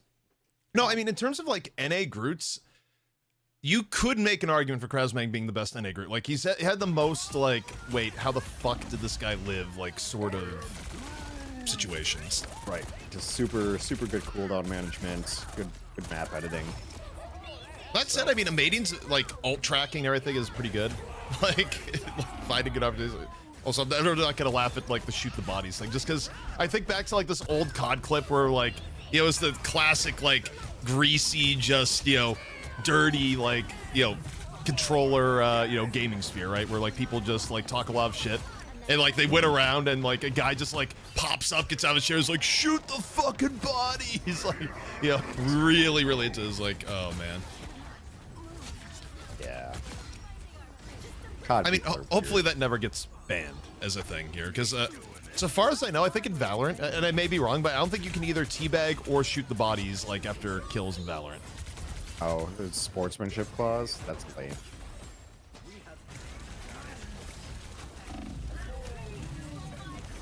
I think Overwatch was trying to implement something about teabagging, but then, like, I brought up to several people trying to make that decision that Ana has a teabag emote, like, in spray in the game, and I was like, well, that's kind of critical. I mean, to be fair, that is a very, that is a reasonable defense. It's like, but you have it in the game. Yeah. I'm like, it's literally right here. It's from the art team. It's from the devs. I mean, if you guys want to go against the devs, go ahead. One of the funnier things that they removed, though, because of player behavior was, it was like 2016. It was like E-League qualifiers. And I remember, like, Trevor, who was running a lot of the esports at the time, calling Faceit in the middle of the night saying, like, guys, you got to tell players not to do this. And what the players were doing is that they did the Punch Kid spray. And then they put the Cassidy noose spray, which he had at the time, you know, the Western noose thing. And what the players did, it was like a triple effort where one player did the Punch Kid spray, another player came in and put the noose over Punch Kid, and then they had the Winston player come in and repeatedly punch and electrocute Punch Kid while he was in the noose. And they're just, and like the commentary from Comp Ops at the time, which is Trevor, was like, yeah, can we not put the observer view on them doing this to Punch Kid against the wall? Like, that'd be great. Well, that's the thing. It's like, you don't have to tell the players that. You just have to tell your camera people, don't show it. Like, there's a much easier solution that doesn't go through fucking 20 teams, right? It goes through 5 people in the back of a truck saying, hey, don't put this on screen. Actually, it goes to one person. It goes to the director. Yeah. Well, no. They did stop putting that back in, and Rivals not having crouches most because I don't think it's because of teabagging. I think they just kind of looked at crouches like, well, this is an annoying mechanic. And look, I'll be honest, in terms of how OW, like, crouching worked down OW, it is, like, kind of an extra button that, like, obviously is used by skilled players and, like, adding additional, like, hard-to-hit, like, elements. But well, it's for that. I mean, it's for sniper duels and for sneakies. That's about it. No, you mean you also get in Tracer v Tracer, like, Tracers will, like, mixing crouches. Yeah, a little bit, yeah. Well, I mean, yeah. I guess dueling. It's like, it's not something you're cycling into your team fights, though, is all I'm saying. I don't love instant crouch as a like evasive mechanic. Like, it works there, but like as it is, like given the OW's like basically instant acceleration. Yeah, its movement patterns to begin with are all off, so whatever. I mean, I could be taken either way on it, but I guess my point is like when it comes to Rivals, I don't think you're losing a ton by not having the crouch. Yeah. Well, pre-roll ads are disabled for 44 minutes. Oh, because we have an ad in progress. Enjoy your ads, nerds. No, why do we have ads? You should sub. You should sub instead. Why do we have ads? To make money. I don't know what you want me to tell you. I'm not in charge of the ads. I just run the Twitch as it runs. We run one ad every... No, we run 2 ads an hour. Come on, that's pretty low. It's on Dogman to get back in here. You know, it's been a long enough time. Like, there's no more jobless... Wait, what am I saying? I think he stopped his stream. They said that they were going to that Infamy is going to play the next match. I'm excited for it. They said that last time. Wait. Is it the next match tomorrow where Dogman is casting on the main stream? I don't know. Oh Maybe. yeah. Maybe. Bring up my European bracket. Oh, is it next week? Okay. Yeah, maybe it is next week. Look, I'm gonna be honest. I have not looked at the schedule, and a lot of the schedule stuff is not like easily publicly available. Okay, so I don't mean to scare you. Happens in Group A. No, it's got to be tomorrow. For North America, there's only 4 possible games that could be played tomorrow. Yeah, and it's all lower bracket.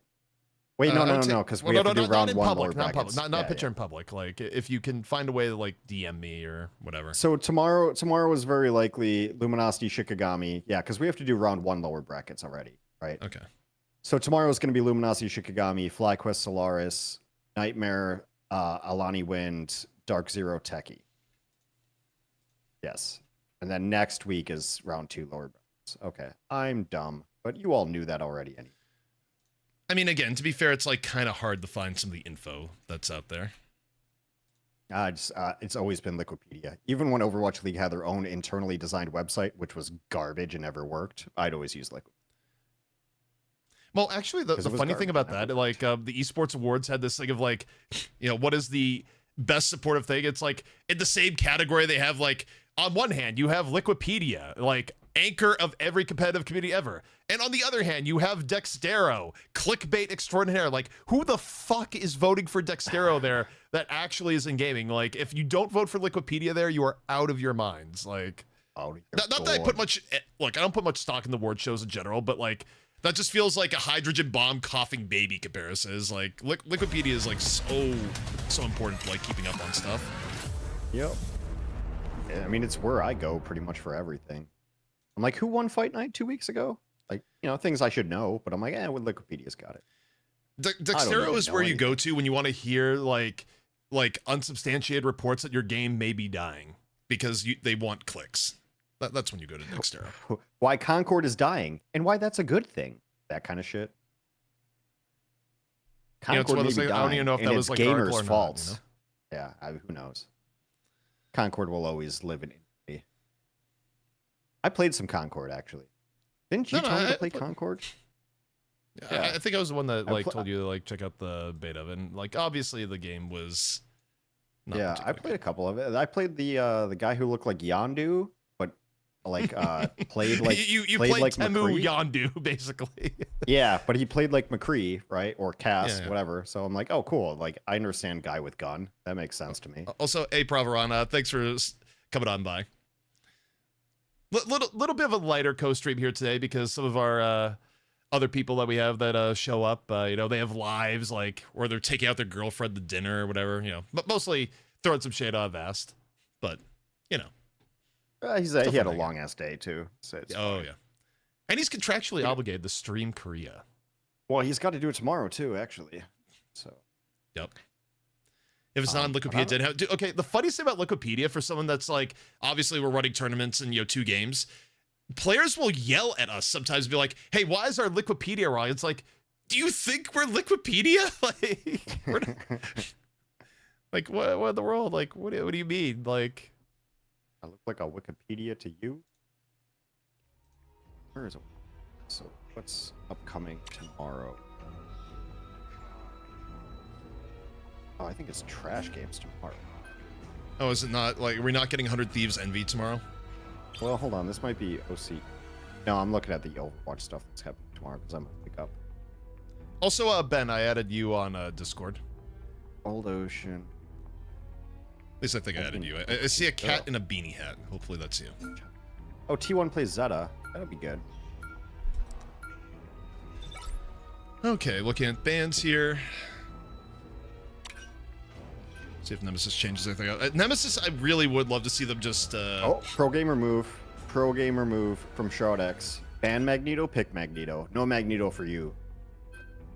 But we will take the Magneto. I don't hate it from Nemesis, though. Like, I think Scatter Genji plays just as good as an Emma as he does... Is it still Scatter Genji anymore, or is it just Scatter? Like, the Genji isn't in the name because of Well, it was never Genji. It was Gengi. Yeah, but that's that was like difficult to like that did not feel good to say, so I just kind of glossed over that one. I would just call him Scatter. Scatter's fine. Yeah. It's a cooler name anyway. Yeah, I mean Scatter. I think Scatter doing Emma is fine. I mean, bigger overall picture here. Yeah. Well, also, like, I'm definitely Jinx's Myrick pilled best on the support is the cloak, though. Like, so that's not surprising. I'm a little bit Myrick pilled, though, that, like, banning Luna is just good. Like, I think if you could play Luna and the other team isn't banning Luna, you are giving yourself kind of an edge. Pure that way. Yeah, they did. So they did it twice. They're like, hey, who are the best heroes in the game? Magneto and Luna? Okay. You can't play them and we will. This is like, on paper, this is a fantastic draft for Shroud X. Like, fantastic. I rate the Emma and the Magneto mostly equally. I think it goes like stylistic stuff. Although I will say, as far as Nemesis goes, they have looked better on the Magneto comps. And oh god, god damn it, they're doing res comp again. I think it's a little bit telling though, where like Shroud X knows you want to run res comp, and they just go, yeah, it's fine. Like we actually prefer that you guys run res comp. Like we yeah, go ahead. Okay, well, Krasbang on the Groot would be a nice switch here. I think that was something lacking a little bit. So just symbiotic, get some map editing going. Wait, I did add Ben DJ. Wait, who did I? How are there multiple people with this name? I added Ben JDJ. Whoops. You should add Lacey 05692. No.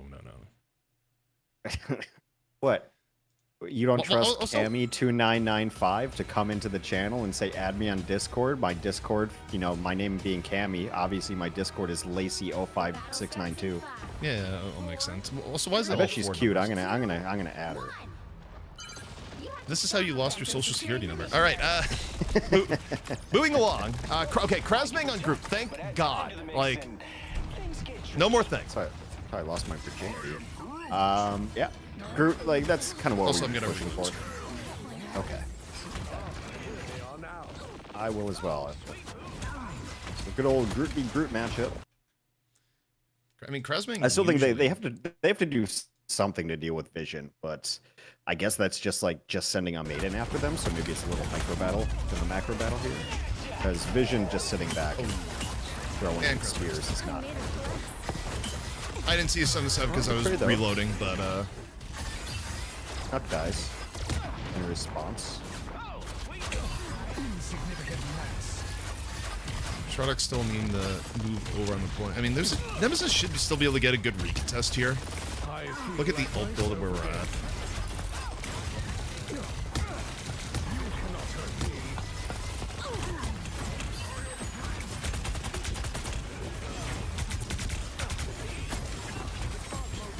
Oh, okay. There's well, the Vision neutral X Factor play. Neutral hits. Yeah. Maybe it's still Cocoon. It's not like a full pick, but. Right. But it allows them to take a little space. They were kind of playing Timothy for this, but Things comes in for y'all. They actually get big follow through. They trade out prisons. The Luna mitigates it. Dude, they're actually getting bogged by the triple strategist right now. They're getting completely bogged. Like, Shroudx cannot finish off any kills. It doesn't matter that they got the early pick. Welcome to ResCom. Yeah, I mean, I look at this again. Gosh. I get there's probably a reason why they won the run thing in the last one, but Krasmang's Brute is so good. Both in the positioning and just the raw damage he puts out. Like, I refuse to believe that there's any situation, for the most part, where you wouldn't just want to try and force Brute for Krasmang. But also, he's like so good at survivability as is, and then you add in all of these supports, and it's like he's just never gonna die. He's never killing that tree. Dude, Nemesis is like going pretty far out here. Actually, really nice psionic angle. Back to the drawing board. 90 seconds. The only thing that's gone Shroud's way is like Vision has gotten a couple of kills, but they've been completely rezzed anyway. I mean, Doom's done nothing.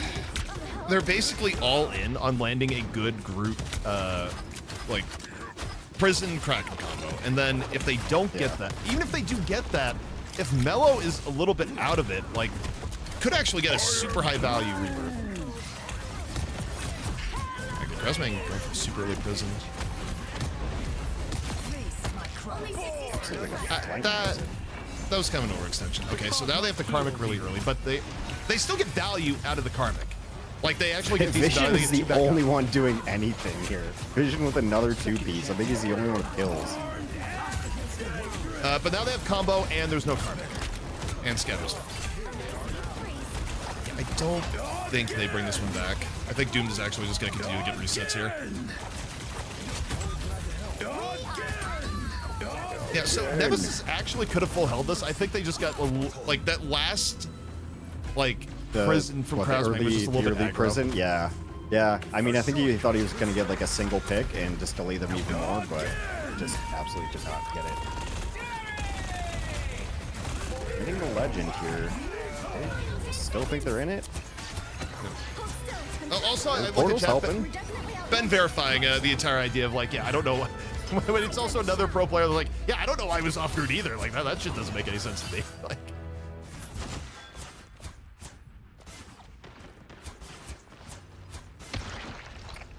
Not the greatest first offense, but okay. Now you've got Vision is onto Strange, so they're running triple tank. Vision was the only one getting any damage done though, so I'd worry about that a little bit. I mean, okay, Vision again, legitimately had like 6 kills, like in the first fight. So this is 100% Shroud X just thinking that triple Vanguard is like pretty good against triple strategists. I'm not fully convinced. Like it made sense back on Hell's Heaven. I don't know if I love it here when you're on attack, like, because this is going to be a really long fight no matter what. Like, even if you win this fight as Shroud X, it's going to take fucking forever in all likelihood. And I'm not even sure you're going to win it. Krasbang drops in the back. Wall back on it. Dude, Krasbang's set up with the walls after Prison 2 is like, the aftercare to the prison is usually pretty solid. But, they, again, the follow through in this time and try to actually punish. They'll get another recontest though before it hits second. yeah, I guess they're just gonna let Magneto do all the damage. No, I did just say that, Ron. You know, like, what else are you gonna say there? It's like he's thrown out of the prison and he's done, you know, wall. Yeah, I wasn't sure if you knew what aftercare was. No, I mean, I did, but I also think like in this case, the I was just gonna leave it alone. I was just gonna let that sit there. I was. No, I was aware about that. We are undefeatable. You know, words can have different uses. Yeah, to an extent. Okay, Dogman looks around. Okay, does not get the greatest snap tap on that. Wait, if they do Galactic Legend, nothing stops them right now. Like Nemesis should be able to hold on. As long as I keep people on the pushback. Like Nemesis has tools, but they lose Mellow early. That sucks. And this Galactic Legend should be free. And it is. I mean, the bond came out. It just came out a little bit late. Wait. Ricky and Dinks are actually getting fucked up. You'll have to keep fighting until we have a winner. Shroudix just ran in. Just ran it down. Okay, they lose vision. By the way, you have the emergency Iron Fist that just got swapped to here. This is not a drill. But there's also no one left. So yeah, this is gonna stop right here.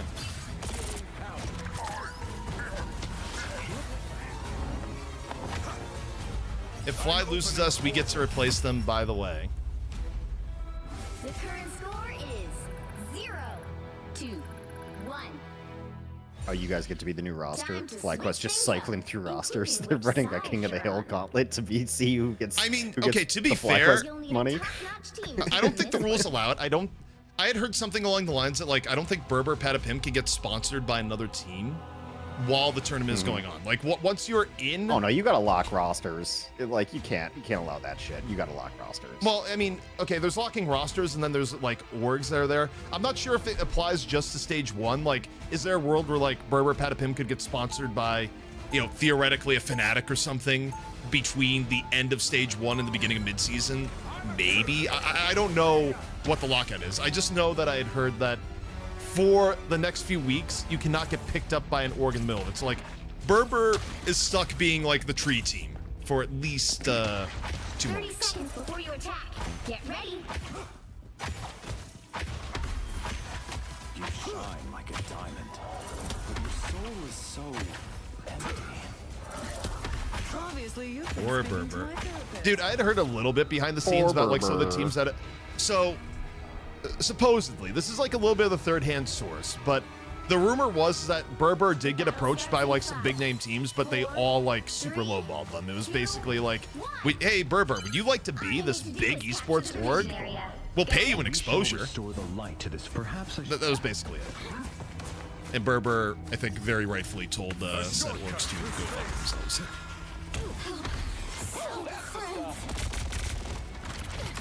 It's like, dude, we'll send you a $20 jersey that costs us like $10 with our supplier deal.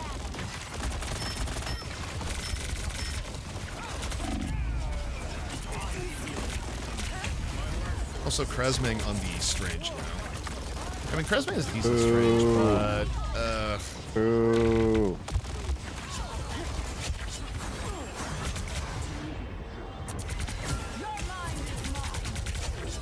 I mean, overall, get picks early on, not the absolute worst. Strat X, I mean, running the Strat Smear, so even with the cocoons, I don't think they're going to recover this. Although, I'm not thrilled about the res comp. This is the worst. This is the worst fucking possible mirror. By the way, like, yeah. I mean, you said I'm not thrilled. I knew exactly what you were going with. No, this sucks. I hate res comp v res comp. I remember like when this thing in Overwatch 2 is like, and he got a kill, and you know, doesn't matter. Just takes all of the energy out of. I remember like takes all the stakes out of everything. I inadvertently like got this content creator like super flamed on Reddit where they never posted another video where they did this like in-depth like World Cup 2017 breakdown of this fight. And I was like, I think I responded, I was like, well, I don't think you needed this breakdown. Like one Mercy like had ult and the other didn't. It was Moth Meta, where like it was literally the most impactful ultimate that had ever been had in Overwatch history. It's like, you've gone so deep on this, and it's like, but what about the basics? One team had Mercy ult and the other didn't for this fight. Like, yeah, sometimes it ain't that complicated. There are some casters who try to really overcomplicate shit, and I'm like, well, no, he hit his sticky and the other tracer didn't. Like, that was the fight. Sorry. All right, Doom, what do you got?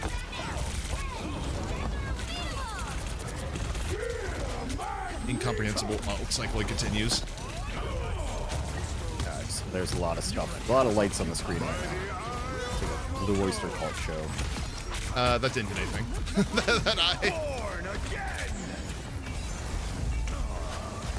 Okay, Karmic Rebirth is up. Dude, you know, honestly, if I had the full cast, I could make it sound a lot more comprehensive than it, but like, realistically, as you look at like these fights with like 8 million reses going off, like, dear God. But Nemesis does push it far enough. 2, 1.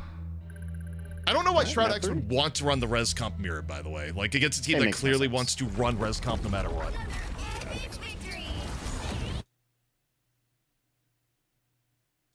Well, the cheater team.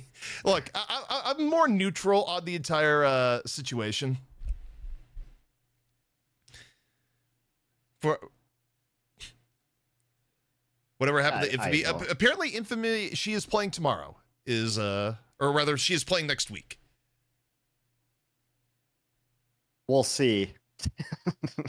I'm only here for the content, bro. I actually don't even have any opinions on it. Yeah, I'll be honest. I don't have a deep opinion on either, but I'm very invested in the storyline. Like, the storyline at this point is entertaining, where you just get Dogman, like, drop it in, be like, yo, we talked to you about Infamy. I kind of agree with Hasher. Shroud X pull some dumb shit. Just ban Adam. Yeah. Seems like a way to go. It is a little bit. I mean, if you feel like you can punish the triple strategist, like, in theory, you can let it through and it's fine. But if your end result is going to be like, we need to mirror it when clearly one team has been playing a shitload of it and you perhaps have not, like, don't. Also, just for the good of like everyone watching, don't do triple strategist mirror. Like, please, for the love of God.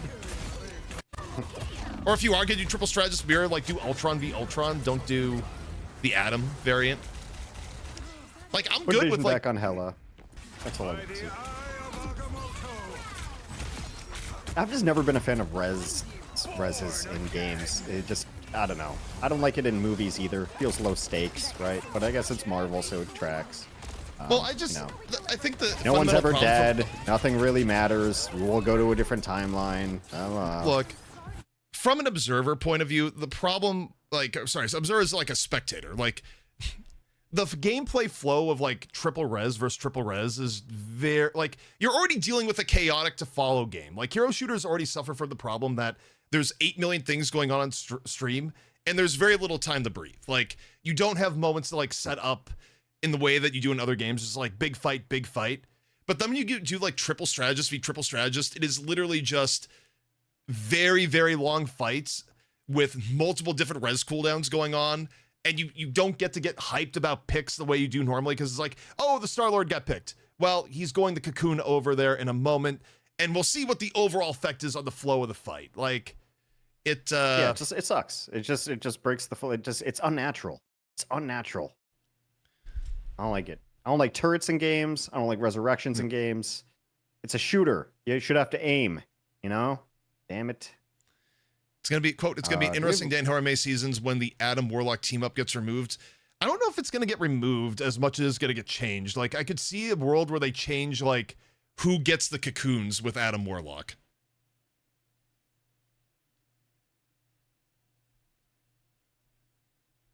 Yeah. I don't know. Overall, I just don't like it. 4 minutes. I know I'm the only one here, so I'm going to be real quick, but I do have to piece. So yeah, go for it. I'm just chilling the chat.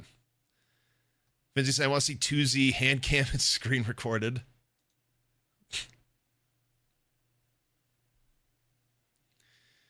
Also, I'll say this much, by the way, and this is not a indictment one way or another. There's also plenty of times where, like, if a player was cheating on a team, it doesn't necessarily mean that the other players of the team were aware of it also, just as a heads up. Not saying that was the case one way or another, but, you know, every now and then people are just like, dude, like, you know, take down the entire team.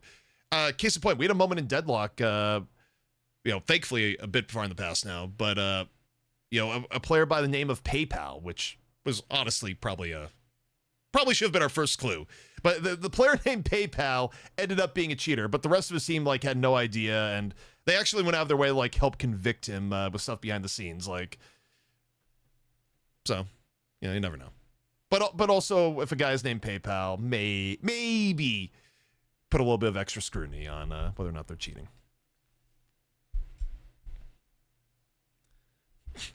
Season 3, we do not need regenerating trees. With Rocket, who already has, like, res to begin with.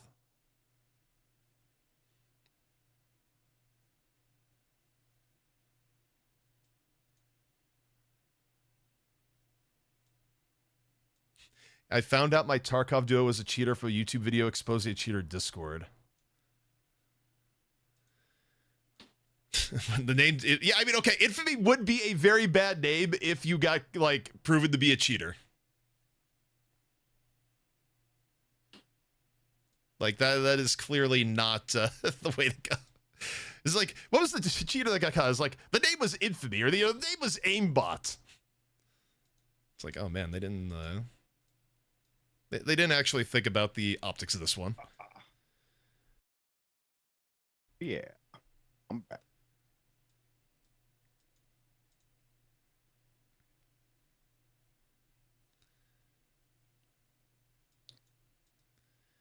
Yeah, Finzi, I would be shocked if VP did not make top 4. Like, I believe you guys are still good, even if, you know, you're now, like, in the realm where, you know, you're questioning a little bit of the meta stuff and everything else. You still have, like, ridiculous, raw talent on your team, so you're probably good. However... People are fighting in chat, and, like, this is normally when a mod would be like, hey, guys, cool it, but I kind of just, like, want to watch you fight. So, yeah, get them. Well, I mean, these are all, like, good chatters, too. It just, you know, it's a controversial issue.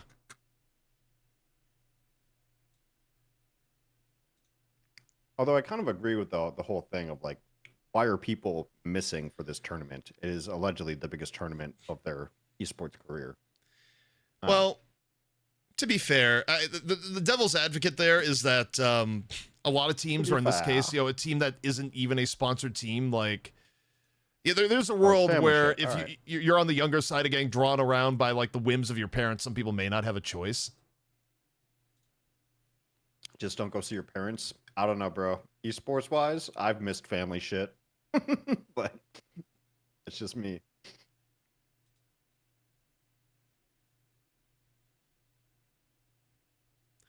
Hogs is in Japan, but for what reason? He's in Japan at DUI school, wasn't that? Didn't we suss? No, that was someone else. I forget where the DUI. Okay, maybe it was Hogs. I don't even remember. Someone's at DUI school. Yeah, no, that was.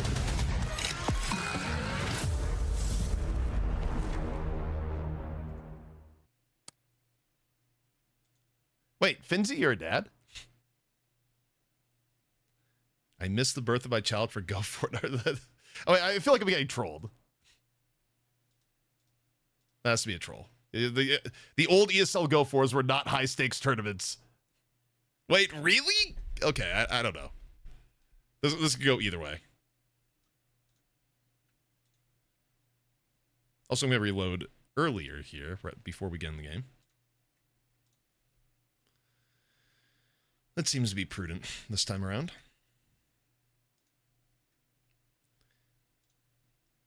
You know who we need the harass to get back with the co-stream? I know he's like busy this weekend, so I didn't push too hard. We gotta get Puckett back on here. I think he's doing a co-stream with guys who are playing COD, or that was what he said he was. Well, I mean, Puckett said that, but I don't think he ended up doing that. Maybe he did. I don't know. Let me look here. Let me do a little bit of cyber stalking. Puckett. Uh-oh. The stream is playing. No past broadcast found recently. Maybe you put it on Twitter. I don't know why, you know, just stream. Okay. Oh god, they brought to Arako. By the way, you want like true like who knows what's going on in the fight? Do Arako with triple strategist res comp versus triple strategist res comp while everyone is taking portals. Good luck. That sounds awful. Okay, presumably Shroud X. Magneto pick. Emma ban, Emma pick. I would guess like you end with a ban on the like Adam or a ban onto Mantis and you're good. Is this gonna be Luna ban, Luna pick? Yep. Luna ban, Luna pick. I love that shit. I think that's like the coolest thing about this draft format. I mean, I like the Shroud X draft so far here, but given the fact that you've dealt with nothing but triple strategists the entire time, I would still like to see you interrupt this a little bit when you're facing getting knocked to the lower bracket. Like, that would probably be ideal. Okay, yeah, they're taking that out.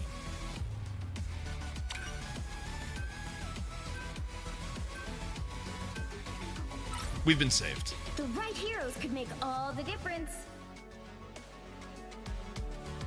Is this Dogman? Dude, what if that was Dogman's ult? That account was created back in 2020, though, so. He's playing the long game.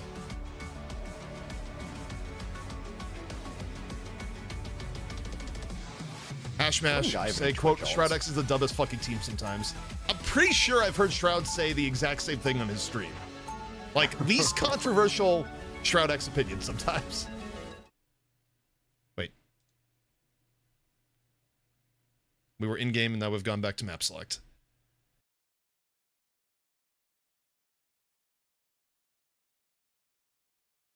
Okay, good. Let's go to the back of me. It was like, I've also heard Shroud say the same thing. Where's my audio? Where'd audio go? Can I have audio, please? Hopefully it's coming back. Right now we're doing map fly through. Maybe there was a pause or something. This feels like a... 4, 3, okay, we're back in. 1. An ASL sound guy strikes again. Can't believe he keeps getting... You know, he just has compromat on everyone. That's how he keeps getting employed. Honestly, I'm not sure how too many people get the NASA Sound Guy references anymore. Well, I mean, it's like a 15-year-old meme. I know, how is it 15 years? Like, oh, God.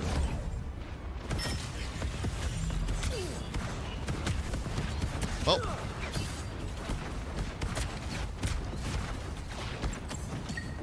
Mellophobia on, I guess just Mellow now. I don't need to do the Mellophobia. You've just changed it to Mellow, but Velvet Torch is still usually a good look for Nemesis. Razmang Hulk, I mean, wasn't the worst. But Shroud X, that's run triple strategies around, but it's the Ultron variety. Thematic.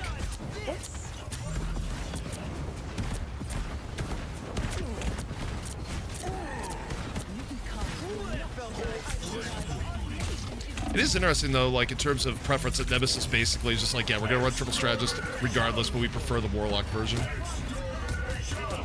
Melophobia is the fear of music. Interesting. Also a Cage the Elephant song. Doom just found way more value.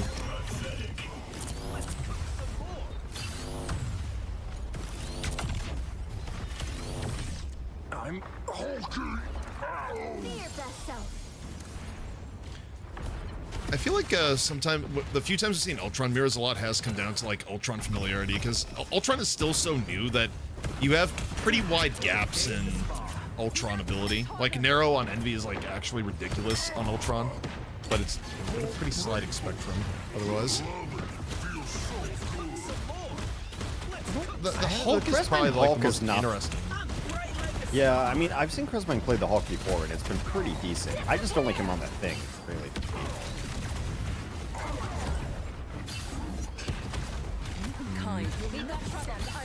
Again, look at those. Like, if you get like a group, oh, really good opening pick. Chase down, getting a Doom. And Trodex is now like really behind in this fight. They don't really have anything coming in that's gonna like turn it around. Dominate will find one thanks first. I think there's just too much momentum from Nemesis in this fight. Like after losing 2 that early. Oh, they touched portal. Yeah, they touch. Got touchers. But they're also touched. kind of getting blended.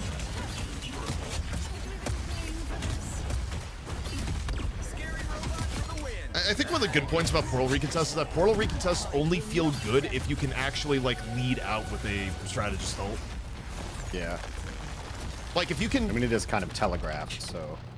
Yeah, like if you could, because normally you're not dying in strategist ult anyways for a lot of situations. So it's like if you could just roll out of the gate with, you know, a cloak ult or a like Luna ult, you're probably good. But if the other team is just set up in front of the portal, that is, you know, the most obvious portal of all time, and you have no way of keeping people up, I mean, you're basically walking through your own like very like short and choke point. Hey chat, stop being weird. Also Ben, that's not actually Dustin, so don't confuse that. Dustin is an asshole, but he's not that kind of asshole. Oh, I didn't even look at chat. I was looking at the game. Yeah, it's escalating, so I'm just gonna say stop being weird and just stop talking to each other. Yeah. Yeah, but so. I don't think Dustin would be on an ult, to be full fairness. Like I think anytime. Here's the problem with like accusations discussions is that wait, what happened to that Queen Feed? They run emotionally high. Well, yeah, there's always going to be people on both sides when it comes to accusations. There will be people that, even if the most like obvious like, cheating case ever, will be like, well, maybe this is a world where they're not cheating. And then for someone that's like very much not a cheater, there will always be people who's like, no, this guy's hacking. This is the last map of the night. I'm just gonna. That topic's done until tomorrow. We'll bring it up tomorrow. let's just kill it. Let's enjoy the last map. Let's lock in.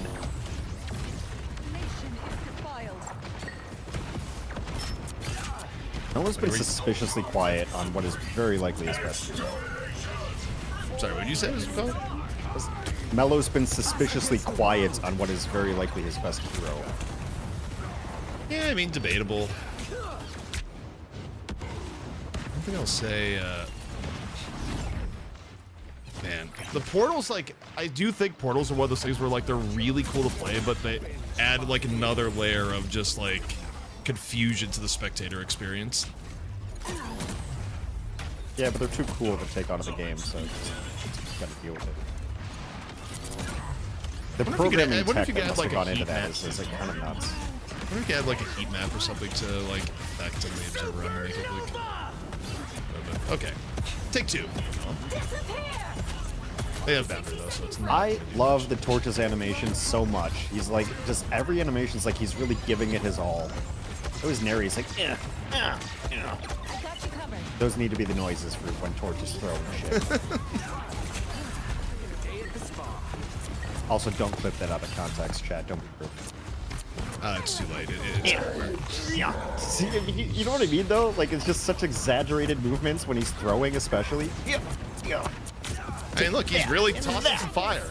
Pow! Blammy! Kapow!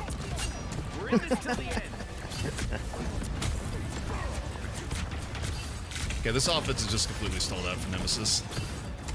Yeah, they've been in the same spot for a solid 2 minutes. Every time the camera's back in Krausbeck, too, I haven't loved the Hulk in this situation. I feel like Impunity has just been relatively stable and slowing things, like, very far down.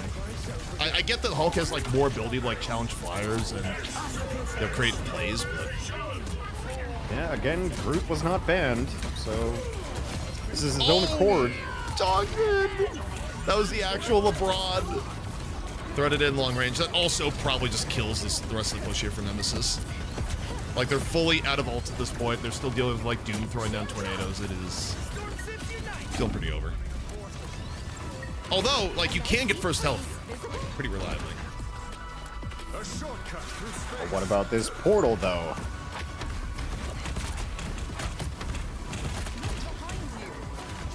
Yeah, so I tend to agree on that. Like, Hulk is more, like, okay, I'm not gonna say he's like Vanguard, Black Panther, but it's sometimes in that category. Also, what happened to my stream? What's going on? I don't know. Yeah, sorry, I also don't love the fixing sound mix. Why is the music so much louder than the sound? Hang on. I'm fixing. What in the world? What'd you do? What'd you do? You'll Oh, need a it's still up on top-notch me. team to win this one. Okay, we're back. My apologies. You guys didn't miss anything. It was crummy anyway.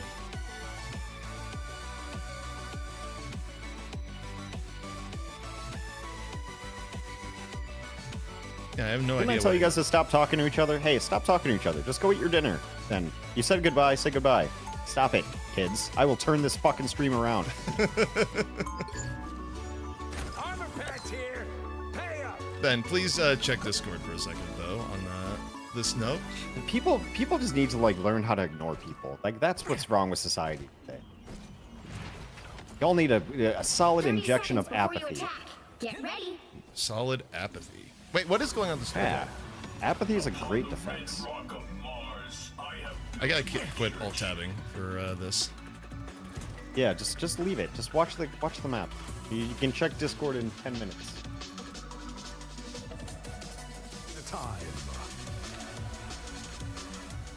The battle starts in Okay, 5, it is just being left where it is. I will be blind the chat for a little bit. 1. That's fine. I got my eye on it. I got my eye on you, chat. Okay, well, 4 minutes to go here for Shroud X, so...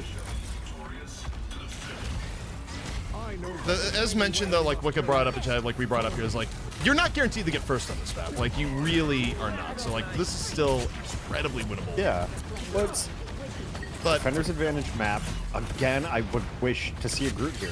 I mean, I know it's, you know, I'm sure they have the reasons. It's just, I don't know, my very surface level analysis is, on a defensive favored map, a Groot would be a better hero. I mean, part of it, like, you do... Groot walls are, like, there's more ways around them the way the terrain is with portals and everything, but even still...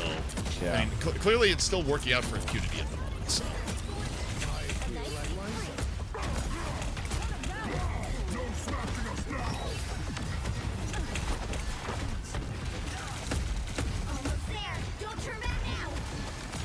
They're getting through most... And the disruption from the Hulk is decent. Like, if he can live through this, like, it's very, very Winston coded. Like, make them turn around, make them spend resources, and it should open up space for your front line. Like, Mello should be getting just nothing but free shots. Okay, it's like Ultron ult versus Ultron ult here. Vision actually super close, doesn't get it. Okay, both Ultrons out. Now we turn into Invisible Boundary. Invisible Boundary versus Eternal Bond. Dude, Beauty actually could have, like, they could just actually Prison Meteor. They just raw Meteor. I mean, it was a response to Supernova, but I mean, it was still well timed, still had, like, good options after it. Yeah, they get to save the prison. Like, it's gonna get him first point. Yeah, Beauty still got some kills there.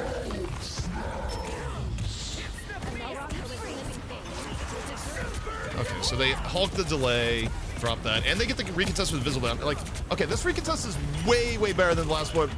Portal recontest we saw when Shroud X was on defense, because they actually They're gonna hold this, I think. No, they actually had boundary to like back it up. It was really good Portal. Portal was good. They got the Hulk smash in there to like get big body on the point, and then fucking just threw the torch at that. Now we're at 90 seconds. Gotta do the sad reset. Salty fall. Is Mash still here? Who accidentally bet on Nemesis? Well, hey, look, accidents may have been had, but you know, great money. Also, Madian actually has the like. There's a window to be like the hero of heroes here. Like, you look at setup for this next fight. Well, Myra was saying like you want to use Ultron as an initiation, not as a defense. So.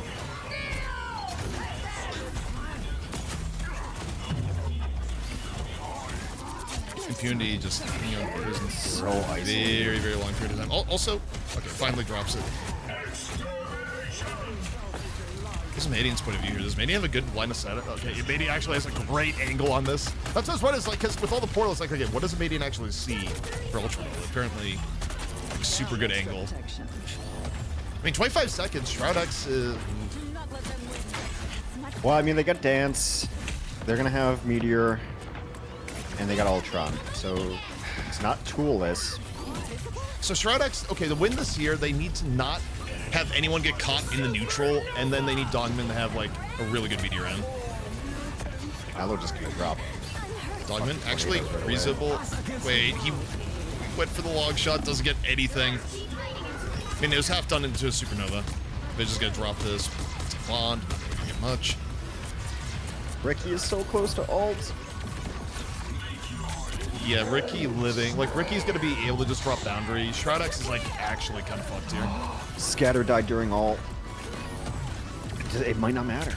It doesn't look like it's gonna matter. Nope, and welcome to Araco, where first point holds are the norm. Nemesis, gonna be knocking Shroud X in the lower bracket.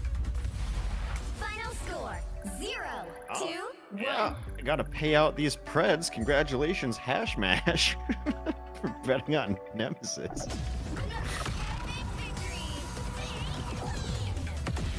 Finzy's like, thank God I didn't predict. Upsets.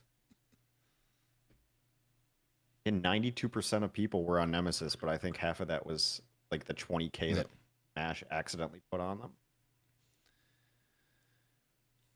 Yeah, just 21,000 for them. Hey, congratulations. Even a broken clock, right? Also, that was Shroud X's map pick. That was like Shroud X's idea to go to Araco. It's been a fun tournament because there's been upsets. I always dig upsets. Well, I don't know how big of an upset it is. Like Nemesis, like, you know, now that I recall that they're the old Shikigami squad, then it's not really an upset because they did, like, they fucked up some good teams in fight nights. They're genuinely good. I do. Yeah. I don't love how Shroud X played, given their overall strengths. On the Fitzy just sitting here is like trying to deflect. Biggest upset like, of the day, right, guys? Right? Biggest upset of the day. I mean, it might be. Rad's a good team. Dude, it's not great in terms of like co-stream stuff. I mean, stuff if Shroud X like goes down early though, because that's gonna be like 3 months until Shroud X is able to be like an official tournament again. You're always welcome in fight nights. It's true. Give us your tired, your beaten, your co-streamed own teams. Is our motto.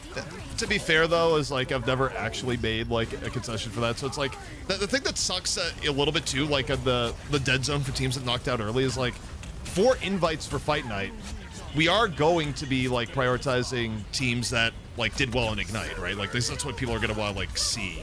So it's like it's gonna take a little bit to get through the Ignite backlog to get to like some of the teams that got knocked out early. Who's the lower bracket? I don't know. Like, who does Shroud play in losers brackets? It shouldn't. The lower bracket in their group is like easier for sure. It's gonna be the winner of Nightmare or Alani Wind. is who they'll play in the lower bracket. So lower bracket tomorrow is all round 1, so it's kind of all like, I mean, it's you know, there's gonna be some decent teams going home in Group A. Group B is a little more like, yeah, I didn't expect much out of these teams. Is DZ playing this tournament? Yes. Dark Zero is off in Group B. Dark Zero will be, I don't know how the scheduling is going to go, but they'll probably be the 4th match tomorrow. They're in the lower bracket against Techie XD. So, yeah, but like Luminosity, Shikigami, lower bracket, FlyQuest Solaris, like that's the game I'm looking to tomorrow. That's the game I want to see. FlyQuest Solaris is a tragic matchup, but after, like, given the fact that Solaris looked pretty good versus Envy, like, either Solaris is going to go down and just feel like the most, like, hard done in team in Rivals history, which, I mean, to be fair, like, they did miss out on Fight Night by, like, slim margins repeatedly, and then, like, they go in the, like, Ignite and they get a very tough bracket where, I mean, you stop and think about it, the fact that they have to either beat Envy or FlyQuest, or they're simply out for 3 months. Well, like, Solaris got a tough deal. Like, they really did. Yeah. And they took a map off Envy. They took a map off Envy. Like, I'm low-key rooting for Solaris. A little bit. Maybe I've been turned because the social pressure. I've been peer pressured into being a Solaris fan, I feel like. It's fine. Yeah. Cool. Do you want to end the stream? Yeah, I'm gonna hit end the stream here in a second, but I'll give a few more thoughts here because people mentioned Solaris versus Fly. Cool. Yeah, no, you're right, Finty. I mean, VP, Rad, and QAD, like, not only in the same group, but in the same part of the upper bracket in that group. Like, that actual, like, seeding was ridiculous. Yeah, all right, well, we got there as a final thought. Wicca said Solaris will beat Fly tomorrow. Their hero poser counter. We will be back tomorrow.